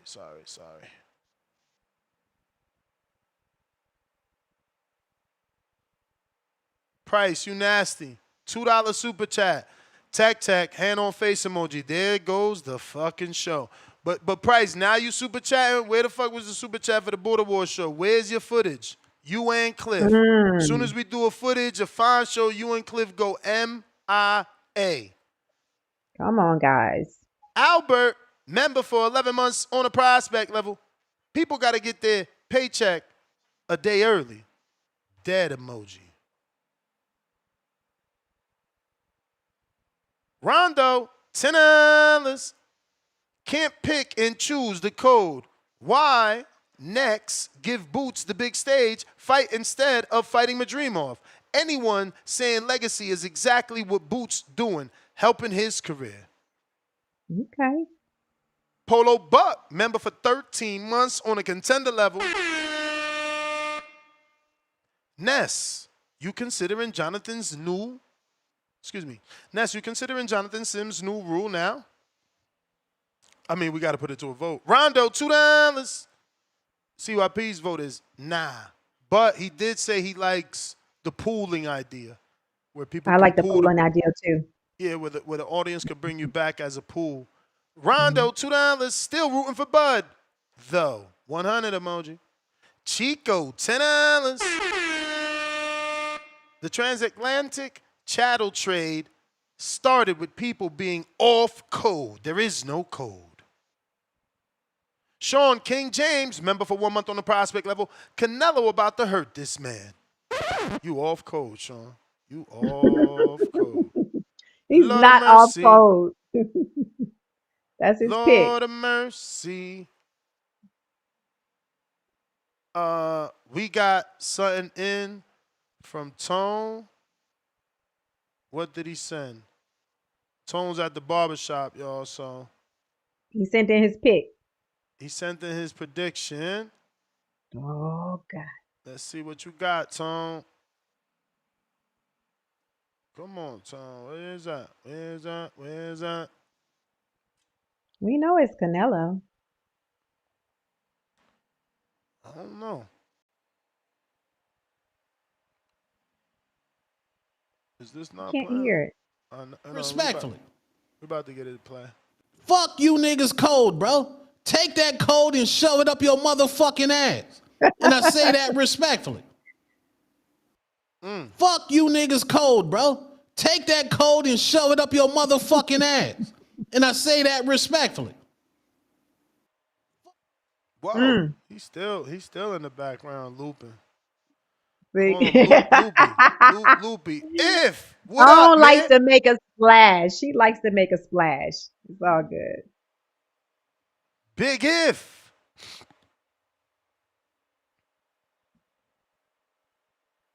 What up, Big If? Big if. But I was on mute, man. Y'all hear me? We hear you. We hear you. Yep, we hear you. Yo, salute. First of all, salute to the coded voice. You heard TCV, you heard? And secondly, salute Big Ness. Salute Star Jella Yee, you heard? Star Jella Yee. Salute, man. Great show, you heard? So you the Angela Yee TBV, you heard? So salute to you, man. But yo, this whole boxing show, man, we how many days away, son? We like what, 2-3 days away? And we not talking about techniques. We're not talking about no techniques, nothing. We're talking about something that has absolutely nothing to do with Bud or Nello in their ring, son. This shit is bugged the fuck out. Like, y'all niggas is bugging, son. What are y'all talking about, son? We're talking about nothing. Cold? For how many days, son? Like, come on, dogs. And listen, man. Lil Tippy said it the best. Context matters. And we're not applying the code. We understand where that cold shit is coming from, but we're not applying it in the right context. We're watering that cold shit down. This is sports, B. Like, yo, let's cut all that shit out. Cut the soft shit off. And let me splice the analogies that y'all using, right? So y'all call in and y'all say stuff like, okay, well, the code only matters because this guy's on the upper echelon. And the guys who are the lower echelon, that shit don't matter. All right, cool. So you telling me that if the code of conduct is corruption, and I'm a high-level politician, my corruption only matters if I'm a high-level politician on a federal level, and the guys on the state level, that corruption doesn't matter. Okay, cool. So y'all just make up all these rules as you go along. All right. So you say code has been there for a long time in boxing. Okay, well, Ness brought up Shane Mosley against Floyd. Nope, I don't remember anybody talking about code then. Nothing. Y'all turning this shit into the house husbands of boxing, man. Let's talk about the strategies, the techniques. And I had a phone line back then. I had a literal phone line. Word, I remember that. Literal phone line and video, voice over like you doing right now. We use Skype too, and bro, I remember that never time, heard son. the code. I never heard the code shit. I got the phone on my Addy, man. I got that shit, son. Y'all just bugging. What are y'all talking about, son? Like when you talk about the code, if I'm splicing out the analogies, and there's some talking about, yo, it's the Brits are against the Brits. We always say, can we be like the Brits? Well, the Brits have multiple races in their own country. So are you telling me, right, Mr. Analogy Man, right?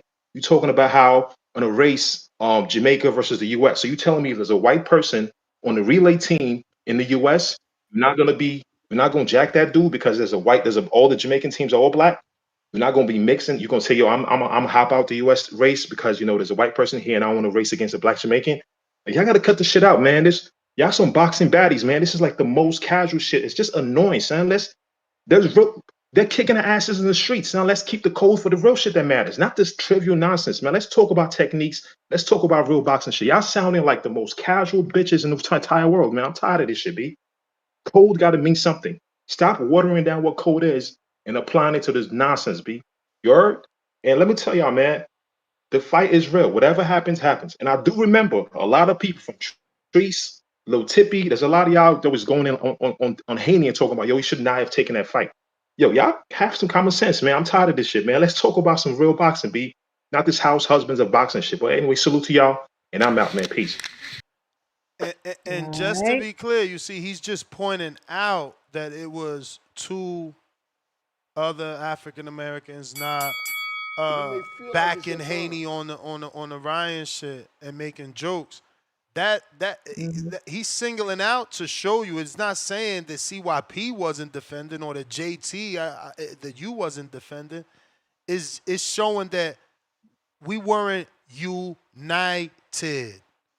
And nobody was laughing at nobody. Nobody was definitely not knocking nobody out for not being on fucking code for Haney, bro.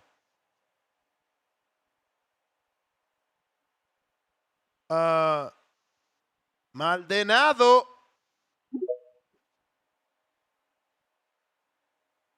Yo.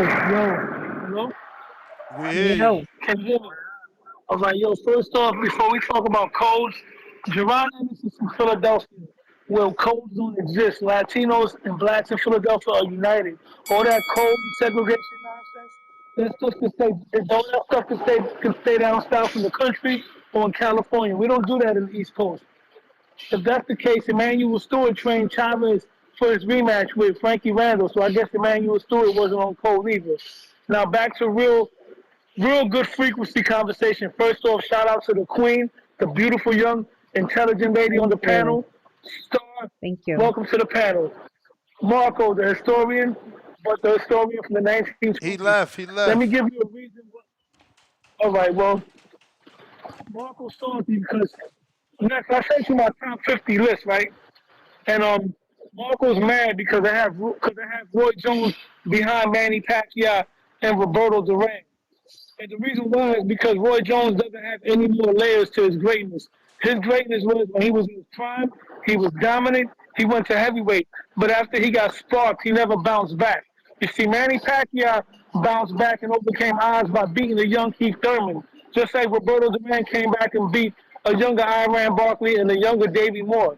Roy Jones is a legend, but sometimes you got to separate them in different tiers. You got to have different tiers of legacy. Roy Jones never bounced back and beat a young hungry lion as an underdog. That's the reason why he's not above Duran and Manny Pacquiao. And next, check out the list that I sent you because that's a good topic one day. You know what I'm saying? I didn't put nobody that's active on the list because I don't do that. I wait till their careers are over. As far as Jaron Ennis and this Bud Crawford situation is very nasty, it's disgusting, it's very toxic, you know. And I know that you're coming from people in the South and the West Coast are the only ones chiming in with this cold nonsense. We don't do that in the East Coast. That's why Philadelphia doesn't have Bloods and Crips. We don't do none of that crap. Our colors over there is white and green. And yeah, I know you know I'm from New York, but I was also living in Philly for many years, so I claim Philly as well. Yo, they said your mic off cold, man. Yo, what's up, yo? Free two-tone, bro. I noticed whenever we got a female on the panel, it's like two-tone is banned. What the heck, man? Bro, two-tone busy. He getting a haircut. He getting ready for Vegas, man. He about to be out here with like 4 women. Okay. And my man round one, bro. Second round one is all right, bro. He crashed out the other day on CYP. That was hilarious, man. He got up and started pacing back and forth like a crazy lion, man. And yo, Jay Swift lived, baby. Jay Swift is alive. Praise the Lord. You heard? Word, man. Praise the Lord. Jay Swift. Yeah, man, I'm glad he called in, man, with his old school stories, man. I can't wait till the weekend. It's a 50-50 fight. If Canelo wins, this is his greatest win of his career. If Bud Crawford wins, this is the greatest win of his career. But we're not going to put neither one of them in the top 5 because these guys are underdogs, man. This is a close fight. This ain't Ray Leonard and Marvin Hagler. It's not the same. I ain't. You may Yo, feel like it's your time, Stark, you're doing a great job. but Appreciate it's you. not your time. Thank you. Let's see here. We got Coyote Blanco, $2. Not Tech. We throwing tomatoes. Oh 1, God. 2, 3, 4, 5 tomato emojis.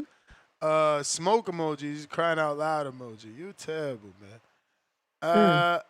We got Laugh Out Loud Pillow. You got me? Got you. Got you. All right, man. This shit getting real interesting, bro. With this cold shit and this boot shit. I didn't really think that it would last this long, but motherfuckers love talking about this. It's not even just the black people. The Latinos, they love it almost as much as the black people talking about what black people should do as far as being on code or whatever the case may be. You know what I'm saying? That's like you in that category too, Ness. But it is what it is. I get it. It's something that we could all like relate to in a way. You feel me? Me personally, I'm one of the people. I'm gonna always be on code. You know what I'm saying? Uh, that's just how I rock. You You know. wasn't on That's code when you was trying to sleep with your man's girl, bro. Fuck is you talking about? This what we saying. See, no. you laugh that off. This is what we saying. That you pick and choose this argument about code. You literally was trying to sleep with your best friend's girl. You wasn't on code. Or you gonna tell No, us he put it was like white? this. Was he white? If you Was he just Latino? because you say, Just so we can make come it on, better? Ness, we ain't gonna get into that, bro. Exactly, because he was Just because black you and you was fucking shitting on your mans. Just like y'all shitted on Haney. And by y'all, so I'm generalizing. Come on, bro. look, Like, Ness, everybody, just listen, you because know you on what God code. said? God said, let What? he who is free from sin cast the first stone. And since I've sinned all my life, I can't throw rocks. But somehow you think you could sit here and throw rocks because you ain't done nothing wrong when you know what the fuck you done. And each and That's every what I'm one of saying. y'all, ain't Ness, nobody out here that's living exactly what I'm righteously saying. perfect. Just because you're on code don't mean you perfect. That means that every interaction or every time I talk to a black person is gonna be me preaching the Bible or me being perfect to that person. Like I say, that just means I support my people because that's how I grew up. You know what I'm saying? My grandma grew up that way, screaming on I'm black and I'm proud, shit like that. That's how we grew up. You know what I'm saying? So I don't got no hate or nothing towards no other races. But when it comes down to supporting my people, I'm gonna do that. You know what I'm saying? I ain't finna let nobody shame me or make me feel like that's the wrong thing to do. You know what I'm saying? As a man, I know it's not. And I got a lot of blessings from God just by having the balls to stand up for my race and my people, and not put nobody else down. And then not to mention like black people, it's not only about us. It's like we got a lot of allies as far as there's a lot of Mexican that support black people too. And there's a lot of white people that support black people too. So it's not just only about that. But you know what I'm saying? I just think it's kind of weird when black people want to stick together and then everybody seem to got a problem with that. You know what I'm saying? Because that's what the Mexicans do. They stick together. The Dominicans, the Puerto Ricans, This that's what dude, they big do. money, you ain't shit. And that's the truth, man. So it's a big problem once black people want to say, oh, we want to stick to our own, stick together and uplift each other. But people got a problem with that. So I just think that's kind of weird. And that's what made me want to stay on code more. If it So was just who everybody you was picking? who I'm picking as far as fighting, shit. No, because the code ain't about who you pick, bro. Canelo's a Bruh, good ass I thought fighter. we was Like talking this, boxing. He said, Canelo is he's a good ass fighter, bro. And like it don't matter. He gonna You come what threw in a there in and the he's curveball at gonna him, Ness. world? win. You know what I'm saying? You threw a Canelo can curveball. whoop He can't ass, even get it bro. together. So Canelo wait, can so you whoop got ass, bro. Canelo? So you got Canelo?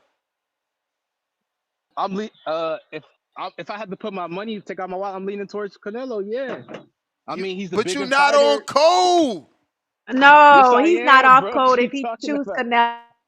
Canelo. I know who's a good ass That's fighter or not what not. that Canelo is. is You can dope. pick He's a This really is good Canelo. sport. crazy. This is I'm crazy. not, you know what I'm saying? I'm not delusional, you know what I'm Hey saying? yo, this is crazy. What a What you curveball. talking What about, a Messy. man? You curveball. But it's I not don't crazy. true, even bro. watch You baseball and see that crazy. was a curveball. You know what? To keep it boxing, that was that Canelo throwaway right hand where he throw it up and then he just hit you with that left hook. He fooled us. Came in here talking his cold shit, but picking Mm-mm. Canelo. Lord of mercy. But it's Lord okay if he go for have Canelo though. mercy. We need some peace to take over these phone lines, man. We're going to. Mm. Oh man, you've been waiting. Stock chasers, I'm gonna let you go, but next is Consejero. Yo, Oh, yo, this topic even got Rue on the line. Yep. Lord of mercy. What up? yo, what's good? How's my audio? You can hear me? Clear, clear. Yep.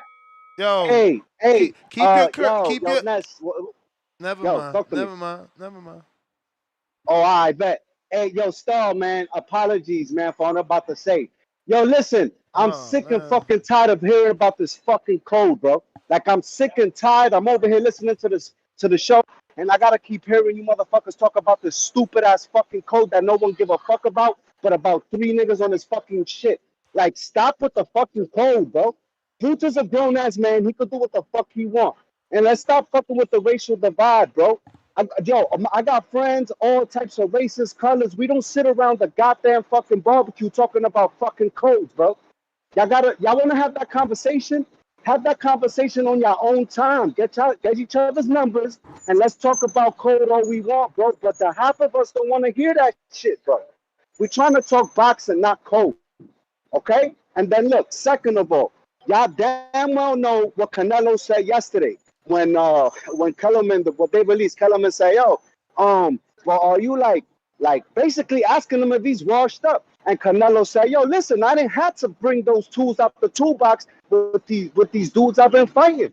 Like I ain't have to really kick that fourth gear. I didn't have to do it. And he said that Crawford gonna get all the Canelo. So y'all damn well know what the fuck is going on. It's showtime, baby. Saturday, bro. I got bug and drop, bro. If he going there trying to swing, trying to act crazy, bro, Crawford better get on his bike and do his thing. Other than that, Canelo gonna drop his ass and he gonna win this fight, bro. Mark it, man. That's my call, bro. I'ma holla at y'all. All I right. I Consejero.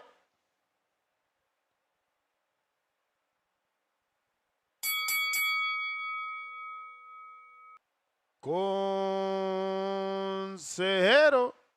Yo, good morning, Yo. y'all. What up? Good morning. Yo, we had to get one last race war show before the fight. You know, dang.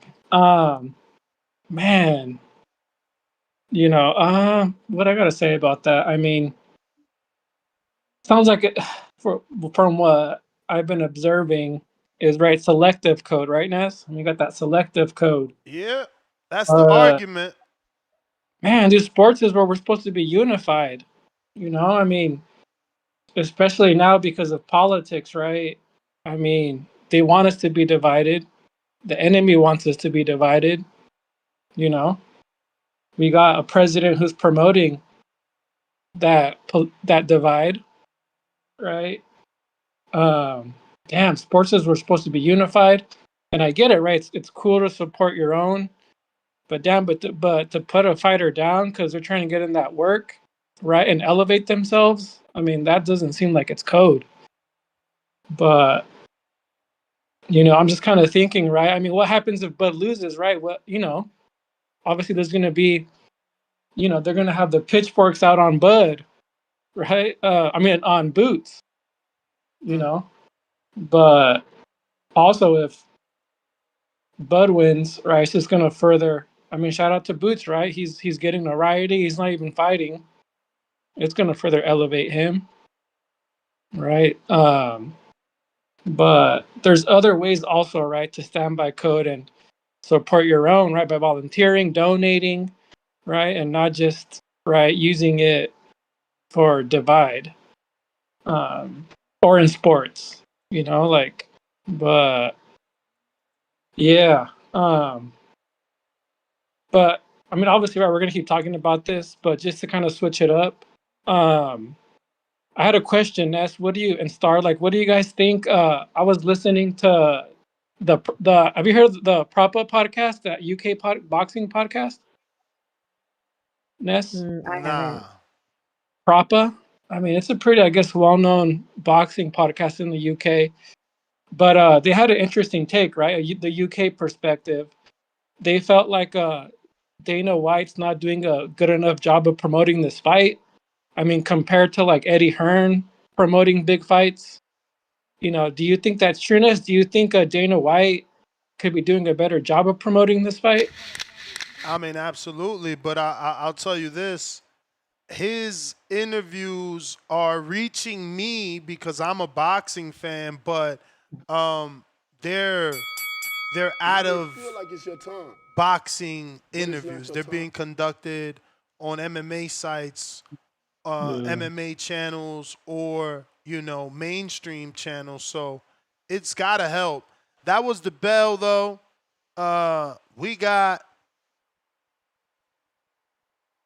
a couple callers here. Jaron with the fat $10.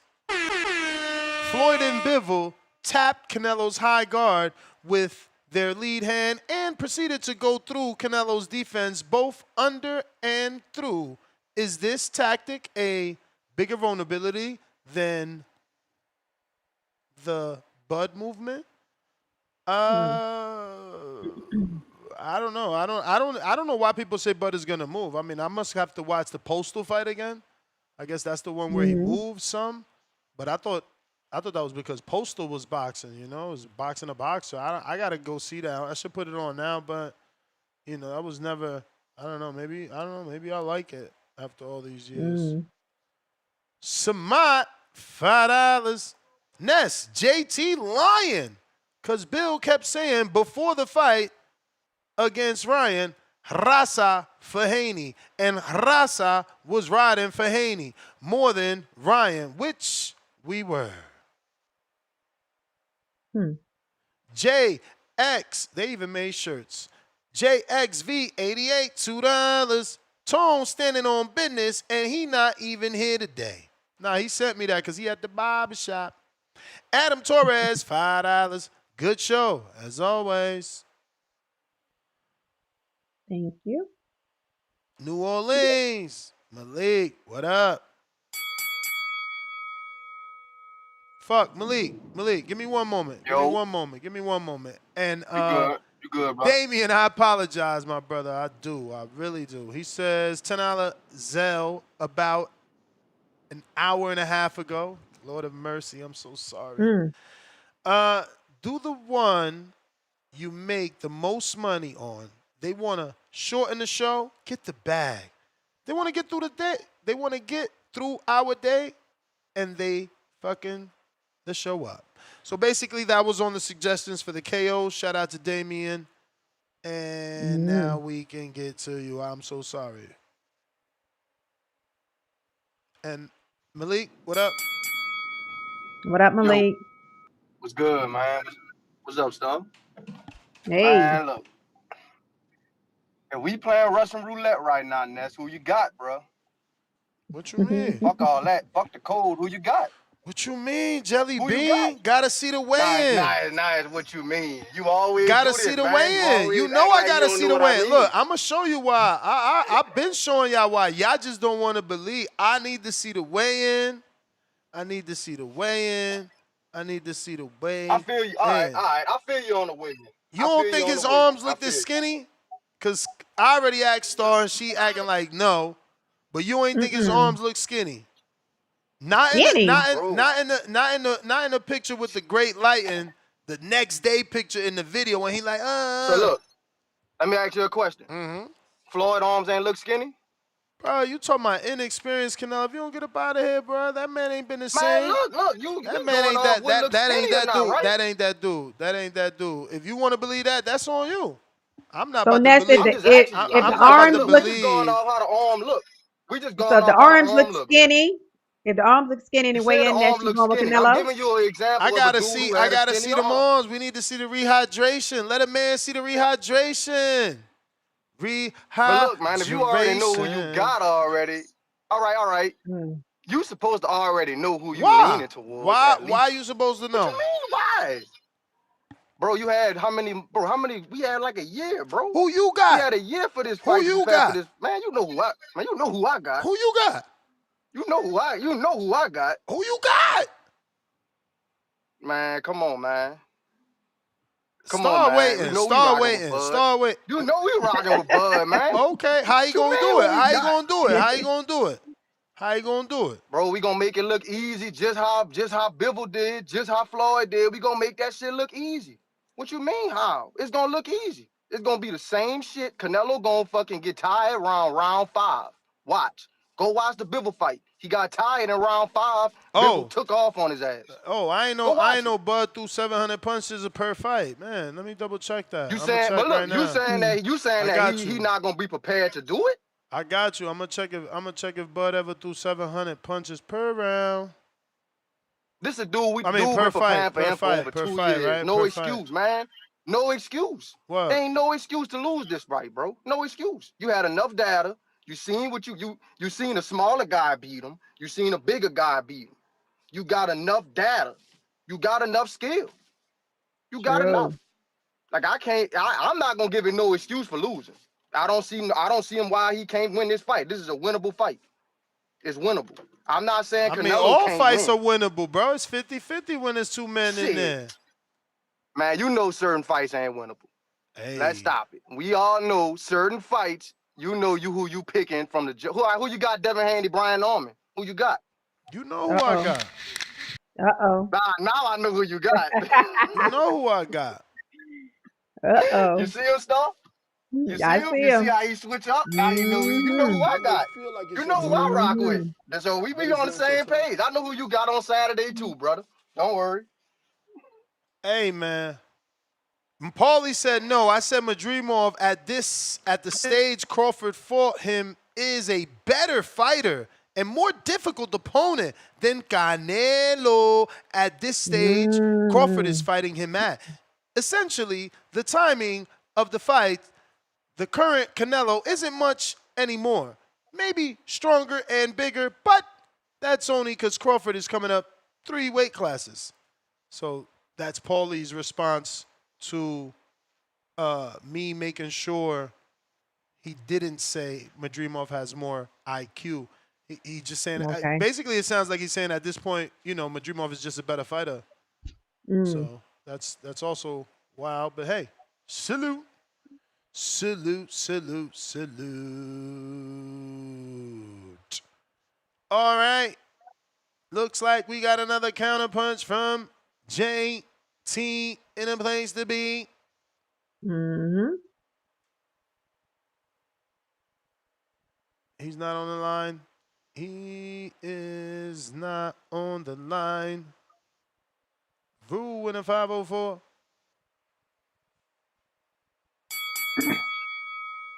That what is going on? What up? What's up? How y'all doing out there today? Straight. Doing great.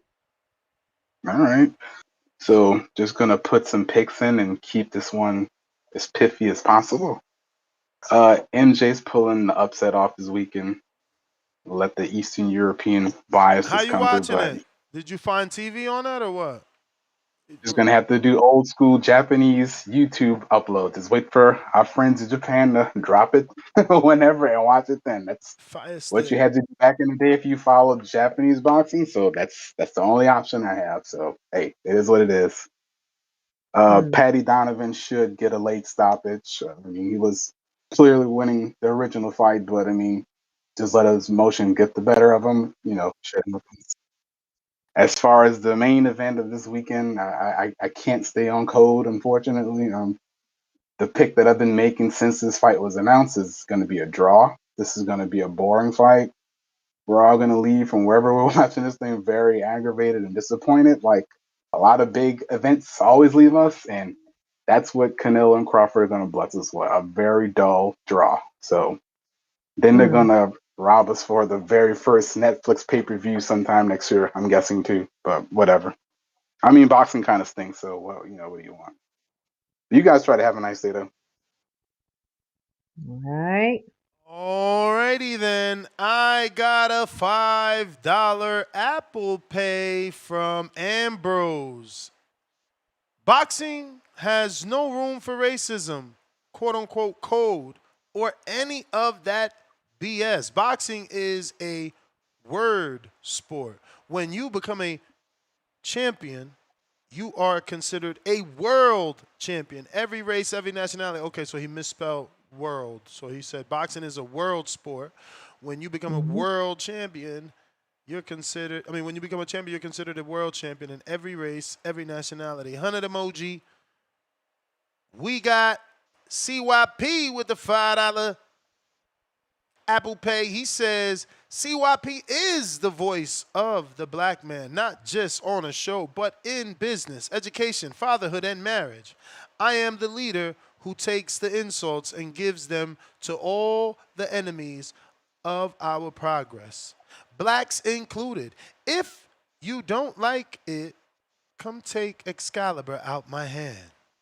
You heard me use that Excalibur today. To this day, JT said he was back, but he not. Said he was back, but he not. Based Grant, what up? Yo, can you hear me?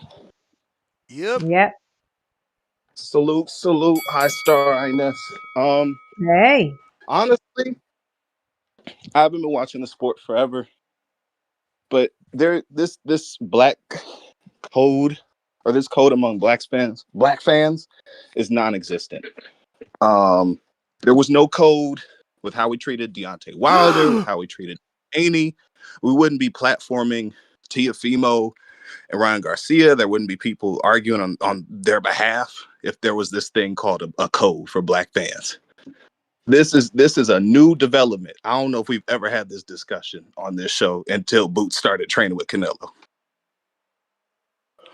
And frankly, Canelo has done nothing to indicate that he's like anti-black.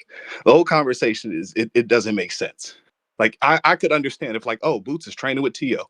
That's a bad look. But as far as I can tell, Canelo has had black people in his camp for years. But yeah, I don't know. I don't get it. I think this is just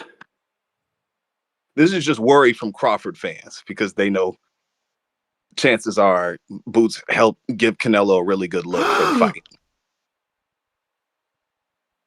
But that's it. That's my call. All right. We got prices right. Oh, my bad, JT. Seeing you late, but if price don't come on, JT counter. Yo. Hold Hey, on, I'm Price. on here, JT. Hold on, Oh, Price. come Step on. back, fall back, small back. Hey, look. Hey, this is my last one on this code shit. I think y'all taking it out of context, bro. And once again, I did like the last caller just said they was not on code for Deontay Wilder. If we could go back to that show, I know I was on code. I was sticking up for Wilder. I think CYP was sticking up for Wilder. You gotta go off for the consistency. Once again, because there's only three people that were called in about the code, and we got one guy to apologize to and then got cussed out, right? That dude Stock Chaser. That's why he had to apologize to Star because she was one of the one that was on code too. So I guess that cussing out was for you too, Star. So I'm just being petty. So my thing is, I just think y'all taking out of context what we talking about when it come down to this code thing. Y'all going left with this shit. So like, man, look, y'all gonna have that bullshit, and I guess it's just ignorance because y'all not here to listen to it. Y'all just stuck on y'all opinion. Because when y'all bring up shit about Wilder, you bringing about Devin Haney, you actually bringing up the people that's talking about code today were taking up for these two fighters, so I can't relate to the topics that y'all bringing up. But hey, Two Tone, fuck you. I'm gonna leave it at that. I'm gonna leave it at that. That's my counterpunch though. I don't get how he continues to try to make it about the three of you. When someone says people weren't on code with Wilder, it's because the majority was not on code. Yeah, CYP was on code. But the majority, like he keeps saying, the three callers, we the three callers. Bro, the fucking show is bigger than you. And the issue is bigger than us. It was bigger than just this one platform. Lord have mercy. How don't he get this shit? Dr. Jermaine, what up? Good morning, everyone, or afternoon, Hey. wherever you're at. Because I know everybody's on a different time zone. It's noon here. Um, so I just want to say this about the code. And Jaron, I may run out of town, but I'm going to say this about the code. The code started in 1619 when the slaves was on that ship, on that slave ship, and they had to rebel against the slaveholders and try to escape from being from slavery. The code began. The code began when we got here and we had to learn how to escape from being slavery. The code began when Harriet Tubman did the railroad of the Underground Railroad. The code began when Nat Turner had did the slave rebellions. The code began when Malcolm X and Martin Luther King started the civil rights. So people don't know what the code is. We had to stay on code. The code is totally different besides poor or sports or any other category. It's about white supremacy, and we have to stay on code about that. That's what people are missing about the code. So when we say we have to stick together, we have to stick together. The Hispanics, they stick together because of poor and economic resources. The Black Americans been poor in this country, so that's not shit to us. We used to being poor, but none of us. I'm not saying everybody is poor, because we're not poor, because everybody works. I have a great job and everything like that, but that's what the systematic mind think that we are. That they think that we are. So when you come to Jaron Ennis and you calling the slave master and telling them, hey, the slaves is gonna escape at 12 o'clock today. You need to be out there, because that's been Wow. off code. Wow. Wow. Wow. That's been off code. Mm. No, Wow. you're supposed to be helping your brother. So No so matter what, so no let me get this no clear. Let matter me get what this clear. differences that you and your brother have, but when it I comes to just this fight have a for freedom, question. you got to stay on code. I have a Because I'm gonna say about this. I know I I'm have a interrupting you now question. because my time is short, and that's why I got to get it through. When it came to being on code, when Ryan Garcia lost against Javante Davis, the Hispanic people was off code, but the black people brought them in and said, it's okay. Come on, brother. We understand you are right. But then that person turned his back on us and called us niggers and monkeys and George Floyd, kill him again and everything like that. That's the brother that we looking for. That's the love that we looking for towards everyone, because we fight. Go ahead. I didn't say nothing, bro. But that's what the code is about. It's not about sports. It's not about jobs and shit like that. It goes beyond that. It's about sticking together, because we're fighting against somebody that's killing us in the streets. Unarmed black people getting killed. And when black people call the police on another black person and you got him killed, that's our code. You're supposed to study this shit between each Now they other. feel like it's your time, but I it's just not your don't time. get how your analogy with Boots is Canelo is the slave master. Mexicans. Mexicans are now the slave master in the analogy. This is wild. This is wild. Fuck, Hendrix, you gotta wait. Lord have mercy, Price, I'm You sorry. got me there? Nah, you gotta wait, champ. My bad, my bad. I went to the wrong person. Man, out of pocket, man. Bruh, I mean, Anyway, man. I'm losing brain Price, cells with some of these I, calls. You know what I'm you, saying? I mean, I feel you. What up, Man, Price? anyway, man, price on your motherfucking head. Why? All right, listen. I know you're gonna talk shit. Let's get that out the way real quick, man. I ain't Uh, gonna say shit. You the one I- got some shit to say. We need to know what's up. man, hey, I listened to the show late, man. I heard all that shit you was talking. Check it out. It's still on.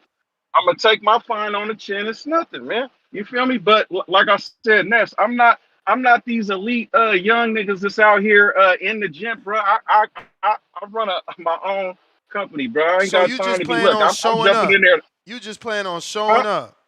Nah, it ain't that. It's just that I'm not in it. I don't know what type of jobs these niggas got or what type of situation. I'm just saying, I don't know what type of situation they got. I'm on the road, so I got to get it in when I get it in, and that's what it is. And that's just how I'm looking at it. Sound I'm like not you in here ain't saying training. Sound I'm like you training ain't hard training. and doing all this shit. I'm still finna whip Cliff ass. You feel me? It's still going down. But all that extra stuff, man. Hey, when I'm able, I'm gonna do it. And when you change the rules mid situation, but the whole, I'm not even crying about that. I'll send you the 75. It's nothing. But I'm not finna all that cancel the fight shit. That's nah. You can't do that weird shit. That's weird. We're not doing that. I mean, Cliff, bro, if I show you my DMs, Cliff out here saying I'm trying to set him up. He still, With me? How? I don't know, man. He woke up this morning talking about, oh, I heard the show. You wasn't trying to protect me like you protecting a dude from Anthony Hill. I feel like you trying to set me up. I'm like, bro, if you scared, pull out the fight. I don't got time for that shit no more. I'm Yeah, not. hey, Cliff.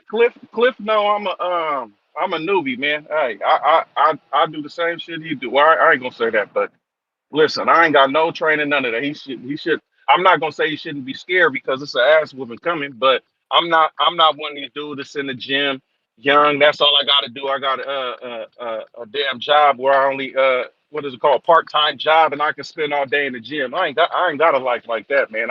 I gotta fit this shit in when I fit it in. You feel me? That's just what it is. But anyway, and run me if it go over because we haven't talked about that. But yeah, man. What's up, Star? I didn't want to She walked not say off. what's She up. walked off. Busy. Huh? Oh, she back. Oh, She okay. back. Oh, I'm okay. Because listening. I'm listening. I'm gonna get on your head too, Star. Yeah, you had a pocket for Okay, I'm today. here. I'm here for it. You did the flip I'm flop. here You know, for it. I ain't gonna I'm go here. as much as How say old are you, bad Price? podcasting. How old are you? Look at him in the chat. To my Nest trying to get Cliff hurt. How old are you? I swear to God, Man, I don't even I'm want to deal with 43. that fight no more, bro. Everything I I'm do, I'm trying to 43. get Cliff hurt. Nah, man, come on. Nah, I'm 43. What you mean? I'm a truck driver. Remember, Cliff in the gym. Go, hey, I said, put Cliff IG in the chat so they can go see your gym rat. You may I'm feel over like here. it's your time, I got a belly and all the but shit. it's not your I'm time. still finna put hands on this boy. But anyway, Mm-mm-mm. look, uh, Star, man, you did the flip flop today, man, with the whole cold shit. Now I don't know if you just running with the title and you just trying to bring excitement and stay, you know, gain some fans from CYP click and all that type of shit. I don't know what the narrative is or the objective, but it shouldn't matter that because he reached out to Canelo that now he's not on code. They not partners like we said in the first time. That's that. I'm not gonna go as far as say that's his aunt, but they not cool. And boxing is a single person sport, man. This shit is not a team sport. So man, listen, there ain't no such thing. This shit is not the pen. We don't got to click together for survival.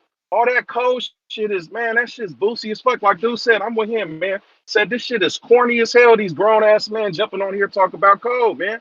That shit don't make no sense in this boxing game that we talking about, and we talking about at the elite level. If Canelo win or Bud win, that no one's dying. You know what I'm saying? No, nobody's race is being held back if one of the two happens, and none of the races jump up either. If either of them win, y'all tripping with that code shit, man. This dude, he's a grown ass man. He can go do what he want. Now, if you say he's a hater or he's on some bullshit or he's a sucker for boots for going over there doing that at this time, you could say that. We call the ops the sucker side. You feel me? So if you do some sucker shit, that's expected. But you can't sit here and say that he just against his whole black race and he a coon and off code because man, it's boozy as hell, man. Y'all weird for that shit, man. And everybody who running up. And Ness, I feel your pain. No matter how much you tell these dudes, They not gonna get it, man. They gonna sit there and still try to push this narrative when they never showed up before. This shit was never talked about in any man. This shit ain't never been this strong. If they did mention it, it wasn't like it is now. They wasn't pushing it this hard. And as far as people calling the twins, one of the twins at least was saying that, oh, you ain't calling us out on specifically what we did. Man, I asked last time we talked about this shit, man. Hey, where the fuck was dude at with this whole Tank skipping over? Where was CYP? I'm gonna say his name so he can come back and respond, right? Where was CYP when Tank went and took the Jake Paul fight and left and took food off dude plate? Where was he? If this is so cold and it don't matter if you ops and all that type of stuff, where was CYP on that? Do Also, you I want me to said do you this, want me to since you answer? Do so you want me to far on cold, respond? huh? Do you want me to respond? Well, I was saying CYP, but you can't. Hold on, let me get this off though, because this is direct. Mm-hmm. Because he was saying, "Oh, you not talking about the three and a half of us three and Star over here." Mm-hmm. So what about us? So You may I'm talking feel like about it's them your time, specifically, man. but it's Hey, Okay. not your run me time. again. Fuck it. Hey, listen. Whatchamacallit, CYP. Since you so on cold, bruh, and you do the whole J Swift shit. You take care of kids and mentor them and put them through college and scholarships and all that, bruh. How did is they all black, or did you put a different race, whether a Mexican, white, Asian? Did you put one of them kids in front of your black brethren, you, to go to college for a scholarship? Did you leave out a black mouth and feed the other race to get them into college and leave us behind? Man, if you fed another race and gave them a scholarship, is you still on code, brother? You left a black boy behind, a little black boy. Come on, man, that's just weird. I'm not even saying you not. I'm saying if that's your mindset, bro. Listen what you're saying. That's stupid. And we talking about a sport about some dudes who not even talking about cold shit. That's y'all talking about that shit. Y'all pushing the narrative and y'all poisoning these young youth's mind, thinking that they got to be like this in sports, in playing games. And man, come on, man, that shit is dumb. They gonna fuck around and miss out on opportunities because they trying to be so supposedly sticking to the code. That shit only works when it's survival, man. When you in the pen and shit like that. When you're forced, or they gonna kill you. Aside from and it's still niggas that don't do it in there, and they just suffer the consequences. Outside of that, people sticking with where they from. Not just, oh, because he a black brother, I'm gonna rock with him versus my neighbor up over here who know me and all that type of shit. What the fuck is the code of the loyalty on that? Y'all going off race over relationship? Man, y'all weird, man. That shit is dumb. And like I said, man, they got small brains, man. And if you don't have a small brain, if I'm misspeaking, you're not articulating yourself in a way to where you can explain it to us to where we can understand. And guess what you're gonna say? Oh, that's because it's cold. It's secretive. You gotta be 99.9% black. If you got a speck of anything up in you, like these niggas don't, they geological genealogy tree and all that type of shit, man. Come on, man. Weird as fuck. I can already tell when he said African American, man. He all the way the fuck off. He not even repping the he indigenous to this land. Weird, man. But anyway, Star, go ahead. What was you saying? Can you respond with the flip Yeah, you were flopness? saying. Yeah, you were saying that I was flip flopping. How was I? How am I flip flopping? First time we talked about Boots, you was like, nah, he not off code for that. Today you supposedly on code. Let them tell it. Oh yeah, Mm-mm, Boots is out of pocket for that. He's off code mm-mm. because he No. because he asked for it versus Canelo called him up. He called Canelo, so that means he off code. So when I first called in today, when I You first got may on the feel like show, it's your time, but it's when I first got on the show, I say I can understand this is a individual man's sport, correct? So when you're in an individual sport, if that's what Boots feel like is best for him to go and get that Canelo work, I do understand that. And sometimes athletes have to make that decision based on what their legacy is. Now, when CYP called in and said that the whole agenda in the fight, in the way that they're promoting it is Mexican against black, so when you bring that in, that's a whole different energy. So I can understand why people would feel like Boots is off code to call Canelo and request to get in his camp. I did not say whether I felt like on code, off code. I see it both ways, but I can understand why black people feel like Boots is off code. That's what I said. Okay, so do you gotta wait till the weigh-in start before you tell us if Boots is on code or off code in your own what you think is Boots on code or off code, or do you gotta wait for the weigh-in to let us know? When it comes to this fight being such having such a race undertone, like the green code. When I got into boxing, I heard the green code. It came from Floyd Green print, Mayweather. green print. That green print, yeah, green print. Sorry, I'm on a code. I got code all in my head. So the green print Okay. is black against Mexican. Okay, so I understand that. As far as whether Boots is on code or off code, I can see how people feel when they say that he's off code. I don't really have a like, okay, he went all the way off code because I understand as an athlete myself that if that's good work for him over there, that may be why he went over there. Now, if his reasoning is different, none of us know that. So all I can say is I can understand how people feel like that, and I can understand also how people Short, feel short, like short why answer. would he turn that down? So the Short short answer, answer, on code or off code? off code, He's off code. off code. Even though you Meaning, don't know if that's you just said you don't know if that's his reasoning, but he's still off code. right, Yeah, y'all right. But code from for what that, man. from Y'all what I code for see, that, man. from but it's all good though. From how I see it, I see that it was something that he chose to do based on his feelings against Bud. So that's just how I feel about it. Yeah. Okay. Uh yeah, I'm gonna leave you alone because you know the story and I like you. But Yeah, I mean, I but at like the end of the day, your it's other talk points that you had even before you even got on the show. So hey, players fucked up too, thank man. you, I'm gonna let you run thank with you. this one. You got it. But But I also feel like this is just because it's something between you and CYP and JT too. So I also feel like there's energy up under that as well. run me again, that's hell no. These dudes, I'm gonna speak whenever it's a Nigga, you controversial feel issue. I like don't it's your care who's turn, talking about it. I'm gonna speak on it. but But it's not your I'm turn. just they come on here yelling and talking about shit that don't got shit to do with this. So I'm just letting everybody like they damn near tricking the crowd and not only that, a lot of times they be making us look bad, man. So I'm like, hey, listen, I ain't on that type of shit that they on. I'm not on that weird shit. I'm not on none of that weird shit. I have a logical point of view, man. I'm up over here running with the narratives and none of that type of shit. I'm not. I'm being open minded about the situation. There's a lot of information that we don't know. I'm not gonna sit here and speculate and bet and then put something on somebody else's jacket like that. I'm not gonna dirty somebody's name up like that. And especially when the people who should be mad about it, if they not even talking about it or mad about it. So man, come on, man. I'm not going to be a part of that. And I'm going to let people know, hey, just because this dude yelling and he's supposedly out here being the jester of the show and got some popularity, that don't mean you just got to run behind his ideology, man. And I'm not here to change nobody's ideology either. I'm just here to give another perspective, man, that's more sensible and more logical. That's it. But like I said, those points, that's why I bring up them points.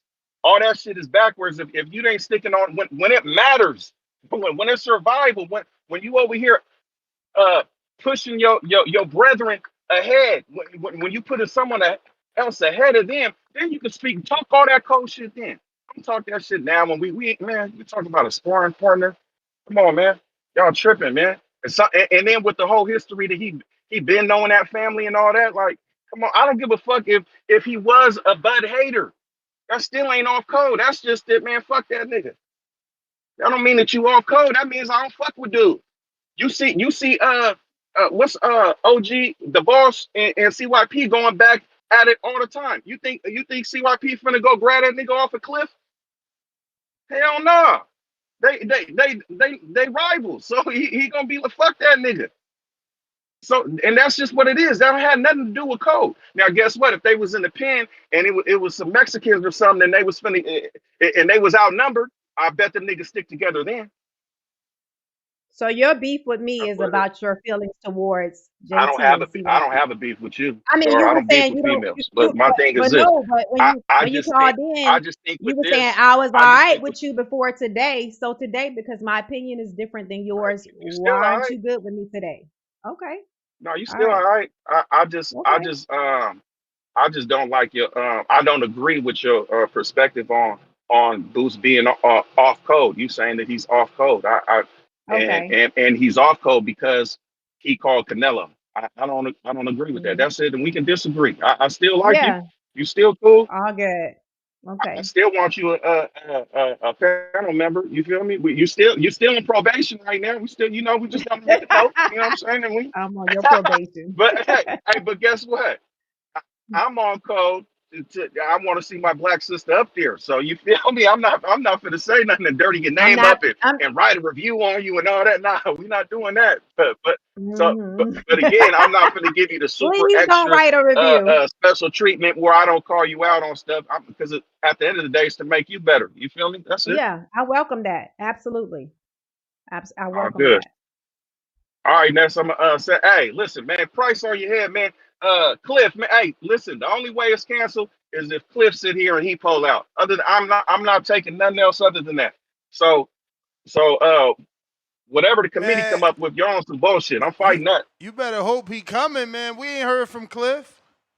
If he don't, then he Mm. don't. Then we already know what it is. But don't cut it short like, oh, they didn't show any I mean, bag work neither this one of week. Like, y'all come on, have bro. sent anything. Ness, look, You feel like I'm it's your not gonna turn. act like It's I did or make a lie up Zipachino. that I tried or anything Zipachino like that. at least Zipachino said spawn. I mean, shadow boxing in his backyard. Charles Come Plummer on, man. sent spawn That in his listen, backyard with his them son. niggas. Y'all not even Ness, trying. keep running me. Listen, them No, niggas what who do that you weird got a ass king? shit. You got a Uh, King Caramel. what? Hold on, Ness. I could have been hella petty, right? You hear me? I hear you. Okay, I could have been on some petty shit, and I could have been just like one of these weird ass niggas on here and sent the video because I wasn't near a boxing gym with a bag and some gloves, and just sent me jumping rope and shadow boxing the 30-second clip and some push up. Man, I'm not finna do that weird ass shit. I'm finna show you some real work if I'm finna videotape some shit and send it in. The rule's the rule. You CYP, said 75. I'm gonna send that to CYP, you. It's nothing. CYP says step in for Marvin since you got issues with me. I don't have no issue with see. Listen. Let me say this.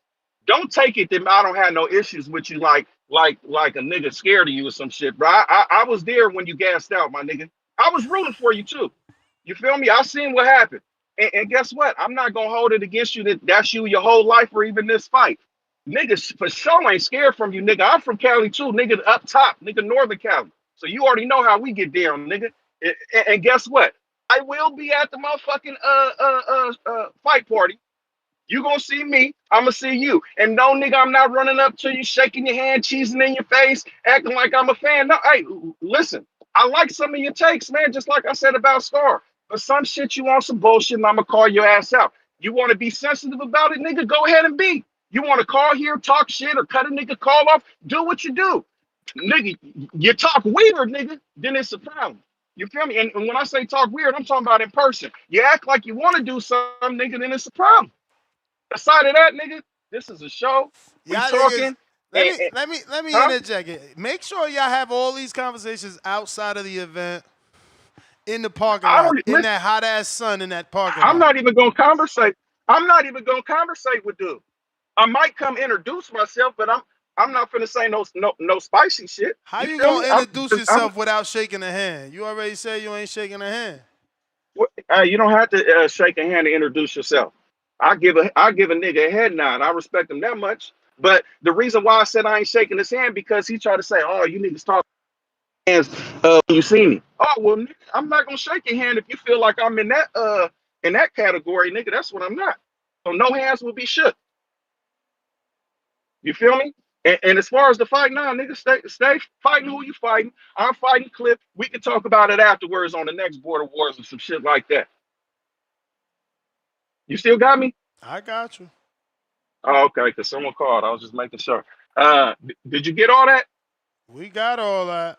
Oh, okay, I'm making sure. just, Okay. I'm making sure I'm typing it to CYP as I'm saying it to you. Hey, hey, Y'all do whatever y'all gonna oh, well, do down the that nigga's street, listening. Hey, in check the it out. other parking lot, man. In the other, because Yeah, I'm not P Diddy.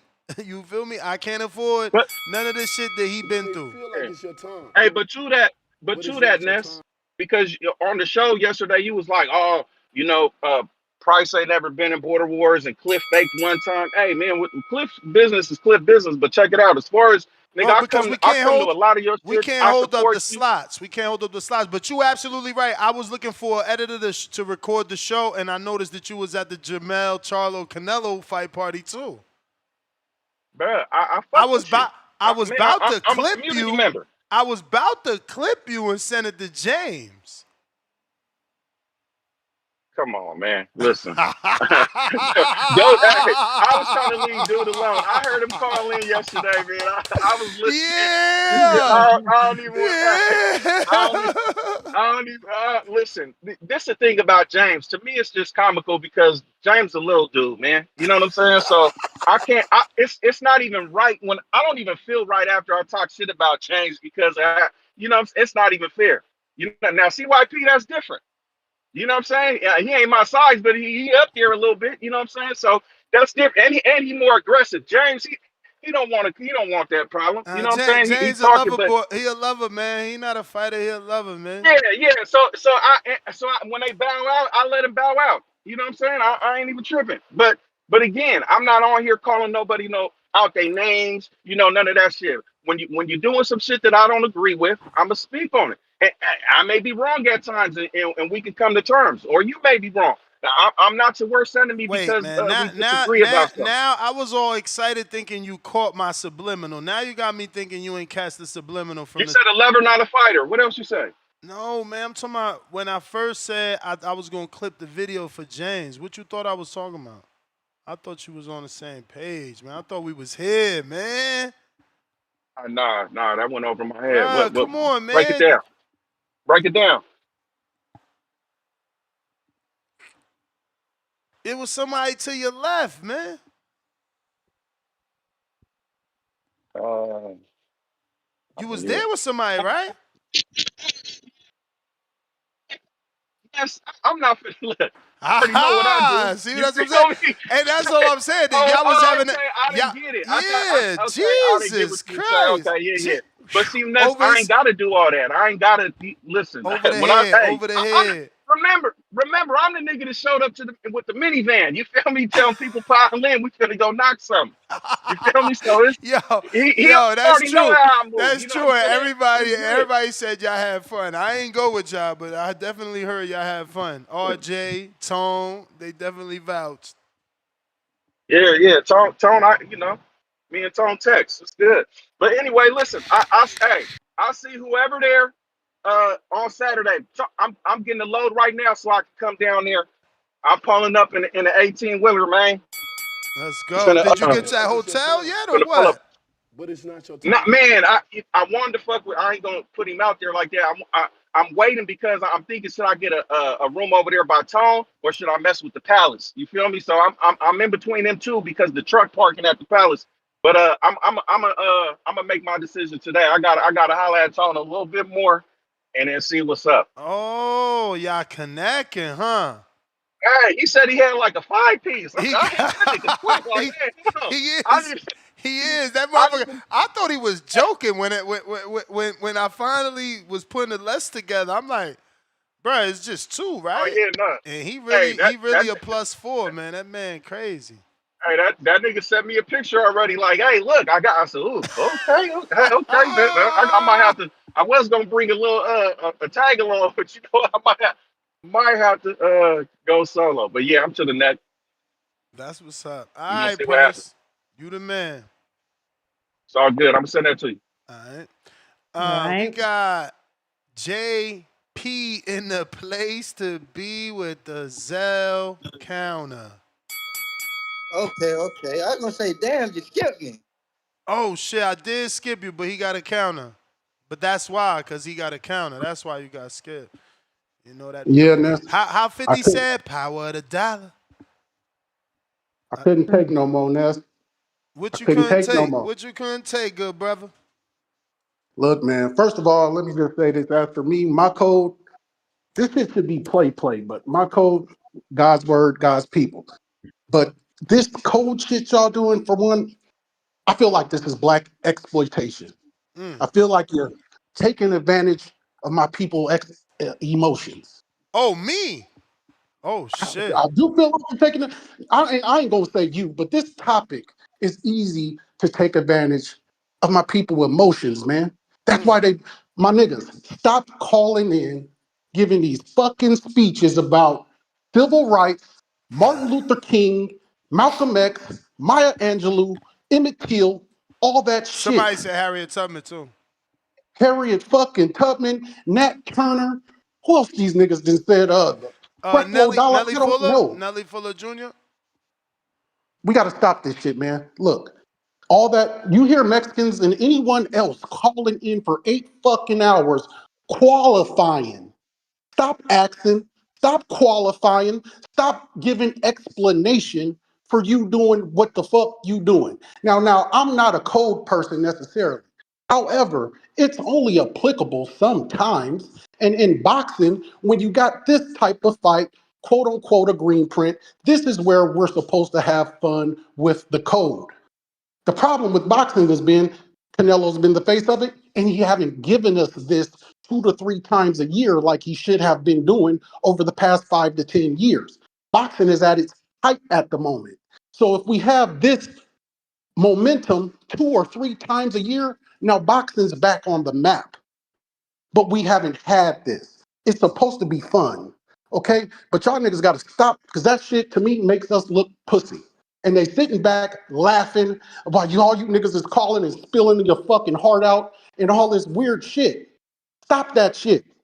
You don't have to qualify or explain to anyone you being on code. Why are you doing it? They not. I don't understand. Hey, Star, I want to shout you out just for your being so graceful, because since we talking codes and stuff, imagery, black women, they disrespectful, they fucking ass shakers. So I just want to give you your shout out for being so graceful here on the show, letting people see there are black women, amazing black women out there in the world. But Thank yeah, you. man, that's really my shit right there. I'm a little You made 400 disappointed your in my time. people, and we get too fucking What is not your emotional time? about these topics. Knock that weak ass shit off and stop calling in here spilling your fucking heart out to people. That's it. That's the bell.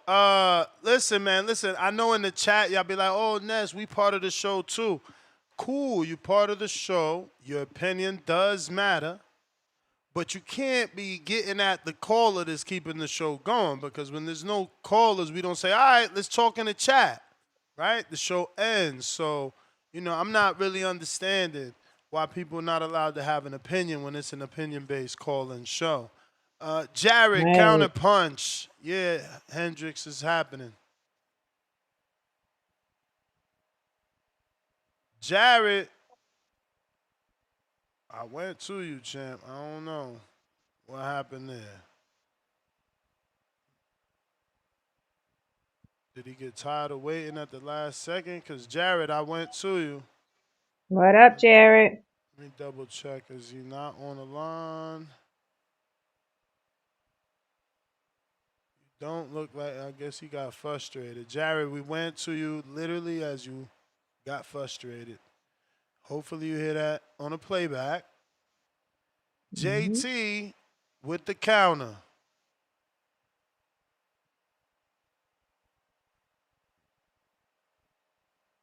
Yo, Ness, I got busy. Come back to me. Or give it to you can give it to I'll just come back. someone on Don't my. worry. Don't worry. I'll come back. Go ahead, Knight.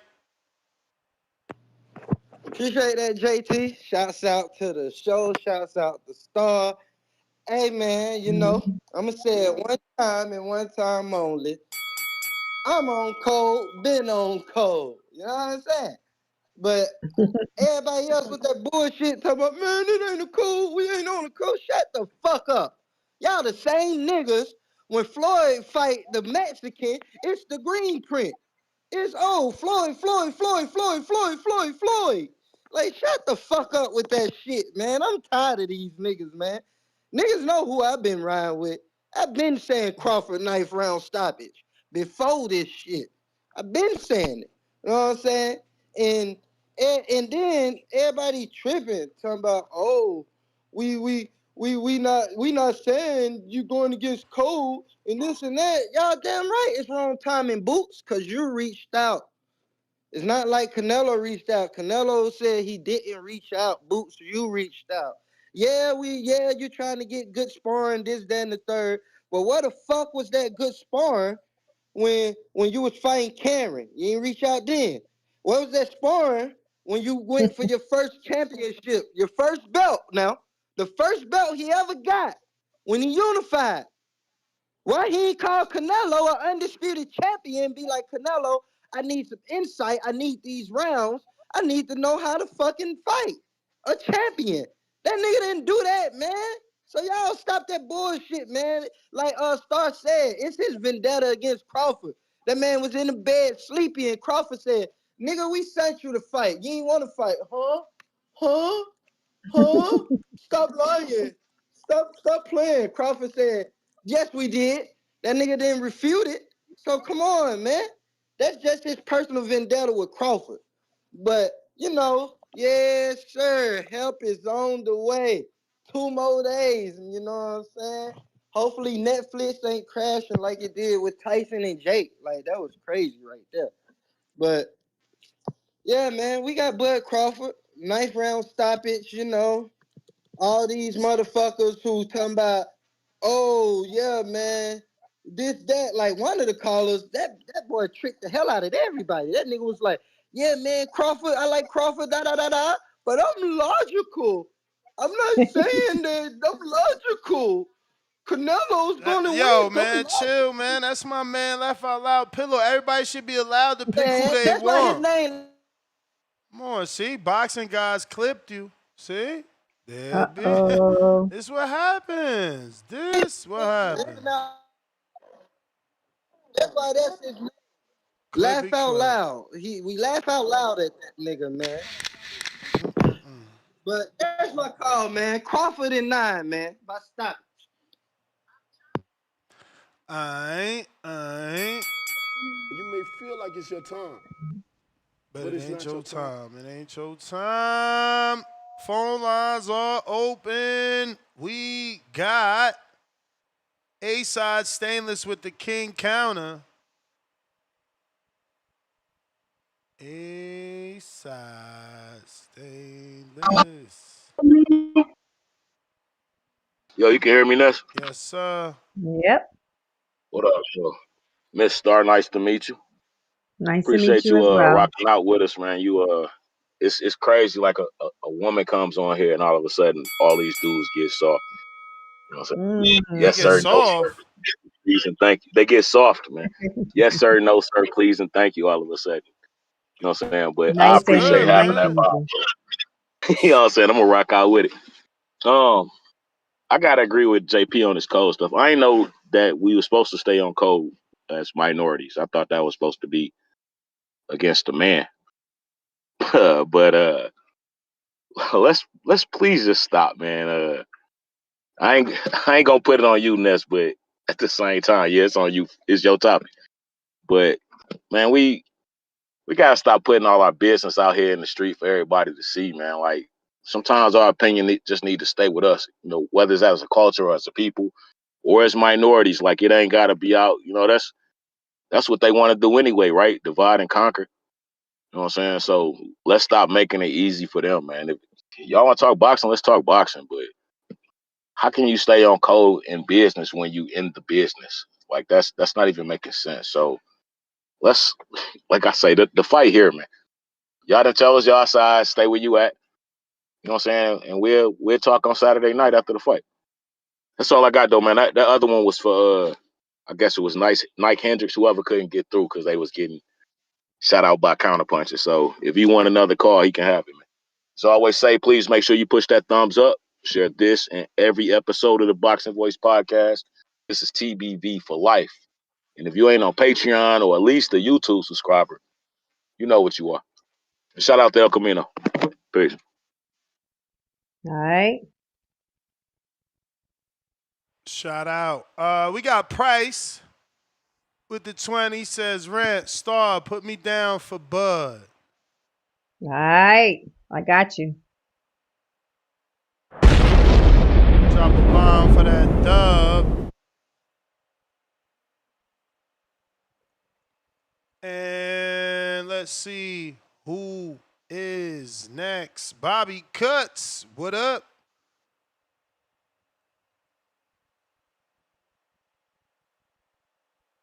Yo, yeah. Hello? We hear you. Yo. Oh, yeah, man. I don't know what they talking about the code, but you know what I'm saying? I know what the code is, but you ain't supposed to talk about the code. They been listening to Tariq Nasheed. That's where they got the code from, because he the first one that started talking about the code on the internet. Hustling you dumbass niggas. You know what I'm saying? So you might have to invite Tariq Nasheed out here, because he talk about boxing sometime too, so they can all see they daddy. And we can get past this code shit. These niggas ain't on no damn code, nigga. And you know what I'm saying? Who cares what y'all always talking about what these other motherfuckers doing? Who cares what they doing? And then you don't need the code in boxing because niggas run the shit anyway. Motherfuckers that's trying to overtake us is on code, nigga. But they ain't trying to overtake us, nigga, because they ain't no us, nigga. But y'all niggas feel like it is some kind of us because y'all niggas ain't going in there fighting nobody, nigga. Fuck out of here with that shit. You know what I'm saying? It's like you just as bad as them. Y'all joining the dumbass race fans. The same ones that troll and say all that dumbass shit. They got you. Now you acting just like them.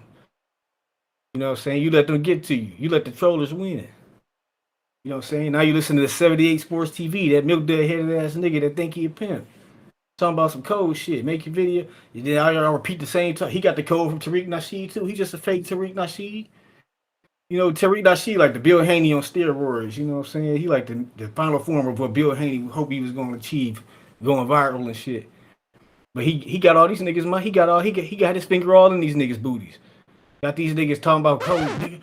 The code began when in 1952 when that Turner killed them white babies.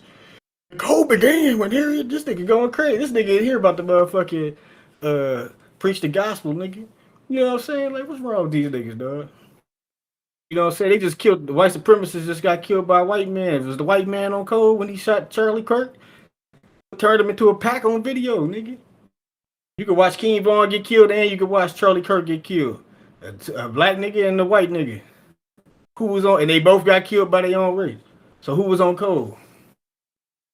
You know what I'm saying? Y'all worried about some dumbass shit. But back to this fight, you know what I'm saying? I got Terence Crawford not because he black, not because he wrestled, because he just better, nigga. He the best boxer this generation. It's not even close. He gonna beat Canelo ass. And then y'all gonna come back in here acting like it's some y'all niggas gonna be the hating ass coons and the code niggas going back and forth about this shit. They gonna say it's cause of snack. The code say you off code cause this nigga snack ain't got nothing to do with it. You know what I'm saying? They gonna be all that shit. You know, this it's gonna be some funny ass shit. And then I don't know shit about the Mexican fans because I don't go to any of those channels because they suck. No fit respectfully. What's that nigga Tom be saying? Respectfully, them channels suck. So I don't go in there and talk to these niggas and nothing because them channels they boring ass niggas. But y'all worried about what they got to say about some stupid ass shit. It's like you trying to go into their world, nigga. You know what I'm saying? It's like it's just some dumb ass shit all around. You know what I'm saying? That's why I can't wait till we end this era in boxing. It's gonna end with after Canelo is vanquished. You know, I'm calling this era in boxing after September 13th. The AB. It's gonna be 2025 AB after 13th. That's after Bud. After Bud beats Canelo, it's gonna change the boxing landscape. The way niggas talk about this AB. shit, the way niggas interact, it's gonna change the world. The world gonna be changed, nigga. That's the You know what I'm bell saying? player. Hey, Bobby Cuts. Jared with the counter. Yo, you hear me? I hear you. Yep. Yeah, man. How y'all doing today, man? Alright. Let Good. me holler at Star, man. They been on your bumper, man. Don't change Mhm. it. Don't change how you do this shit for nobody, man. The way you could feel me, hold your opinion, but also understand somebody else's perspective and understand multiple sides, this side and that side, man. That's a gift, you know. So you gotta keep Yeah, that, keep heavy on that. appreciate But it. I mean, I'm low key the same way as you with that because it is true. Like I could definitely see both sides. Like you know, it is being deemed, Mexican versus black. You know, and Boots and Bud, they was, had a little situation where it was this and that. You want to fight, don't want to fight, all this, and then you do kind of, go work with them. But I do understand too, like even for Boots, like why would you not want to go spar with Canelo? Like I can Yeah. only probably name one more fighter that would be a better, sparring option, and it'll be somebody like Bivol. He beat Mhm. Canelo. Somebody like that. But I can understand, why he would want to, and he do got a fight coming up, like Ness said earlier. So it do make sense on both angles. So it's one of these where you actually is low key a very ignorant person. I'm gonna go out on a limb and say this: like you're an ignorant person if you actually is chalking it up to the cold shit because you don't know. You don't know. Boots could be a motherfucking a fan of Canelo. He could be his best fighter, his greatest fighter of all time in his eyes, and he want to spar him. It's the same way if a Mexican fighter would have wanted to spar with Floyd back in the day. It's like if Mhm. this is who you idolize or this is who you want to be like one day, why would you not step in the ring and spar him if you got the chance to? you know. And it just so happened that because Canelo fighting Bud, he definitely probably was more open to sparring Boots because it's a top black fighter to spar. Like we know that. So you Mhm. preparing for a top black fighter, why would you not spar a top black fighter? You don't it's just obvious shit. But as far as the code, is it on code or off code? I'm gonna be honest, man. Fuck the code in this situation, like because it's like you can't really say. You can't say if it's on code or off code. Boots just wanted to spar Canelo, and I do understand. It's like, damn, you couldn't wait for another time. You couldn't wait for another situation. But it's like, okay, after the fight, Canelo's not doing no fucking sparring.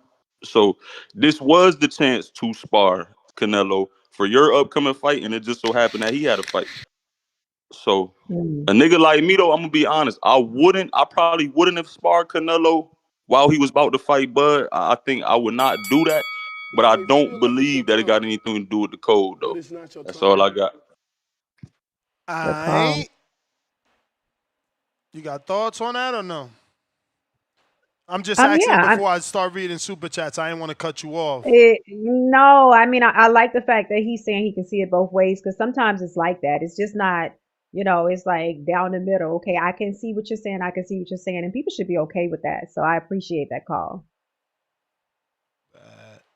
Bros, welcome to the contender level. Tato, 240, member for 19 months on the contender status. Nello was wearing bell bottoms. Bud was wearing skinny jeans. Bud decision, easy work like Bivol. Polo Buck, counterpunch for Tone. Price, the freakness. Yeah, my bad, Price. Kentrell, 2-pounder. I don't care about none of that code. It's a fight. Bust 'em up, 54, $2. Y'all ain't see the Love Nello show boots? Stop, man. Hand on face emoji. New York Bullet, $2. Where's line 6 when you need him? Hashtag TBV, crying out loud emoji. Jarrett counter, we got to it. OC with the King counter for Price, and I believe we got to it because he only sent 20 when he certainly needed this in that 30 spot. Mm. Ike, 5-pounder. What if Boots did it to pay back for Canelo for the connection they've had with his brother for the past 14 years, like Canelo said? That's too logical, man. What if he did it to pay back Canelo? Yeah, because like he's been he's saying it like what if he did it based off the relationship that Canelo has with his brothers? It was a Like favor they from owed him the a favor? no, like it's because of the relationship that the brothers have. That's all I'm saying. Like, it sounds like he's saying establish off the relationship. Maybe I'm wrong. I don't know. Mm. Lord Spider Mac and Cheese, $2. Price, let me know if you need to get scooped up. Okay. How would he let you know though, Lord Mac and Cheese? I guess you in Vegas. Nick Glenn, $2. Code, Road, Told, Crawford, and 10. Shout out Ness and Star. I love when they make their rhymes. Shout out. Jonathan Sims, $2. Hello, Estrella. Oh, is it Estrella? Like, is it like Well, that's it's star, so that's Spanish no? Because for I know star, no, right? I know. But in when you first started, you were saying Ella Star, right? No, it's L star. It was spelled L. wrong. Oh. Mm-hmm. Okay, L Star. My bad. He Mm-hmm. says hello, L Star, but he put Estrella. Escríbeme para Bud. What the hell? Maybe that's What not does for that you. mean? Maybe it's obviously not for you because you don't know Spanish. But he says Estrella could be star or a female's name. So I'm Mm-hmm. assuming he's talking to you. And then he says, write me for Bud. Oh, write his Oh, name for put him Bud. down. Put him Who down for who Bud. Yeah. who is See, that? that's not. This is why I hate when they use Google Translate. That's not how you would say it. Yeah, What's his but name? whatever. That's Jonathan Sims. Put him down Oh, for okay. Bud. Put him down for Bud is what he wanted to get Okay. across. Jaquan Grace, $2. Is it on code for blacks? Man, why y'all want to put me in these situations here?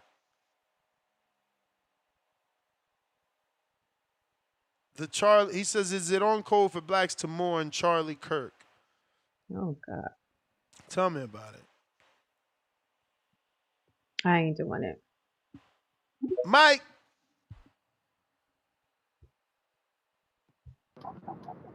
Boxing boys. You. Yes, They say I like sir. Mike Yes, in the chat. sir. They say Yes, Star be sir. We liking when Mike here. call Hey, hey, in. Yes, help is on the yes. Mike, way. didn't they pack you up? No. You Uh-oh. No. Why sure? you damn Don't you get want him to? You don't want get him to? I don't paid a get me in collar last time trouble. I called, man. Don't get I me in think It ain't that was trouble, packed up. man. You want him yesterday. to. Yeah, come on, that's the giz you want him to. Hell no. That's fucked up, man. Hell That's fucked no. up. Now Mm. you giving hella people hits. Pack him up. That's What? all good though. Never. They can pack me up. Hey, Star, put me down for T Bud Crawford too. I Put me got you down for T Bud already. Crawford. Shit, they talking Already. about Boots. Man, nobody worried about Boots. Bud to beat the shit out of Boots. You know that? That's Mm. Boots' biggest payday, sparring Canelo. Hopefully he got a picture and a signed autograph with some gloves. Who gives a fuck? Bud in what they say, Dang. 10? Bud at 10, nigga. Help is on the fucking way, y'all. Mm. What is it? Weigh in tomorrow. We got the press conference today. Yes, sir. And that's one to pack me up. Mike, didn't they Never. pack you up? Never. Mike, didn't they? I Never. think they packed you up, Mike. Hey yo, Yeah, man. never. Get him out of here, He like, y'all. You that's like, got Look, it. wait, look at him. He how trying did to. how You did Mike almost get you through? halfway That's there, fucked man. up. You got 2 minutes Yes, left. You got two sir. minutes left, baby. Come on. Cook. Look Cook. at him. Look at him. Look Cook. at him. That boy, that's a motherfucker, boy. You a motherfucking genius on this motherfucking YouTube. Mr. YouTube himself trying to get me packed up. What? Yes, sir. He trying to get me Never. packed up. We here, Never. baby. We here, That's baby. The funny. time is over. I'm about to, I feel good already. I'm headed to the barbershop. My plane. Hey, I gotta be at the airport in about 6 hours. You know we coming, we stepping. As soon as we step down, we gonna go to Hardin, Nesta Gibbs. What I gotta say, TTV Nice. send me here. Yeah. What I gotta say, Yeah. Ness? Yeah. Yeah. Yes, sir. We'll be there. Hey, Canelo fans, I'm sorry. I'm sorry, y'all. It's gonna be a long fucking weekend, baby. It's gonna be a long weekend. That's gonna be a long. Well, if y'all have to fight, it's gonna be a long plane ride home, wherever you gotta go. Hey, cry in the car. T. Bud Crawford is here, baby. Help is on the motherfucking way. Shout out to JTJ Max, CYP, Shout out to that boy Tip Bayless. I fuck with you, Tip. I fuck with you. Fuck, hey. Shout out to all the real TBC fans out there walking cut it. Damn, Mike. Dang, Mike. Damn, Mike. Ain't even let you make it through that last 2 minutes, bro. Come on back after the hair. OC, they calling OC a bully now. So Jonathan Sims, El Hijo, that first of all, I don't even know if it's you say it like that. Like you can't. I don't think you could put it in a sentence like that. Like Estrella, El Hijo, a Bud. That doesn't make. I don't. I don't. What does know. a Leo mean? I mean, he's trying to use it to say, I'm picking Bud. So Star, I'm picking Bud. I'm picking Bud for the win. Yeah, but he's trying to say it in Spanish, and it's just not working because he's trying to use like Google Translate. So I guess like they're translating like literal, and it just doesn't sound right. You know, you can't. That's not how you would read that. So how would you read it?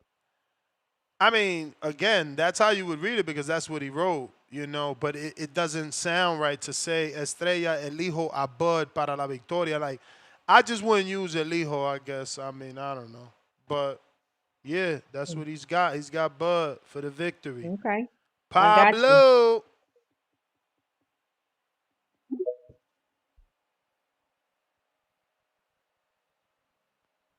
Yo.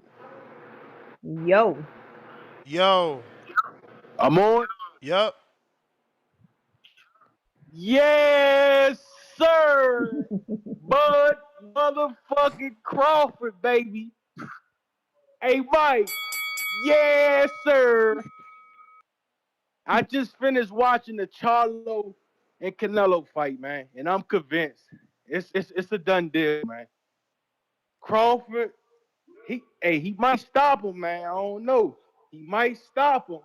At first, I ain't think he could stop him, but from watching that Charlo fight, man, Canelo, he easy to hit, man. He a wide body, man. One punch, two punch, little body shot, little looping left hook, one shot, two shot, looping left hook. Man, let's knock it off, man. Let's knock it off, man. I would say more looping right hand than looping left hook. I seen some looping left hooks, man. Nah, for sure. He put a lot of mustard into it, so y'all can see it being fat. Write him down, Star. Write him down. Your official pick is Bud Crawford for the stoppage. How you doing? I'm doing great. How are you? I'm doing good. I'm gonna see y'all at the fight party Saturday for sure. Let's go. Let's go. I wish I could be there. I'll be at Border Wars. Did I already send you the address? Oh, you gonna be Yeah, no, you send me the address. I got everything lined up. Bet. Yeah. Man. What two-tone now? I thought he was coming back on the show. Nah, he in the barbershop. He say he is though. He did say he is, but you know, he getting everything ready because he talking hot today. Yeah. He came in talking hot. He had me heated. I was like, hold up. It takes you 2 hours to get to my call, man. God damn. I done lost all my thoughts I had. Yeah, he come in and make it splash and then leave. I'm going to just say this. I was watching film all last night. I watched the Madrimal fight. And that movement is harder to deal with. We all know that. Man, Canelo, he going to be right in front of you. He going to come forward. And Bud should be able to counter him. You gonna tell me them feints and you gonna tell me them feints ain't on the same level, man? No, his feints is cool, but Canelo don't got that aura no more, man. Nobody don't really fear him like that, man. Like it ain't the same. Bro, since when you had to be scared to get your ass whooped? Nah, but we know, man. Mentality wise, Crawford ain't coming in there. Cut it. Man, Pablo, they unloaded the clip on you, man. That's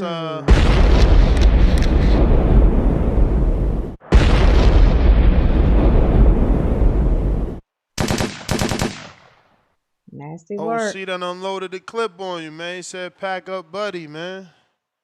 Lord of mercy.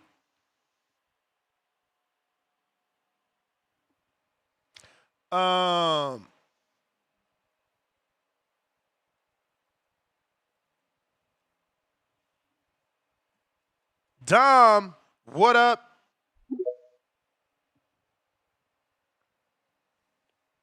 CBV, Ness, how we doing today? Chilling. Can you hear me? All right.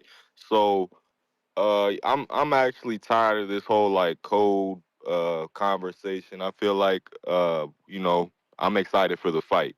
Um, we got two undisputed champions fighting each other. They should be bringing in the best, to spar with, to train with, to learn things with. But as far as the Jaron Ennis sparring goes, they did finally release some footage for it. At least I saw some today. Trying to be a little secret with it, not showing much, but they did show them approaching each other. Not too many blows being traded, but I did notice that Canelo wasn't really using his high guard during the sparring. I mean, I know it's sparring and all, but I do wonder if he plans to implement that as much as he has in the past against a guy like Crawford. Um, I'm not sure which way. I mean, I would think he would, but maybe he won't. Um, but nonetheless, I'm just excited, man. We got, I think, the press conference today, the weigh in tomorrow, and I saw it's a ceremonial weigh in at like Yeah, 6 8 o'clock. So o'clock at night, our time, which is 9 o'clock your yeah, time. That's insane. That's that is crazy. insane, and I wonder if we'll get footage from the actual weigh in, at least before the fight. But yeah, I think we got a great fight ahead of us.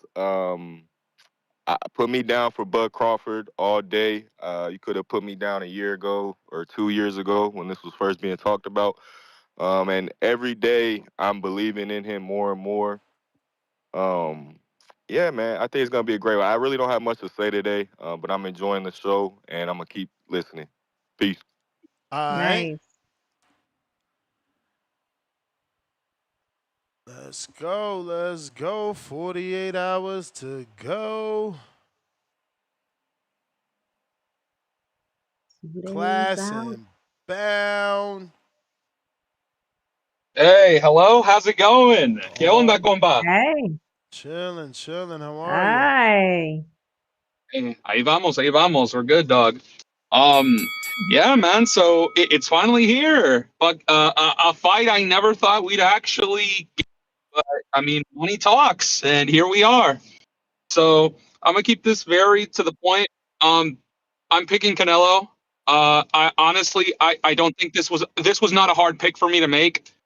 Uh, I think size matters. I think the skills matter. If this was just another big guy like a Caleb Plant or like an Andre Durrell or somebody like that, I would be more comfortable with Crawford. But this is not just some ordinary 168 pounder. This is Canelo Alvarez.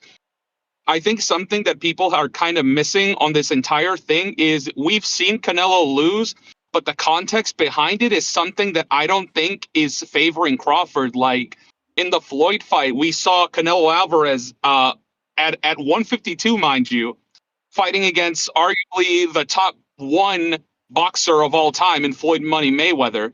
And this wasn't even his best weight class because I think the 168 version of Canelo would stop that 152 Canelo and pretty easily.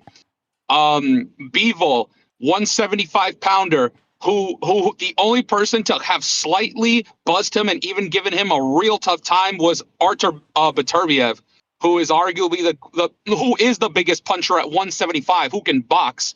That is not Terence Crawford. Crawford is not Bivol. He is not Floyd. He's not even Triple G when Canelo fought him because Triple G was arguably was the 160-pound guy. He has a way better jab than Crawford. He hits harder. Like none of these things are things I think that Crawford has going for him. But I will say though, if anybody can find a way to win this fight, it would be Bud. So I'm not counting him out. But I am picking Canelo. I am very confident in it. The only fight I ever got wrong in a Canelo pick was actually Kovalev versus Canelo, because the thing that Bivol did to him was what I thought Kovalev was going to do to him, that the size would be too much. And even in that fight, I thought Kovalev was winning the fight until the stoppage, because I was like, nah, man, that 175 is too much. Like, there comes to a point. So, yeah, get me down for Canelo, dog. And, hey, good luck to everybody else. Have a great weekend.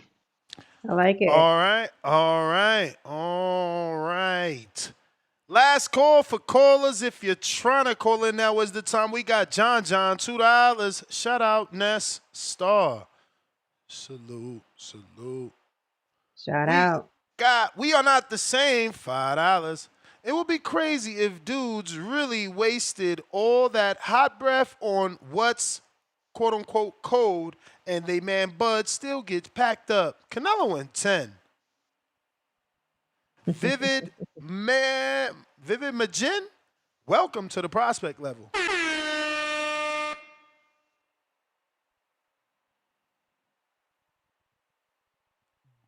Dom B, member for 13 months on the prospect level. Help is on the way. Bud by decision. Bad beatdown. Robot emoji flex on. All right. Sucker repellent member for 10 months on the prospect level. I got Bud by decision. Put him down. Put him down. Mm-hmm. And Dom B. We gonna get y'all down. Even you chatters I is got getting him. down. We getting y'all all down. I got him. Let's see. I think we got to everyone. Well, that's a good old 6-hour show. Got you through your day. To this day, right back at it in about 4 hours for the second one. Peace Star, out, y'all. where can they find you? L-Star3 on IG, L-Star on Facebook and X. Oh, and we got YouTube. some callers. I got Stainless. All right, let's go.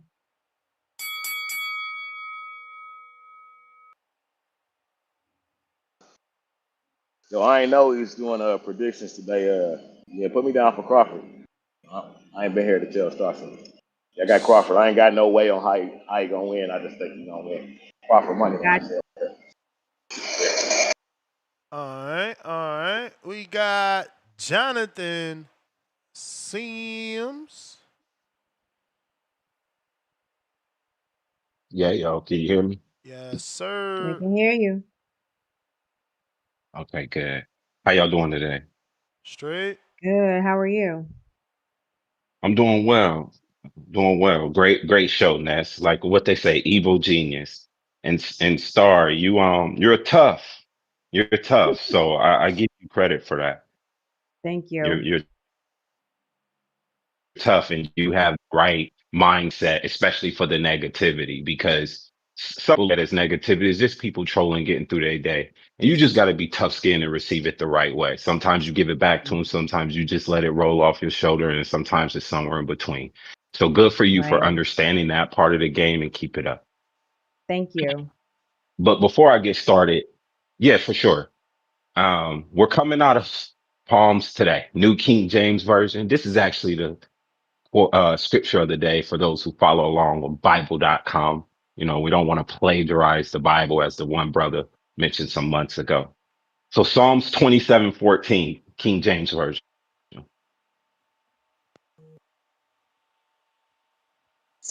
Sorry, I got a call.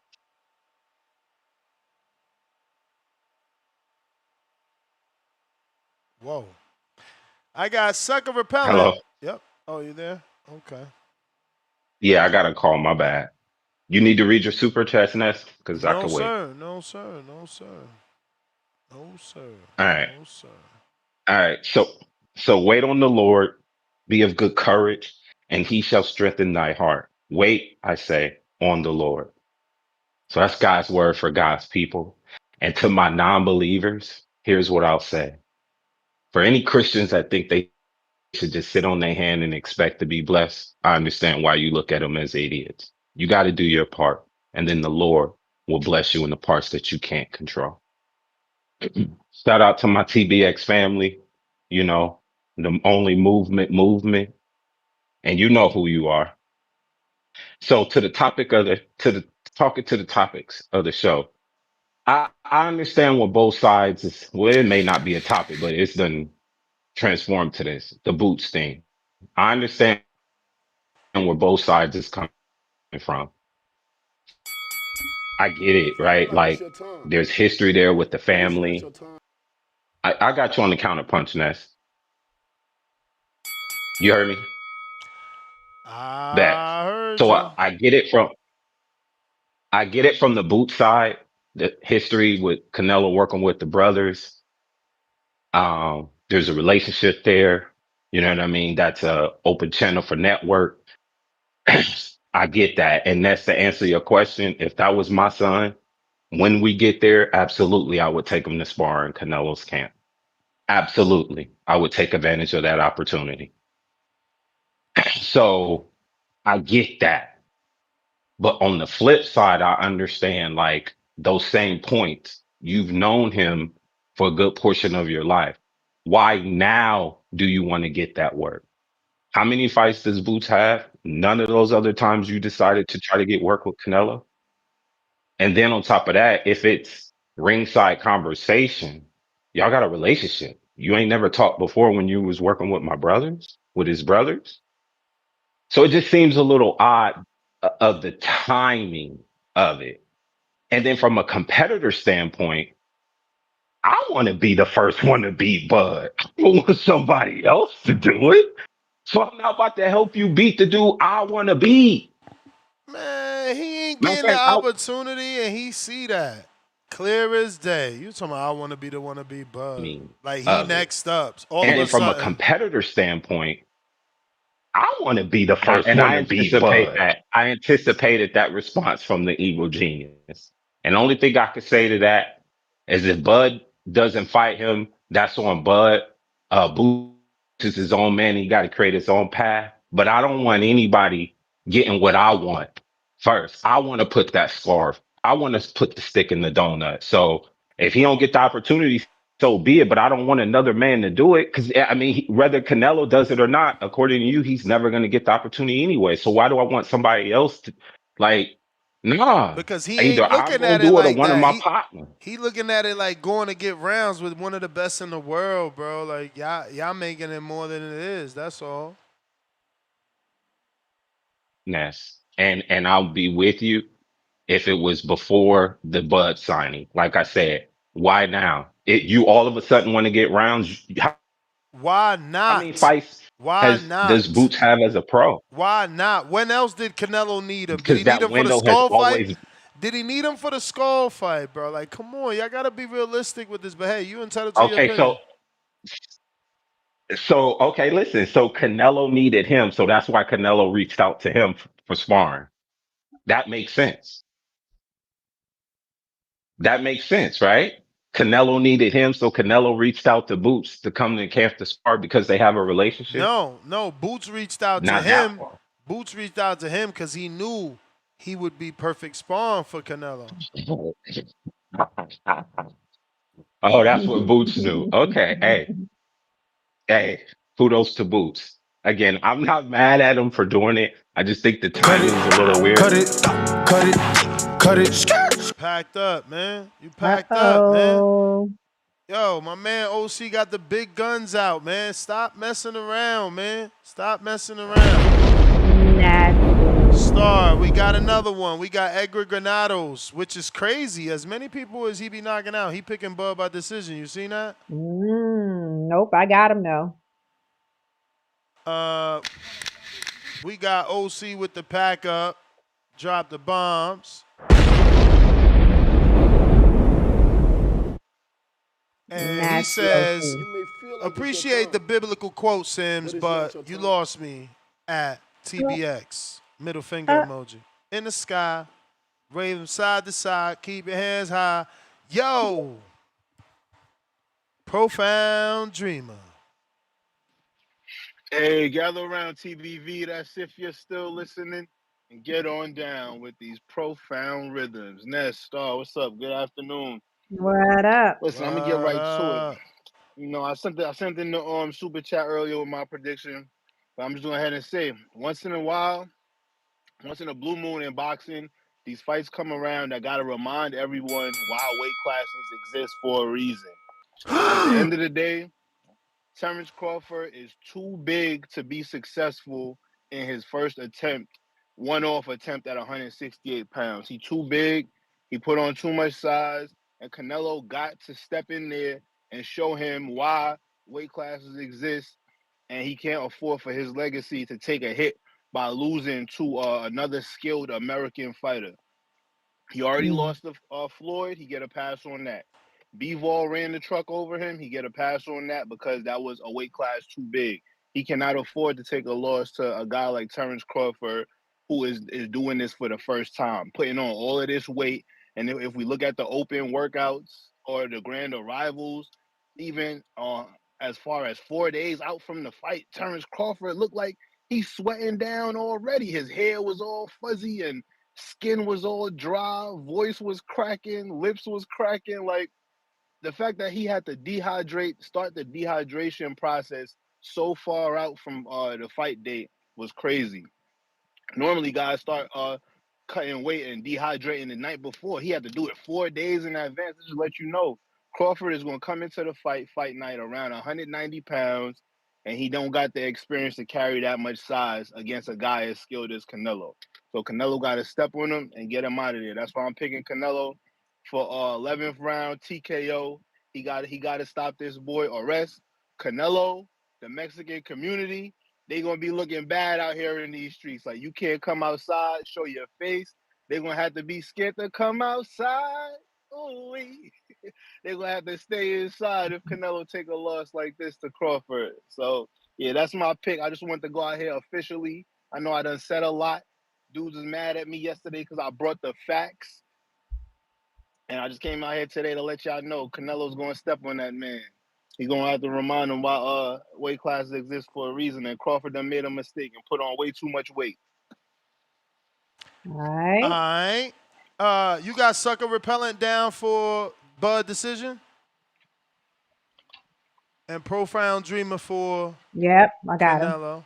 Mm-hmm. Edgar Granado's decision? Yep. And Granados with Bud, right? Bud decision, yep.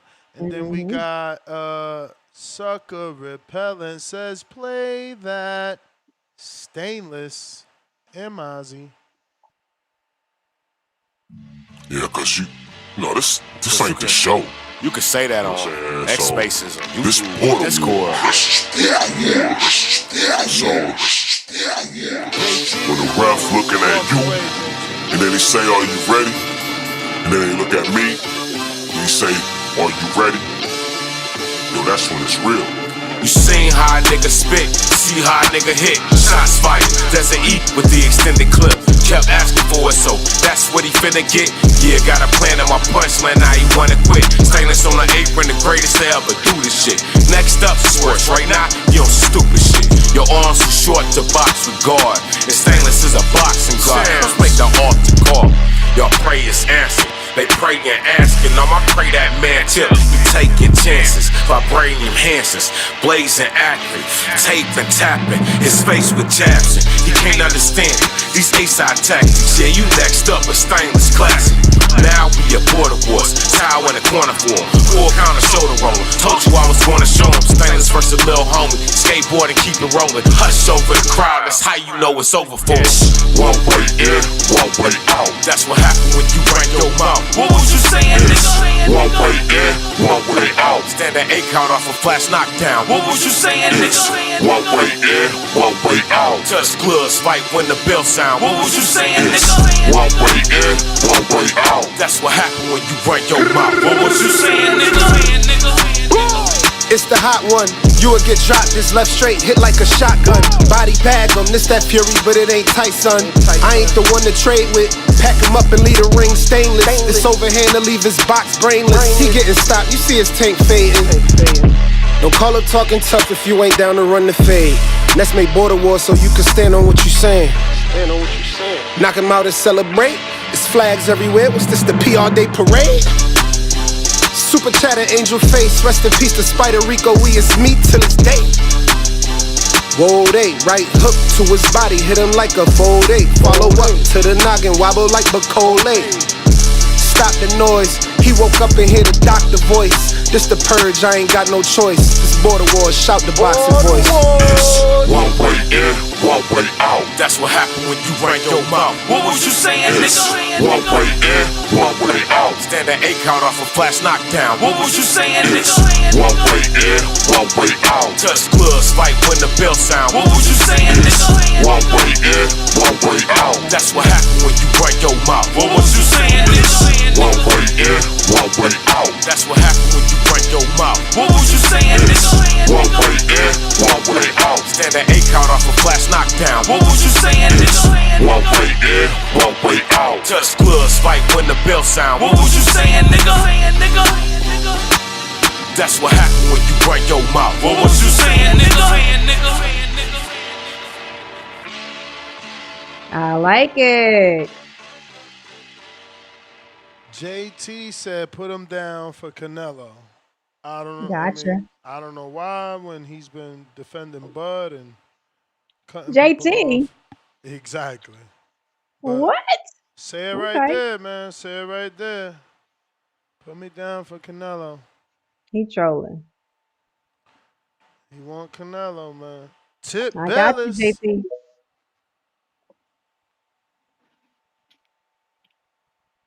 Yo. Yo. What it do? Damn, I done missed the majority of the show. Crazy. Hey, man, last I heard, everybody was still talking about being on code, man. Being on code. We moved Shout on out to from Jay that, Swift, man. We moved on from that. We was talking about Yeah. that good old work that Boots and Canelo was getting. Well, yeah, man, I'm a just stick on code, man. You know, I train with Dominicans. You know, my coaches is Dominicans. So you know what I'm saying? Who's your coach? Ernesto Rodriguez? Nah, man. Oh. Look, but you know what I'm saying? Since my gym is owned by Dominicans and I train with Dominicans, you know what I'm saying? I'm a rock with the closest thing to them, man. I'm a rock with the Mexican, man. You know, we going Canelo this weekend. Respectfully, we is going Canelo this weekend, man. Canelo by, I don't know, man. I don't know. You know, I heard somebody else say the other day, you know, when Bud starts smiling, he like to turn it up. I think if Bud starts smiling, then Canelo might put it on him like he did Caleb Plant, man. Don't smile the wrong way. Just don't smile the wrong way, because Canelo just might stop you on Saturday night.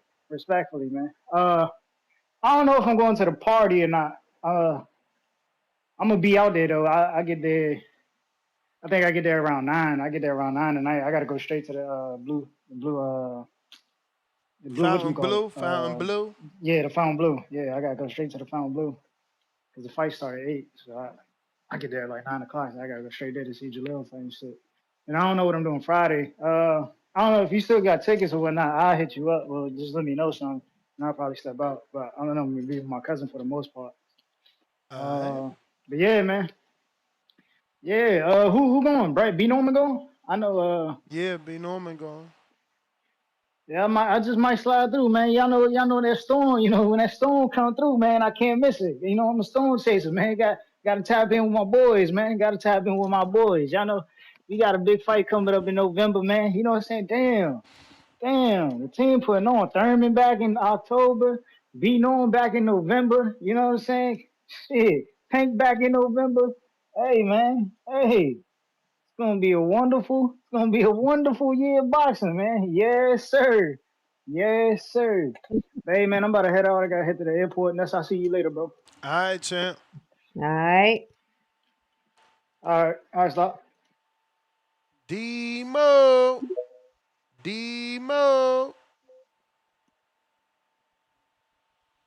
Houston. Yo, got me? Gotcha. Yep. Yeah. All I heard was tip, and then all of a sudden that shit went black. So I figured maybe I had got on the line, but shout out TVV. Shout out Star. It's good to hear another perspective on everything. But just to get into the topic, I think this whole little I'm gonna kind of stay away from that. put me down from Bud for for Bud.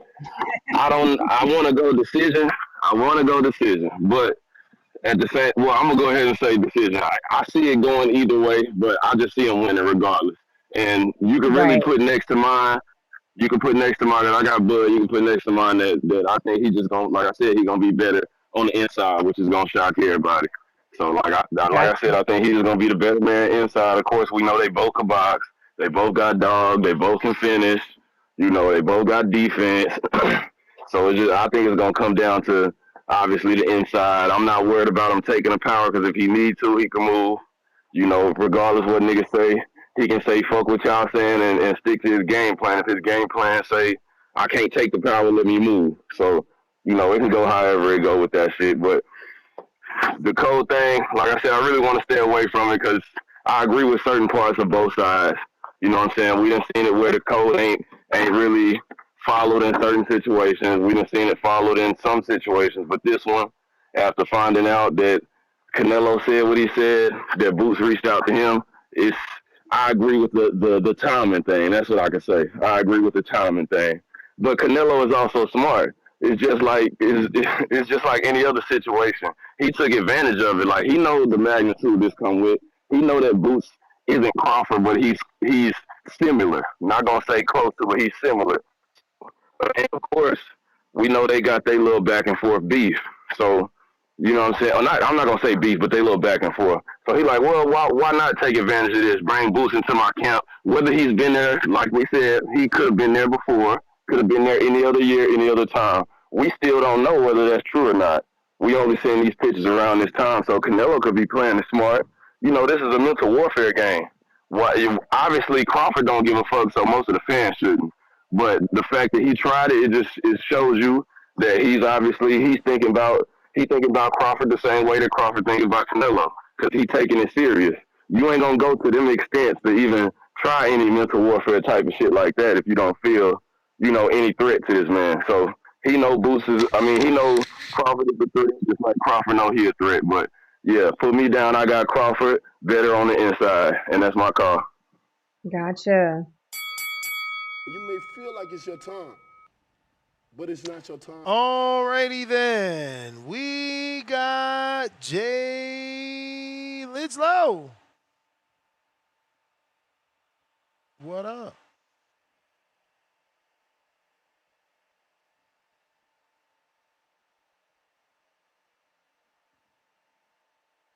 Yo. Yo. Yo. TV, what happened, man?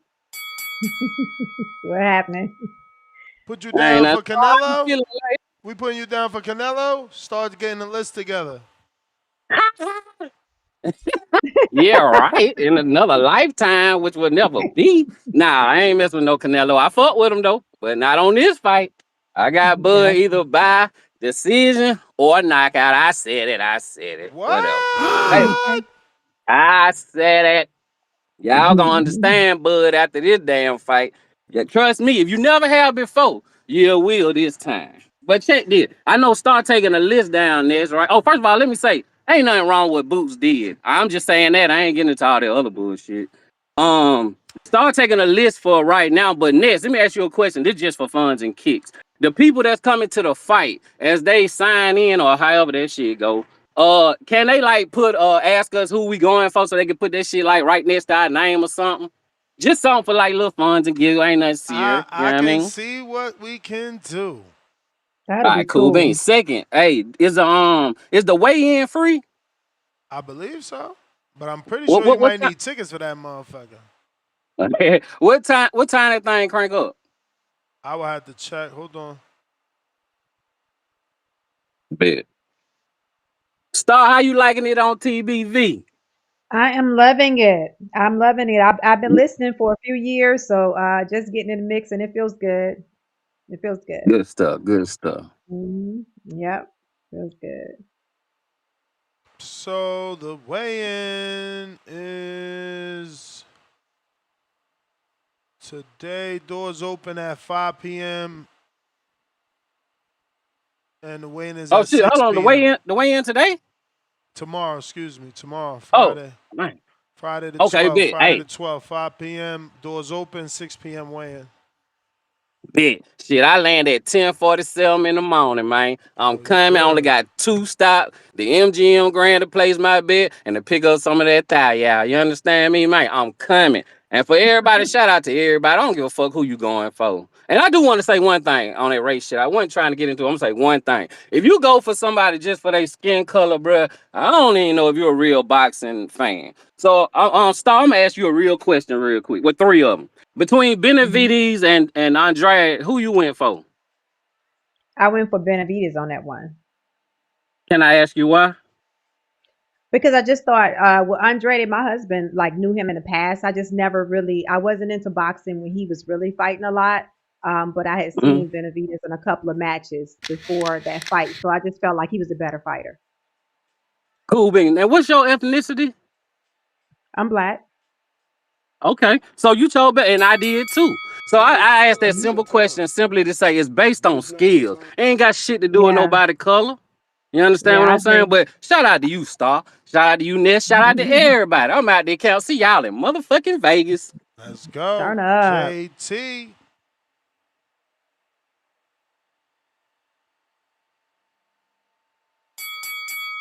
JT. Yo, I'm here. Hey, Star, Okay. you put me down for Canelo? I got you down for Canelo. Eee. Yeah, I Yeah. got Bud stepping on Canelo, but put me down for Canelo. Come on, you want to I mess got up her Bud. paper? Now she got I to got. white it Hold on, out. hold on. This my call, bro. I got Bud taking Canelo to place he ain't never been before, but put me down for Canelo. Turn up. I Bud got might you. even stop. Bud might even stop Canelo, but put me down for Canelo. Yeah, I got Okay, I Canelo in got this you. fight, y'all. I think Bud go step on You hear Canelo. that? You hear that? For all these years, I think Bud go step on Canelo. Yeah, shout out to Royce. Shout out to her. Yeah, man. Man, I got Bud. Come on, Stu. You know better than that. So you shouldn't even have to ask that question. Yeah, I it's know. I go showed her finally. your Canelo go finally text. go be finally Canelo go finally get exposed. I'm trolling a little bit right now, but I'm telling y'all, bro, he gonna get exposed for all them years he been ducking certain fighters, ducking certain styles and stuff. And as far as just running, cutting the ring off, running around the ring and stuff like that. I think Bud, I say Floyd, I think Floyd too, but I think Bud mastered that cutting the ring off, fighting in a small circle. He don't need to use the whole ring to outbox somebody. And that's a skill itself. A lot of fighters don't understand that. They don't know how to do it. I know how to teach it, But I think Bud just that type of fighter where he don't have to move around the whole ring to outbox you. He could stand right in front of you. Thank you in the inside with him. But Bud just got that skill, man. But I'm definitely got Bud. I'm gonna put some money down on him. Uh, and I'm gonna feel comfortable picking up my money, my bets. I'm gonna put a couple of bets in it though. But that's my Turn up. call though. All right. All right. Cliff in Connecticut. Hawk in Maryland. Uh-oh.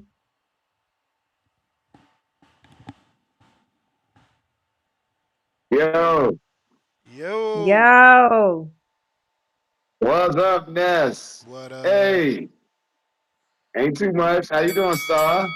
How you doing, Hawk?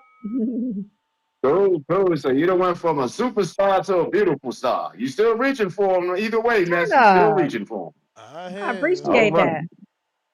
that. Yeah, Beautiful that's still star. reaching. Yeah, no question. Damn, dog. Damn, the code and all this. This fight the game. This fight so serious, bro. Now it's the code. Damn. Shit. Your boy Mike Tyson probably can't fuck with the code because he was adopted, trained, and raised by a white man named Customato. First Mm. trainer was a white man. His first trainer was a white man named Teddy Atlas. I don't know. Y'all might have heard of those guys. So I don't know. Teddy But as far as the Teddy fight picking goes, Bud, by the way. By the way. I heard. I Yep. heard. Teddy's strong on that too. I tell you what, man, I'm still on that. I'm still on the waiting on the weigh-in, but I'll make this quick and short. This weekend, all of us, black, white, Chinese, and everybody, gonna FO. TBV #1. I'm out. That's right. Appreciate you. Appreciate you. Jay Hill. What it do?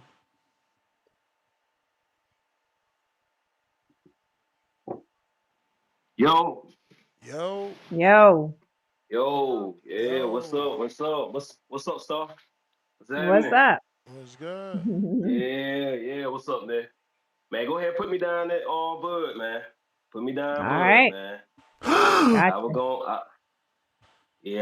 I was gonna wait till the Saturday morning show, man. But just go ahead and put me down. Put me down, Bud. Mm-hmm. But I it just feel Gotcha. like is. I feel like he gonna stay in the pocket with Canelo. I feel like he ain't gonna run. Oh, that's gonna be fun. Yeah. Yeah. I think he really gonna stay in the pocket with him. He gonna let Canelo. He gonna want to get touched by Canelo to feel them punches, and he gonna stay in pocket with him. Mm. Yeah, man. But I just really call in. I want to just say that I'm out here working. I'm gonna touch base with y'all. Said. All right. All Gotcha. right. All right. Appreciate it. Appreciate you. That is everybody. Cliff, where you at? Where you at? Where you at, Cliff? Cliff dropped off. Clifton Cliff. And that's what was the last caller's name? The last caller was Jay Hill. Paying the Jay Hill. Got it. bills. All right. Cliff, you got a request, so we moving on. All right. Back at it, 4 o'clock Pacific Standard Time, 7 o'clock Eastern. I got some super chats though. Hold up. Obi, Go ahead. but you can always leave. You ain't got to stay on. No, go ahead. I'm good. $2. Okay, Obi said put him down for Bud 8 through 4. Make sure you put 8 through 4. I am. We giving dudes crow for bad predictions too. You ain't just gonna be like, nah, I pick Bud. Nah. He say 8 to 4? 8 through 8-4. 8-4. I read that 8-4, wrong. yes. 8-4, like Mm-hmm. eight rounds to 4 rounds. Got it. JXV88. JT switch sides so he don't get scissored by OC. That's cold. Mm-hmm. And scissor stands for cut. Oscar, $2. He says, any bud tender that call in tomorrow getting cut. Scissor emoji. He must be getting paid today. Oscar, Bud Delusionals. No, he said Bud Delusionals. Clown emoji. That is the last super chat. Arrivederci. Mañana. Well, actually, today, 4 o'clock. In about 3.5 hours. We out. Peace. We out.